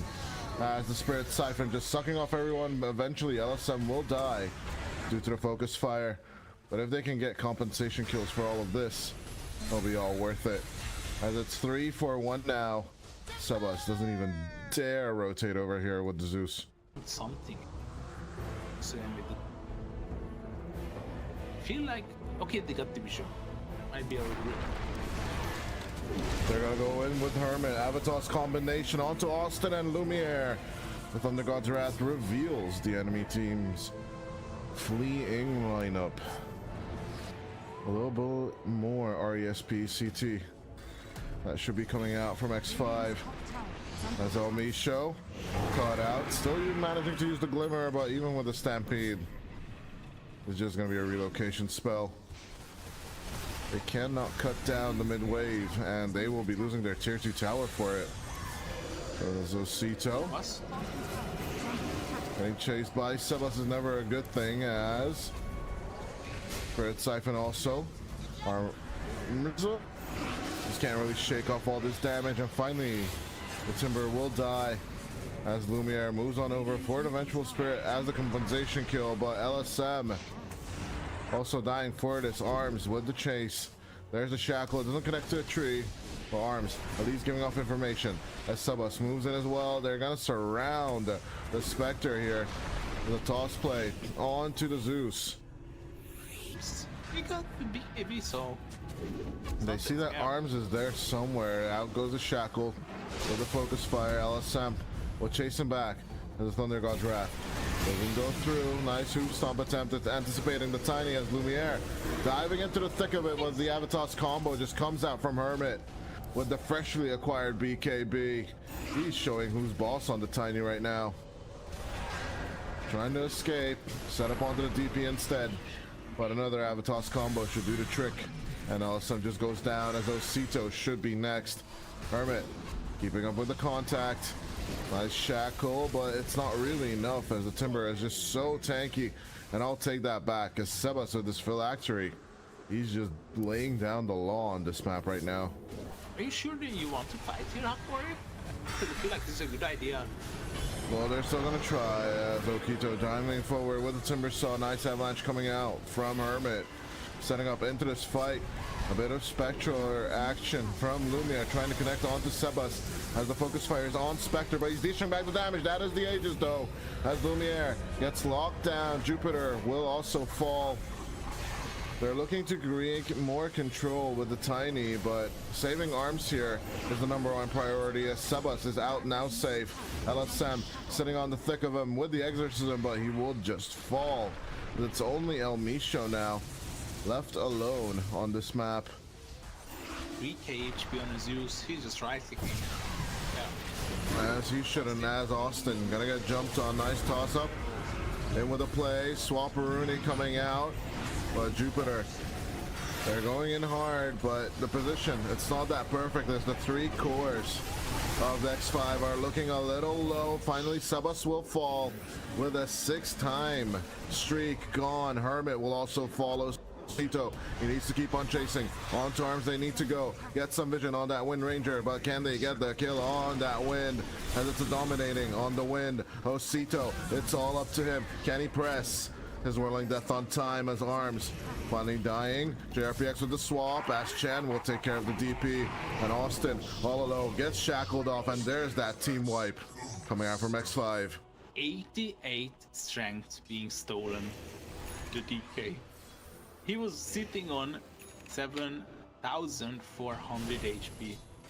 I am not a professional, but I think the mistake that they made this game is not buying enough offensive items, as you said. They already got huge burst damages. Lumiere just gonna get caught out outside his base as the Spectre falls for 90. This should be the game. With the carry caught pants down at his own home. 48-24 with double the amount of kills and the mega setup. I don't believe Hokori can do anything here. Exorcism is available and the Stampede, but LSM going down. He should buy back if they want to fight this. It's 70 seconds without the Spectre as Arms just sitting in your fountain. He's just taunting you to come out as the swap out comes in. Nice buyback coming in from LSM, but is it on time? Triple Avalanche is going to make the play. And the Avon Feather puts back the Timber Saw into the fountain. Amisho gone for 70 as well, but LSM dying back here as they're just sitting in front of your home. The Ancient is exposed, and it's all X5s to take, as once again they managed to force out a game from Okori. And can they shove them back down into the game? As 53-26 is going to be the end of it, and a 35k net worth lead. Yeah, I mean, if you tell me the 2-0 on Hakori. Let's go. How about you?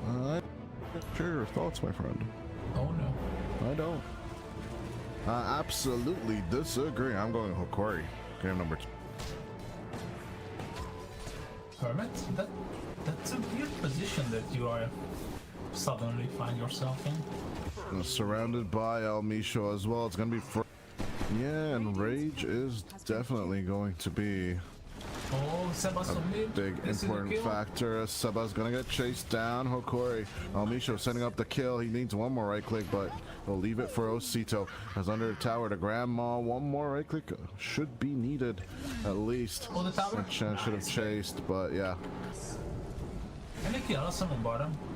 I think he overstepped his boundaries. Oh yeah, with no help coming out from El Misho, it could just be turned around on. As it's 2 kills now, as it's a beautiful play. Lumiere does lose his life out here. As Osito actually put out the Mortimer's Kisses just to get Sebas out of the lane. JRPX still gonna survive for now, but the Lion is all alone here as a perfect rune falls for Osito. Arms with the Chronosphere. Still has the regen rune, but it's not gonna be enough to survive. Arms is Chrono. Arms being careful. Allison is zoning now. Now even level 7. Gonna get Chrono, then comes Hermit and El Misho on the other side. Nice Sprout zone out, but the Avalanche is there for the follow-up. The Doom cannot be dropped.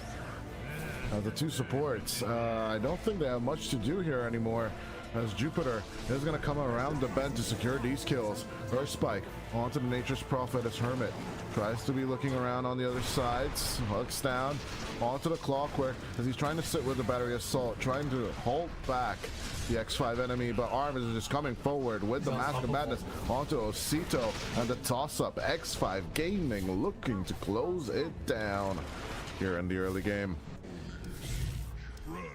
Nice information though for Hokori to make the approach, but can they? Lumiere only finds illusions. Alasum is burning. So then goes Hermit. Avatar's combo once again. The Doom thrown in for the fray. As out comes the Supernova. Lumiere needs to back off just a little bit. Aegis is available for 1 more minute as Arms comes in for the play as well. The 2 supports along with the offlane are just gone for Hokori. As with the Rocket Flare, they do find the Observer Ward. I just want them to fight. Lumiere, 36 seconds left on that Aegis, but I don't think it's going to do much. Lumiere meeting on with Sebas, trying to make the turn in. Got a Fusel Blade doing the work.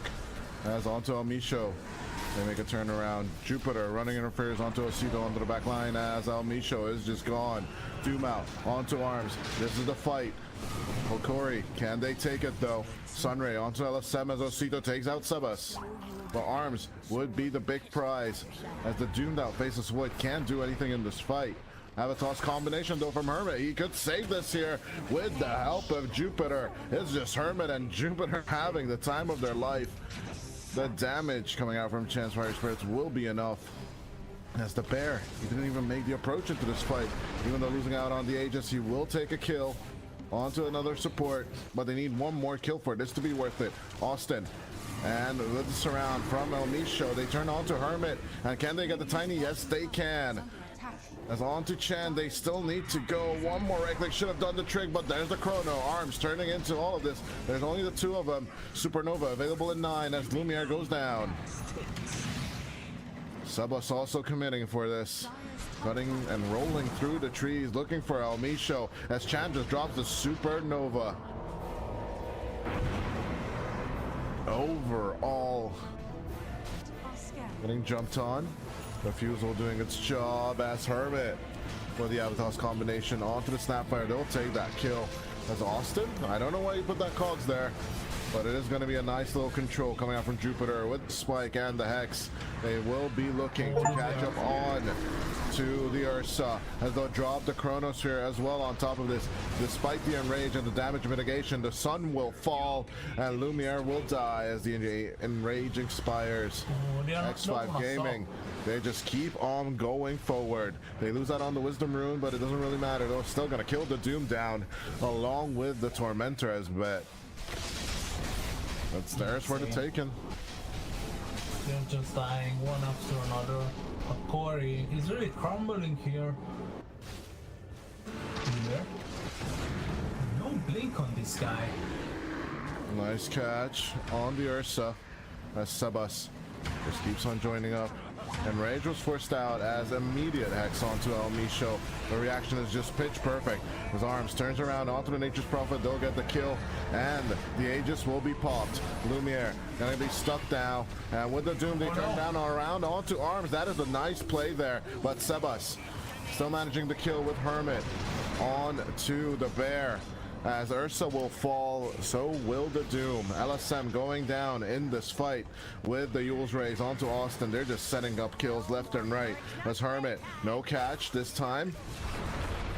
On to the catch as Osito does not manage to escape. It's going to be a team wipe for X5 at minute 25. I'm curious to see how much of it they can use as a hook shot deep. Coming out from Austin, trying to lock down onto the chicken and get that kill. But a Yule Scepter onto the Ursa. He's not doing much on this Bear. The Chrono will even drop on top of the corpse of Lumiere as they get ripped apart one by one. Oh, the drop from the Supernova and all those spells. They're just pressing their buttons on X5. That's a weird that starter. 5 seconds remaining. Good.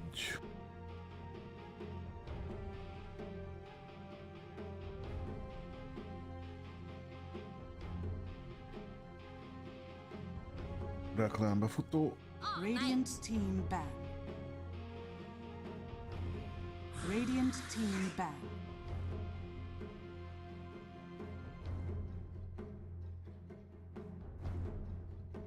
Ten seconds remaining. 5 seconds remaining. Link in the description indeed for the last time tonight, ladies and gentlemen. It is a best of 3 as X5 and Estar Bax are both at match point. That in the darkness is Scorch the Benz and me in the darkness. My name is Dota. Welcome back to the Fast Invitational Dota Pro Season 2 as it is the last game of this season. But yeah, who's gonna go home with 8,000 simoleons and who's gonna go home with 2,000 simoleons? That is the decision that will need to be made here as the draft is already on the way. 3 bans out from X5 and Estar Bax getting ready for that first juicy pick we're about to get from them. As it is, I believe Estar Bax started off with the Radiant, and now they won with Dire, so they did choose to go back to first pick, and X5 chose Radiant once more. What is going to happen, my friend? It's actually Estar Bax letting out the heroes that X5 are usually first facing, like and Tiny and Tudwing, so there are not that many heroes remaining for X5. I believe Venge still should be an option though. Batrider just lost its first game today. Oh, Batrider as well is a decent first phase. They're gonna go Viper straight up. Okay. Big bucks rolling out. I see. Stealing the Viper, I'm sorry, from X5. Viper. Yeah, excellently mentioning the Viper. Vipers could be a nice answer to the Viper. Anything that outranges the Viper is a good answer to the Viper. So, okay, the Secret Venge, as I said.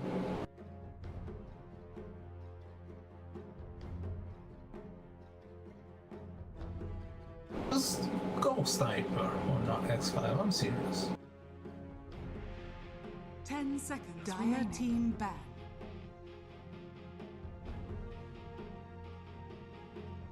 That has ever played.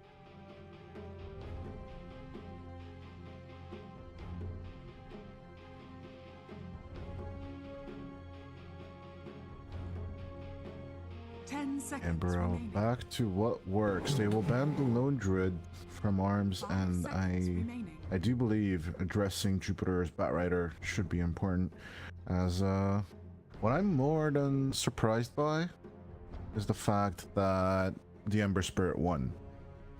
That was the most unexpected part of the whole thing. Like, carry Ember Spirit shouldn't be a thing, but when it is against a Meepo that just doesn't have the space to pop off as fast as it did in the last series, I think it could half be expected. Or the other thing is, maybe our caster curse is just too strong, Corsa. It might be. So yeah, moving into the second phase, Estar backs, they will take their time with this ban, and it's gonna be the Wind Ranger, surprisingly, to me. As X5, they still have the approach. What are you gonna get rid of? 10 seconds remaining. Finger focused or Parker focused is the rather my question. 5 seconds remaining. Oh, Chinese band. Okay, I was about to suggest. It's gone. It's out. I mean, get rid of maybe the Dark Willow and Pick up your Bat Raider. I still think that's the main character of the backline. Curing kills with that lasso is definitely something X5 execute perfectly. Going to the Viper, it could be troublesome. They go for the Tusk. They're going for the Bat Rider. Dusk is pretty much a setup for the Bat Rider, so. Or save, yeah, they're a Bat Rider save, right, with the snowball, but mitigating that, they don't go for Jupiter's Hero. Go for the Doom instead. Is this Hermit? Or is this Jupiter?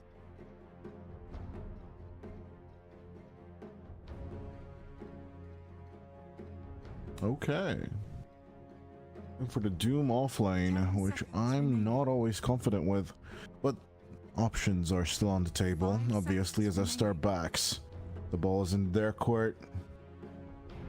This is you know, whenever it comes to the last game of the day, that's one of the most nerve-wracking games, and that's when you gotta go for the comforts. What are you feeling this game? What are you most confident with? Like, you gotta let go of the strats and the strategies. I want to play my best hero, right? Remaining. These are the time of games that go absolutely mayhem, and the graph just fluctuates back and forth, because you know for a fact that there is no other choice. This is going to be the last game of the day for sure, and given that this is a best of 3 final, it does mean that we are not going to have any more games after this, so we are going to crown a winner no matter what, as Techies and Medusa join the ranks of Estar backs. That is the position 5 Techies, more likely in my eyes. I can see it go 4 as well, but I think Stinger wants to have a bit of fun here in the very last game. 5 seconds remaining. Unless you can go Ogre or Undying as well with the Medusa, right? With the potential. Yeah, I feel like stuff like that. Undying is always like a nice answer. Oh, it's gonna be Visage. Not anymore. So we might have JR Pearson they do. It's gonna be bench 5, Visage 3. Because Hermit is not really a Doom player, he's more like a Visage player, so. Yeah, keeping his little friends, you know, same as last time, went for the Lycan first pick. 5 seconds remaining. And Visage is a really good hero to punish the Viper.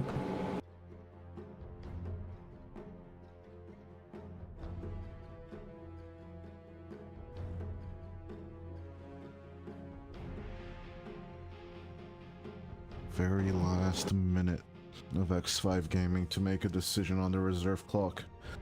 They could be nervous. It's been a long road. Or bracket here into the finals. And tougher enemies. In the first game they were extremely convincing. And even in game number 2, until Estar backs found the footing, they were looking a little shaky against the Arms Meepo. But now you gotta be going in full confident and locking them down, taking care of business. Weaver.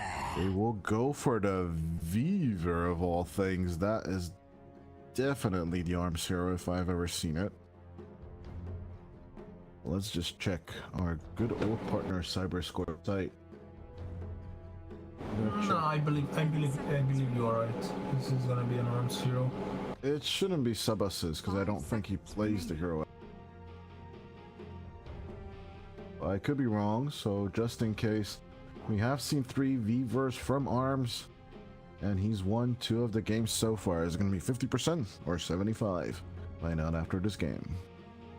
Sebas, on the other hand, Mid Viver hasn't really been a thing for the past 4 years, has it? Not sure. I feel like this is still a situational pick when it comes to Weaver. This game, it's looking good. Definitely looking good. So there's a nice answer for What's all that? of your problems. I've never seen this hero. Explain this one. Come on. It's your boy Underlord. Team back. Lord? Under Pit Lord. this like an iteration of Dota chess under lords, you know, the plural of this hero. I see. Have you ever heard of this game? Yeah. But why did they make a hero named after the game? I have no idea. I've never seen this hero before. Do you remember the introduction of Underlord? Yeah, I do. TI6. I saw that trailer, right? Yeah. It's good. Slax is shouting. I did not tell. Sand King, you are horrible. Team back.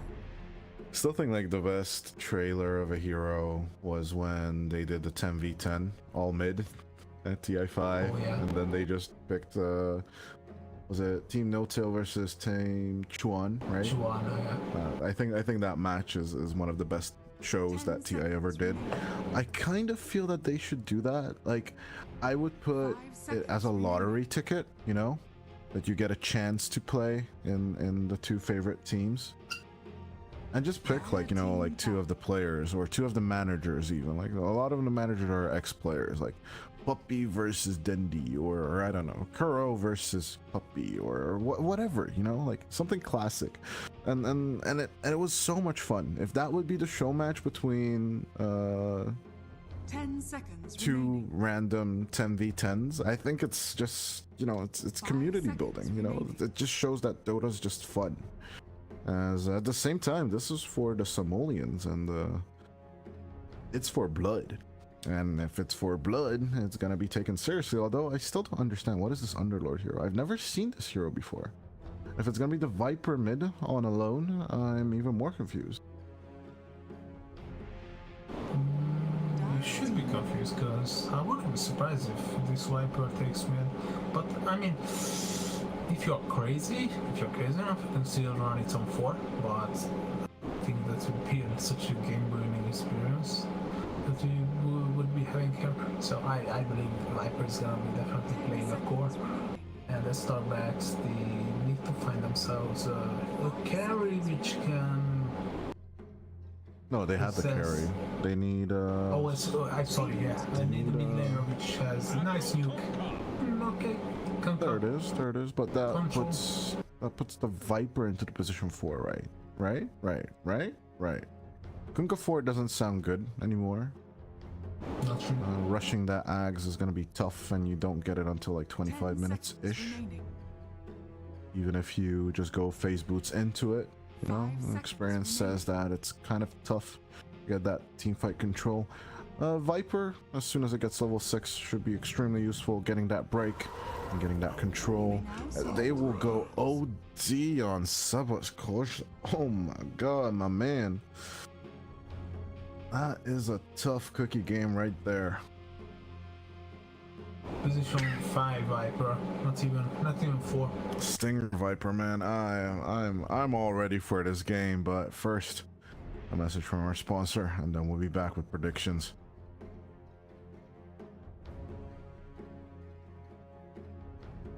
Holy shit.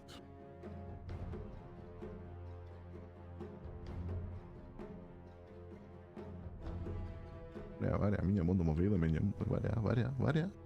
megossondo. Okay, ladies and gentlemen, as we are still on the draft screen, I gotta make a prediction, right? I hate this job sometimes, but my friend, I'm gonna go X5 Gaming. I like rooting for the Underlord, the underdog. Yeah, not for the Underlord, because I've never seen this hero before. And I'll let you come to your conclusions on your own.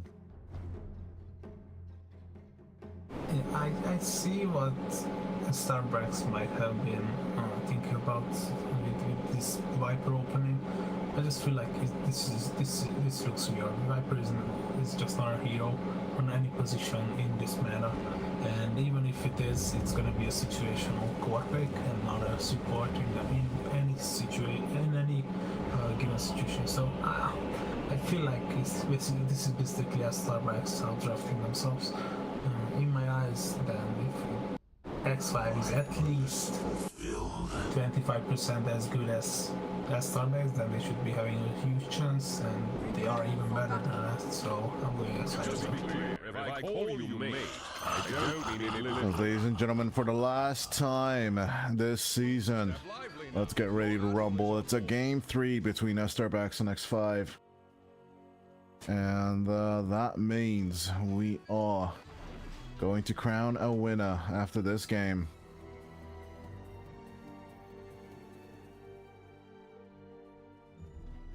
But yeah, the 5-man smoke up coming up straight from the S-Star bags, but no approach just yet into the game.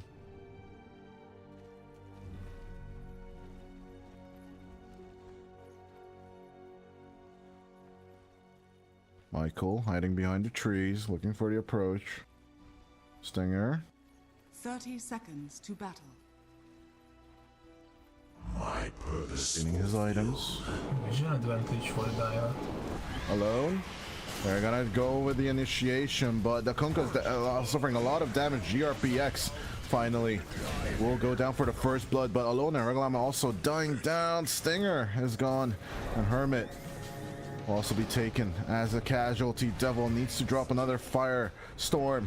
It is gonna be available. It's onto Arms. They want to go, keeping up the contact, but Sebas just right clicking. In the end, they will get the kill, but Arms 4 seconds away from the Sakuchi, the Gym Park.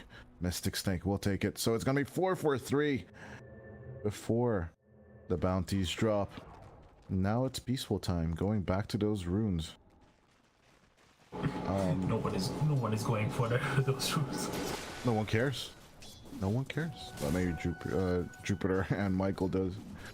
Sports need to pick up the pieces for here. It could be 3 runes for the Radiant, and Sebas goes for it.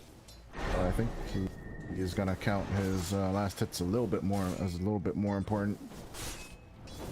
I do love it that both mid laners just ignore that there is boundary rune on the bottom. Yeah, mid laning is more important than going for some shiny stones, runes. No gold for you. Gonna be really interesting in this mid lane, so.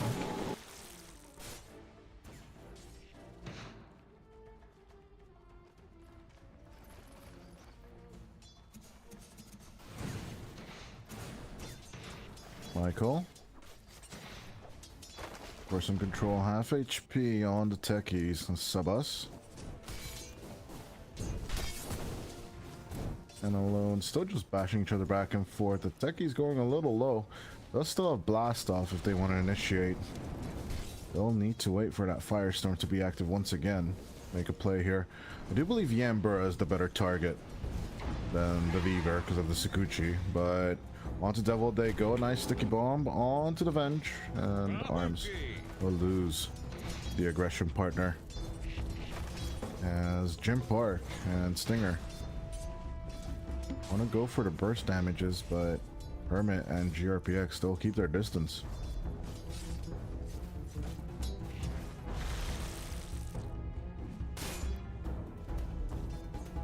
I think with the 2 bounces, but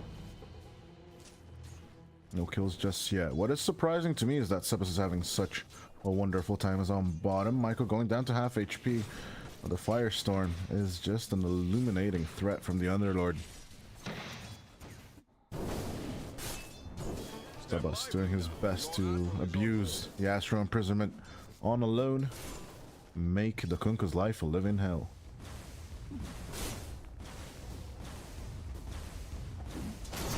First, my friend, what is the timing we're looking at? Dusa? Is it still 32 to 35 minutes-ish? I feel like, yeah. Radiant's The Ember. inhibitor has been Wait, hold on. That first blood is gonna be. Actually, no, it's not first blood. Oh, wait, right. That whole... My brain is just out of tempo. We already have 9 kills on the board as Gym Park takes GRPX up top as well. It's looking like Stinger's harassment is working out really well for us Starbacks right now. Oh yeah, okay, so 30-35, and then for the Weaver, it's a little earlier, isn't it? Go for the Dragonlance Maelstrom build, and then I don't know, BKB maybe. I feel like Falcon Blade is still a nice route. Did the additional HP. Yeah. Regen. Arms seems to be skipping it for now as the aggression continues on the bottom. But no approach to Michael just yet. Arms trying to approach the lane or just waiting for the push to inevitably come out. Full well. The Firestorm and everything else pushes the wave. Arms stuck under the Firestorm. It's a little regen with the Tango. Gives a bit of an opportunity to dive back, but the wave is more important. Arms realizing that. Moves back under the tower. And I don't feel that at the heroes is. Oh my god, the double deny on the range creeps. Arms. It's not a great time for the Weaver right now. 5 minutes in, Estar backs. And mount up a bit of an advantage onto Hermit. They go Grave Chill onto the Viper, but Hermit still suffering on the lane. The RPX gets the Tranquil. We'll try and go for the pull. And the wave cut.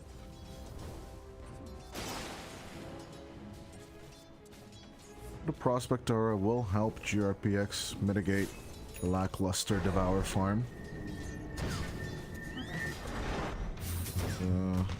Sebas?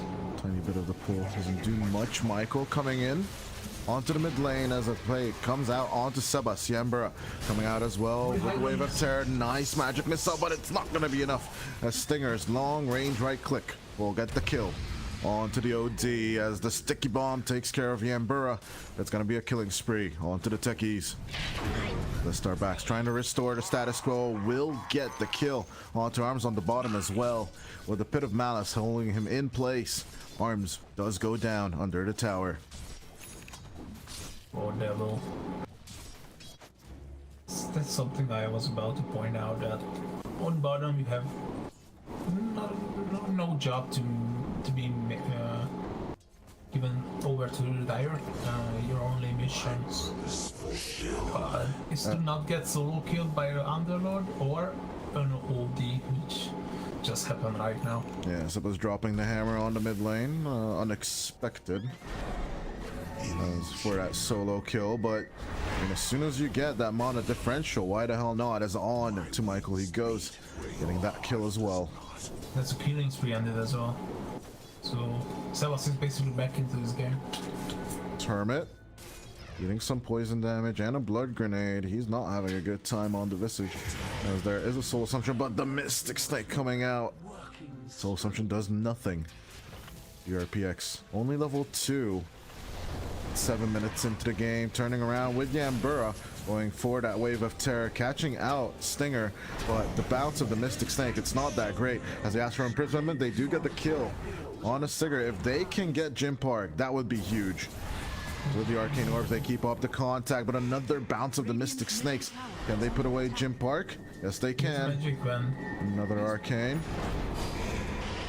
As Gym Park will use the 20 charges, another turn with the Mystic Snakes. Just keeps on contacting as Alone finally arrives with the blast off and with the Fiend's Gate as well. They're gonna make the punishment on the enemy. Back and forth, non-stop. I think it's just Esther backs forward. As Xmark back onto Sebas, contact onto the OD, and taking that kill as well. Esther backs back in control. As the Wisdom Runes spawn, both teams take one, and we have Gym Park about to hit the 5K mark under 10 minutes. Top tower is under attack. Yeah, that's just insane. Whenever your carry can hit the 5k mark just before 10 minutes is always something you should keep an eye out for. Absolutely prioritizable in games, and if you can get it, that just sets the tempo for the mid game as Astral Imprisonment. Onto Alone, Magic Missile for the follow-up as in comes the Ghost Ship, the Rum buff helping out the Kunks as he turns around to take care of GRPX. Sebas is just trying to survive. Will Astral Imprisonment himself to escape the blast off. With the blast radius being so small, he's going to be absolutely fine with this. Turning on towards Michael, but not the best play as the broken down Weaver needs to back off. Sticky Bomb for the contact with the Torrent. They'll raise the bug in the air as the Ant doesn't want to go down. Time lapse will be committed by Arms. Level 6. That's not the best feeling for a carry Weaver. Sebas with a wrapper around her as in comes the pit. Onto the OD they turn. GRPX looking for a good catch as the hammer will fall, but it's not perfect. The Torrent raises 3 as it's a beautiful kill from Alone and Devil. Onto Yambura. They turn it around as Arms gets 1 compensation kill. Can they get a bit more from the supports? Get Stinger and Arms looking for Alone, but the Firestorm connection along with the Torrent. I don't believe this as Arms keeps up the contact, moves on to Alone, but the right click from the Kunks is gonna be enough onto the Weaves. The double bracer build is just so good. Always the same on the Kunkka, and it's this is all that favors the Dire because they have an extra hero. You know, just jungling peacefully, hitting creeps. Parker already having a fun testing him. Really having a fun time with the Medusa right now. Although lagging a little bit. Yeah, I was lagging too. No, Jim Park is lagging. I can see it from his movements. Sure. Absolutely sure he's lagging. But such is the life in South America. Oh, and with the Astral Imprisonment, Sebas. Instantly come the supports in with the blast off and with the Viper strike. Here comes the ship and Sebas will sink with it. Yambura throws back the wave of terror, but he's the one terrified and he will blow up as well with the Venge. 20-8 and S-Star backs looking to put back the status quo. Yeah, they really want to prove themselves. They are here for a reason. They were invited for a reason. They just don't want to go down against X5 as many people did previously in this tournament. They seem to be disciplined enough to maintain this network lead and achieve the most that you can get out of this. like the free observer boards on the Dire, basically landed in a straight line. Almost a straight line. We can try and connect them, although my camera movements are not that great. But what is actually great is the X mark on Sebas. It doesn't matter if he has for imprisoned, they can just Pit of Malice the crap out of it. And with the blast off as well, he has no tools to react to all of this as they move with the pit back onto the bottom lane looking for Arms. They're just chasing the Weaver. They're making his life a living hell now. Proxy Bomb zoning out the Weaver. On to the bottom tier 1 tower they go. Got the Orb of Corrosion, so... Even up top. Top part of the river to be more exact. Tower is under attack. 80, as you said, available. Hermit still says double damage, okay? Okay? It's not funny. It's what the hero says. What the hell? Well, I really wish we get double damage room back because that's what every hero calls it. RPX gonna get pulled back, even with the blade mail just standing inside the scorched earth. Alone is just dealing so much damage with the control. X mark with the ghost ship onto Hermit, and they'll take the Visage for a ride, taking the familiars as well as Starbacks. They're just squeezing out money from the Radiant right now. Step life. Yeah, non-stop snowballing. I just feel like X5, they cannot put sign in front of Starbucks this early on. I think they need time, but even time might not favor the Radiant lineup because of the Medusa, basically solo Just farming. Yeah, Just farming till the end of just time. farming. He's just right clicking creeps down. Even if it's necessary, he can show up to the team like right now. GRPX, that's an interesting approach. It's under attack. The backline. Swap back onto Gym Park. They're gonna doom the Medusa. Try and find that control, but there's just so much mana right there. Sebas drops the hammer, but it's worth nada as no one dies from Starbacks. They will shake them off and take 3 kills as Alone, looking for another X mark, will ask for the high five, dropping an item and pulling them back. The phase boots was on the ground, but they don't care. They'll take Hermit as their 4th kill. Your admiral is on board. Yeah, I mean, it's just something you are missing, right? Some disrespectful moves. Why the hell not? As Michael Disarmed? revealed with the proxy, does not have time lapse. Arms gets X mark, happening? pulled back. In comes the ghost ship, and Arms is dead. I call your guts with my blade. Cut off the Weaver's legs, and it won't skedaddle. Only a Dragonlance on this Weaver. So rough to be a Weaver these days. 10k at 40 minutes. I remember now, like repeat the same sentence over and over again, but it's insane. Stinger holding out with the Viper. Stone Gaze, I guess, only to make them run away as Yambura. The Mystic Snake bounces and with 2 right clicks, Gym Park will take the kill in style. Tier 2s. I would not want to be a tier 2 this game. I would be scared if I were a Radiant tier 2.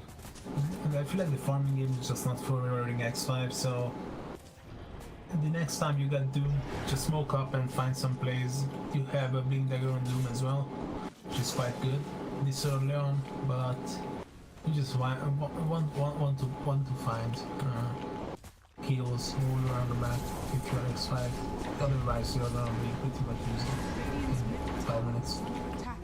The fact of that the Manta illusions get so much mana as well is just goddamn ridiculous. It's finally the first tier 2 will fall to the mercy of Starback 60 minutes into the game. The pressure is immense on the X5 lineup. 15,000 gold in the back for Starbacks as even Gaben officially gives up after 50 minutes and gives the 100% to the Dire.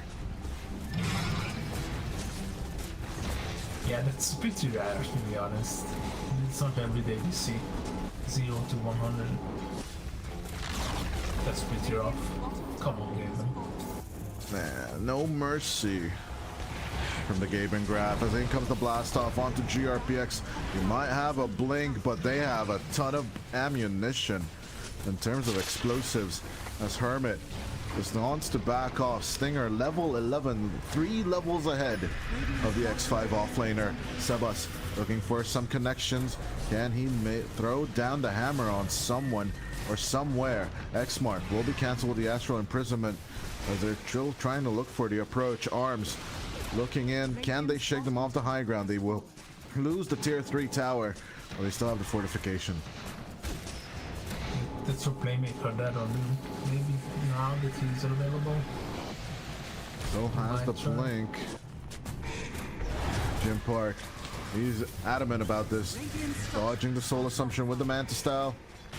They'll be sent back. The sticky bomb will be mitigated by the Sakuchi, but even the Manta illusions are hard to shake off for X5. At 3/4 mana, but still back for the turn. In with a Pit of Malice. And they will try and take Amber. The Astral Imprisonment saving him for a while, but GRPX is gone for 26 seconds as the Amber as well. It's going to be their back line as Arms just scared off At this moment, the pressure from Starbucks just cannot be mitigated as the hammer falls from Sebas. It looks like this is it. Alone with a bit of BM, still shaping them back. And with a swap back onto Alone, they'll get that kill. They'll take it, and they'll type out the GG. They realize their situation. 33-9 as Starbucks will win Fast Invitational Dota Pro Season 2 with a 19k net worth lead here at the Game 3. Congratulations to them. They will be the winners of the season.